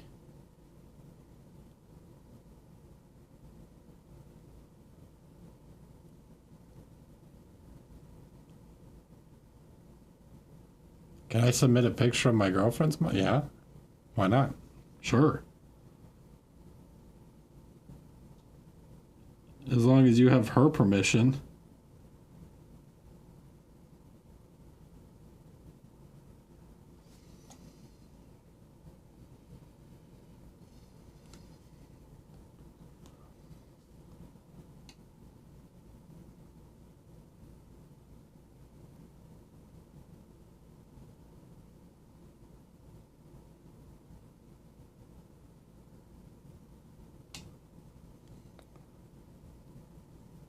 Don't submit your girlfriend's work without her knowing. I don't want to give your girlfriend a gentle roasting that she didn't ask for.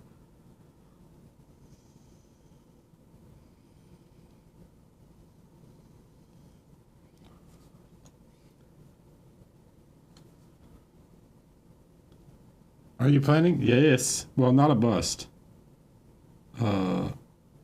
Andy Wardle and I, which I see Andy next week, talked about this earlier. We are going to paint the NPO Goblin. Let me open this chest.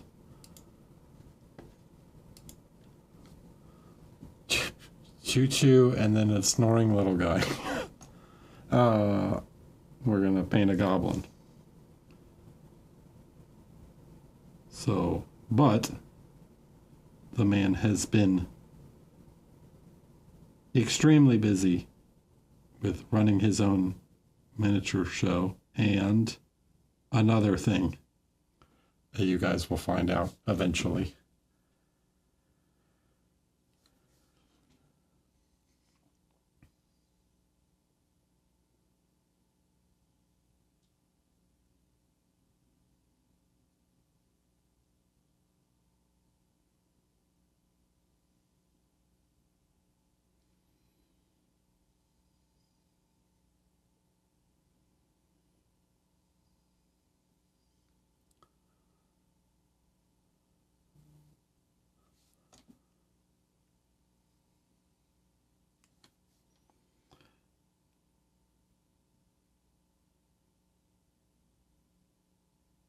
Whoa, go get your tickets to Pigment. If you're in Texas or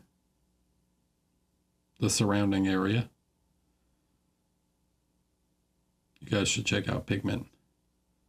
And there are some good teachers going to be there.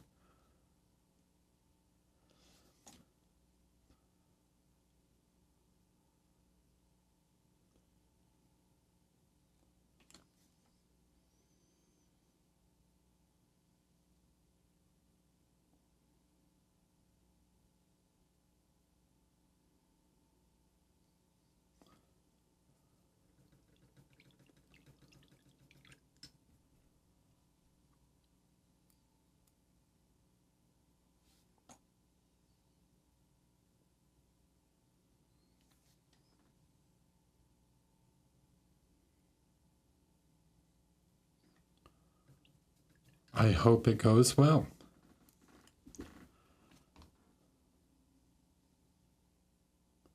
I wish you all the best of luck at with your new show.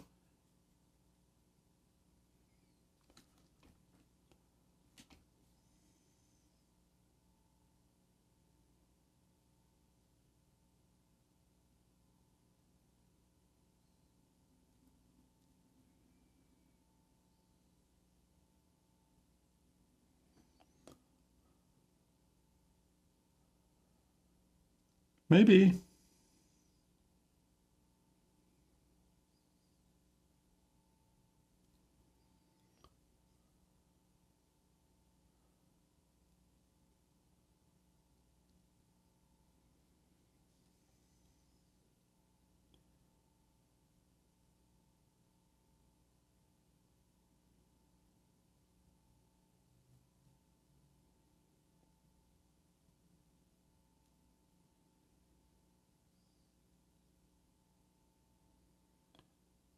You guys will have to let me know how it goes.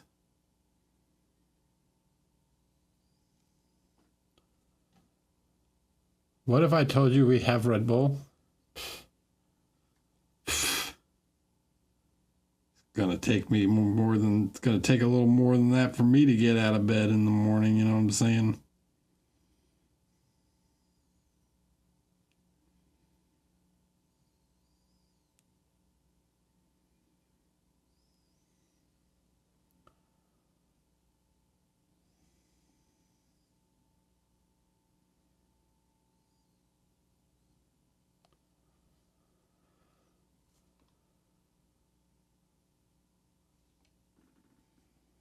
I'm gonna need a soft pretzel also.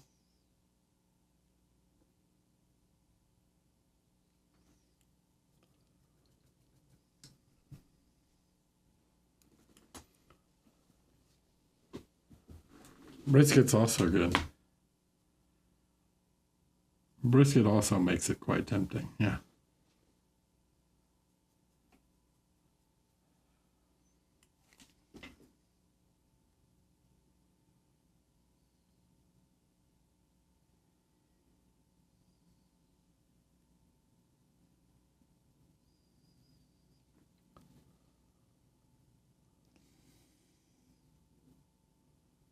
Can I get a brisket sandwich on a pretzel bun? That'd be good.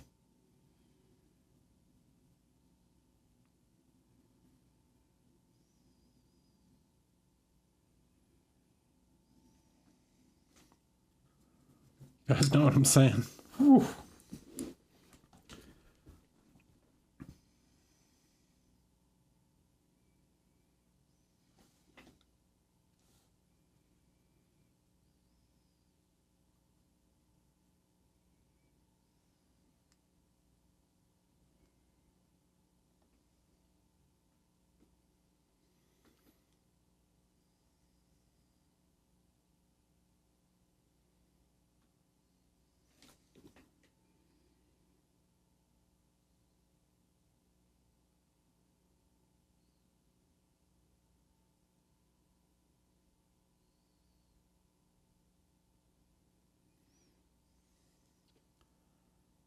I mean, you're in Austin, right? Pigments in Austin. You go to Stubbs. Stubbs is pretty good. I mean, there's probably better barbecue places, but Stubbs is not bad.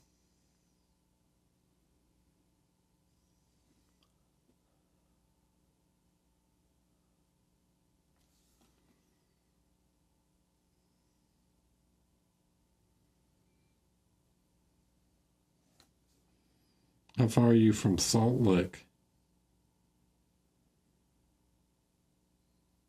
Or is Salt Lick like too overrated now? Is it hipstery to like not like Salt Lick? Like, oh.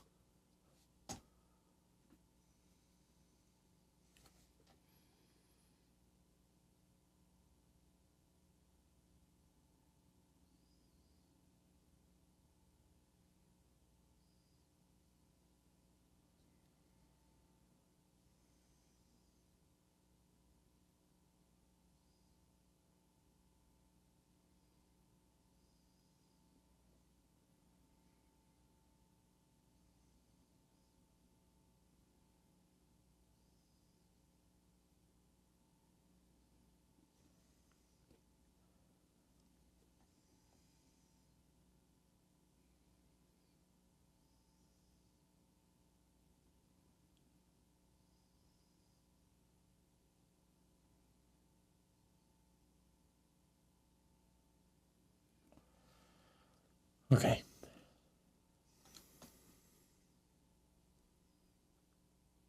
Yeah, Driftwood's a cool name. Like Deadwood.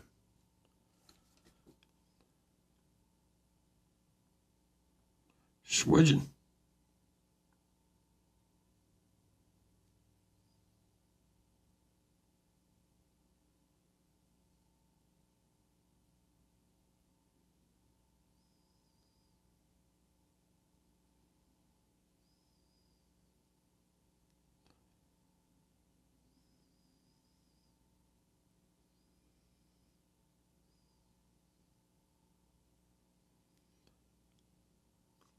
Deadwood was a good show.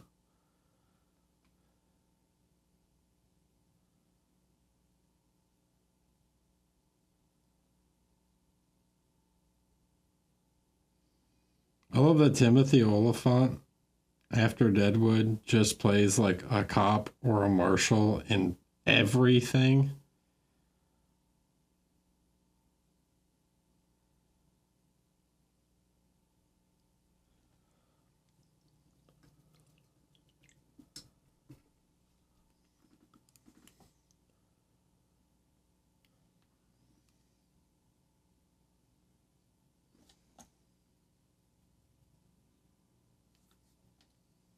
I didn't watch Santa Clarita Diet. Was it good? It's a good show.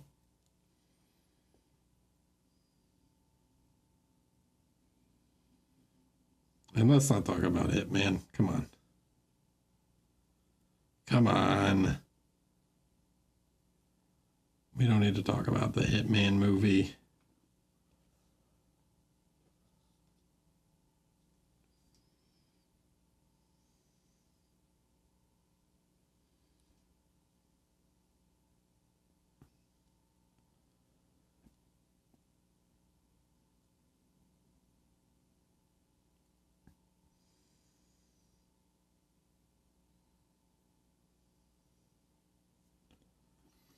We were talking about video game movies the other day.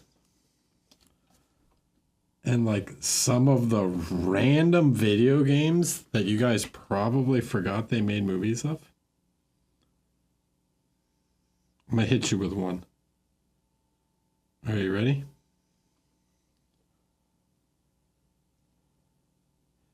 Do you remember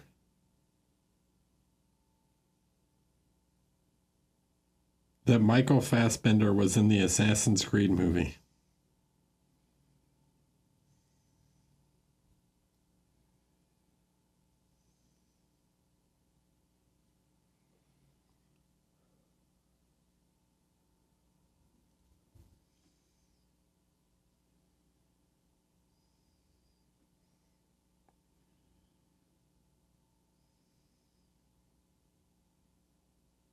I feel like people forget about that one. They made part one is they made an Assassin's Creed movie. Part two is that Michael Fassbender was the main character.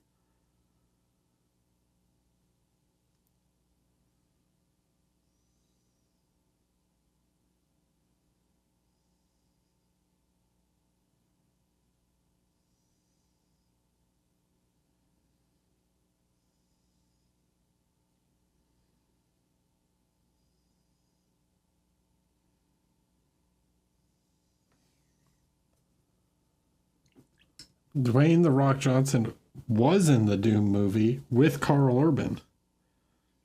I remember that one. Do you remember that Jake Gyllenhaal was in the Prince of Persia movie? Bob Hoskins and John Leguizamo in the Super Mario Brothers with, what is his name from True Romance, who played King Koopa?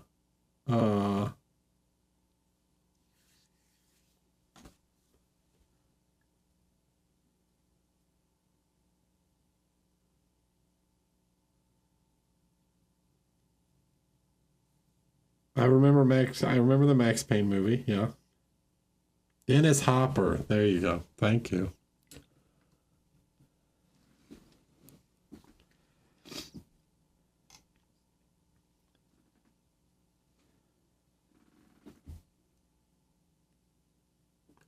I should have gotten Hop because this guy's name is no Dennis Hopper. This is Dennis Hopper, y'all. That's his new name.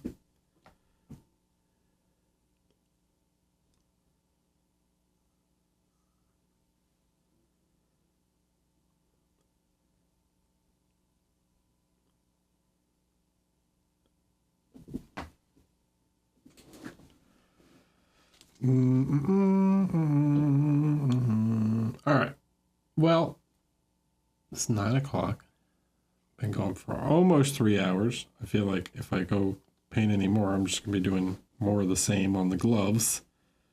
So I think I might call it there.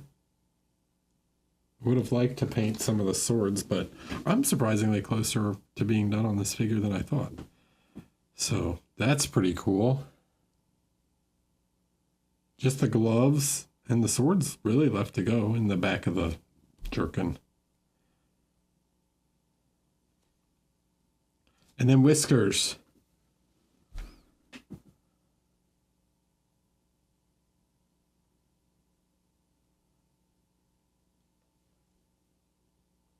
Best video game. So that's a different thing, right? All right, I'm going to leave this at the end of the video, but I'm going to switch cameras. Okay? We're done painting, but I want to talk about movie video game adaptations. Okay? Real fast.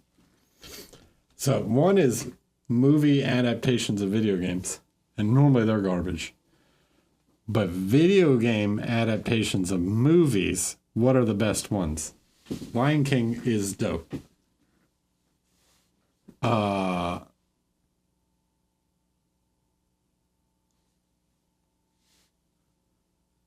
Spider-Man 2. Aladdin is also good. GoldenEye.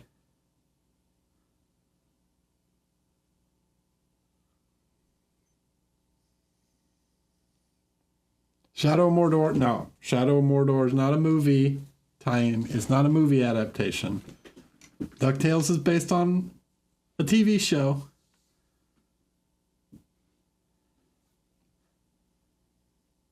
Shadow of Mordor is no. Shadows of Mordor is... Wolverine was good. Wolverine was very good. Not a movie tie-in. It's just based on Lord of the Rings. The Deadpool... I never played the Deadpool game. But I feel like that's based on the comic, not the movie.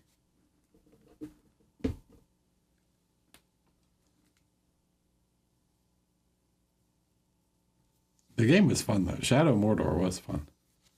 I heard the Two Towers game was very good. The X-Men 2 game, which was basically... Top Gun? Hold on, Top Gun for the NES? That was, like, impossible. Alien Isolation... I don't think you can consider Alien Isolation a movie game. Because I feel like that's like saying... Alien versus... See, Alien versus Predator is sick, but did that come out beforehand? Oh, I got it. Hold on. Are you guys ready for this? I'm going to hit you with one. Star Wars Pod Racer.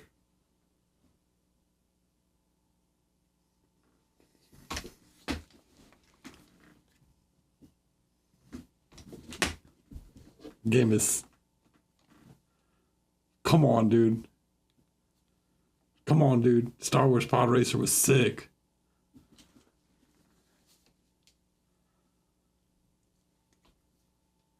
Especially if you plugged in a second controller to the third controller point, you could play it dual stick style.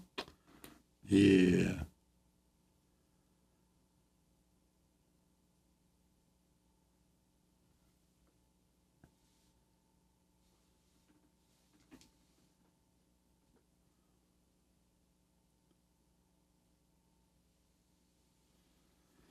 So Shadows of the Empire is a weird one because you can't consider Shadows of the Empire based on a video game or on a book or on any comic book, because Shadows of the Empire was conceived as a multimedia property, like from the beginning.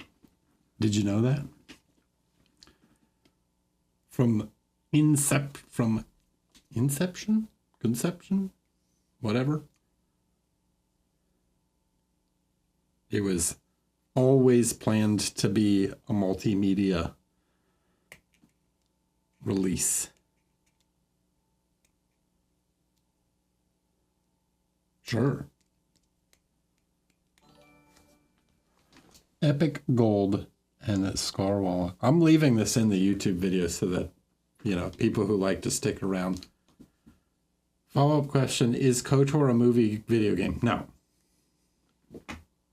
No.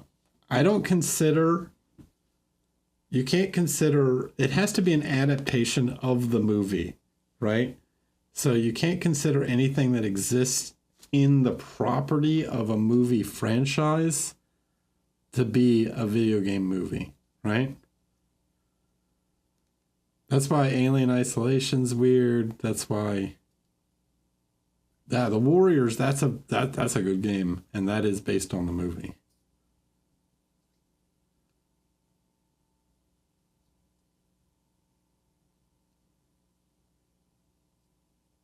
See, Batman Arkham's not based on a movie because it's based on a comic book character. And it's its own story.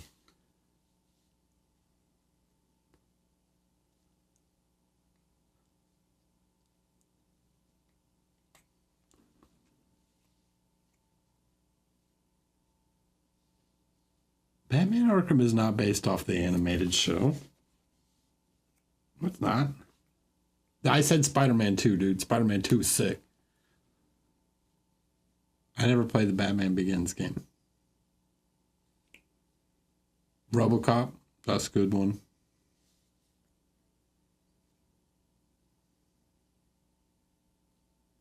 Super Star Wars. Super Return to Jedi, actually.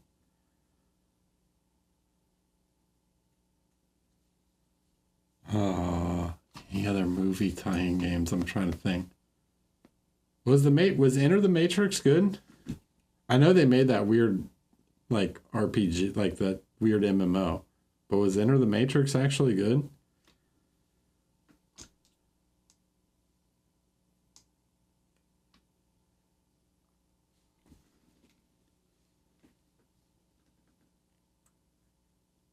Oh, dude, Chronicles of Riddick was sick. That's one of those weird ones where the game is like a prequel to them. I guess it's like a sequel to Pitch Black leading into Chronicles of Riddick. Or no, it takes place before Pitch Black. Yeah, Escape from Butcher Bay. That game is awesome.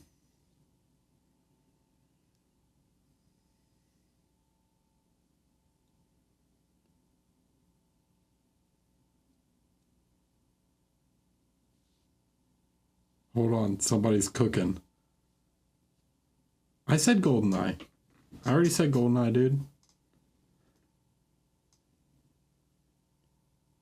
I never played Willow.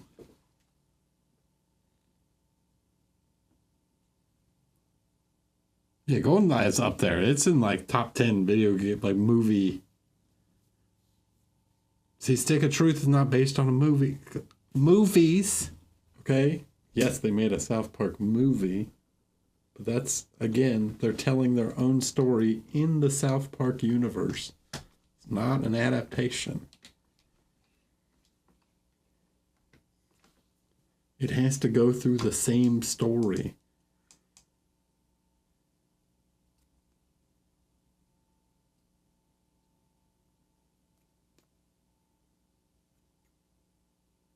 Which Wolverine barely does, but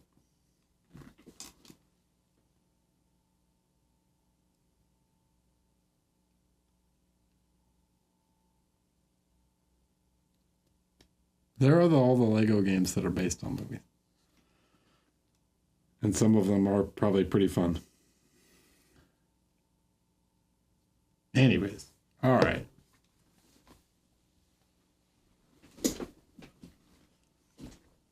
And Top Gun for the NES was terrible. Get out of here, Pete. That game was miserable.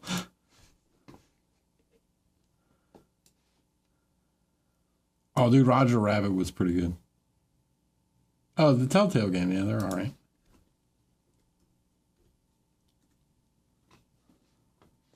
Who Framed Roger Rabbit?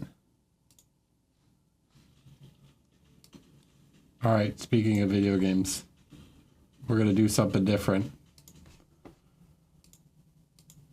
Bones was in here earlier. Lil Bones. So we're going to raid.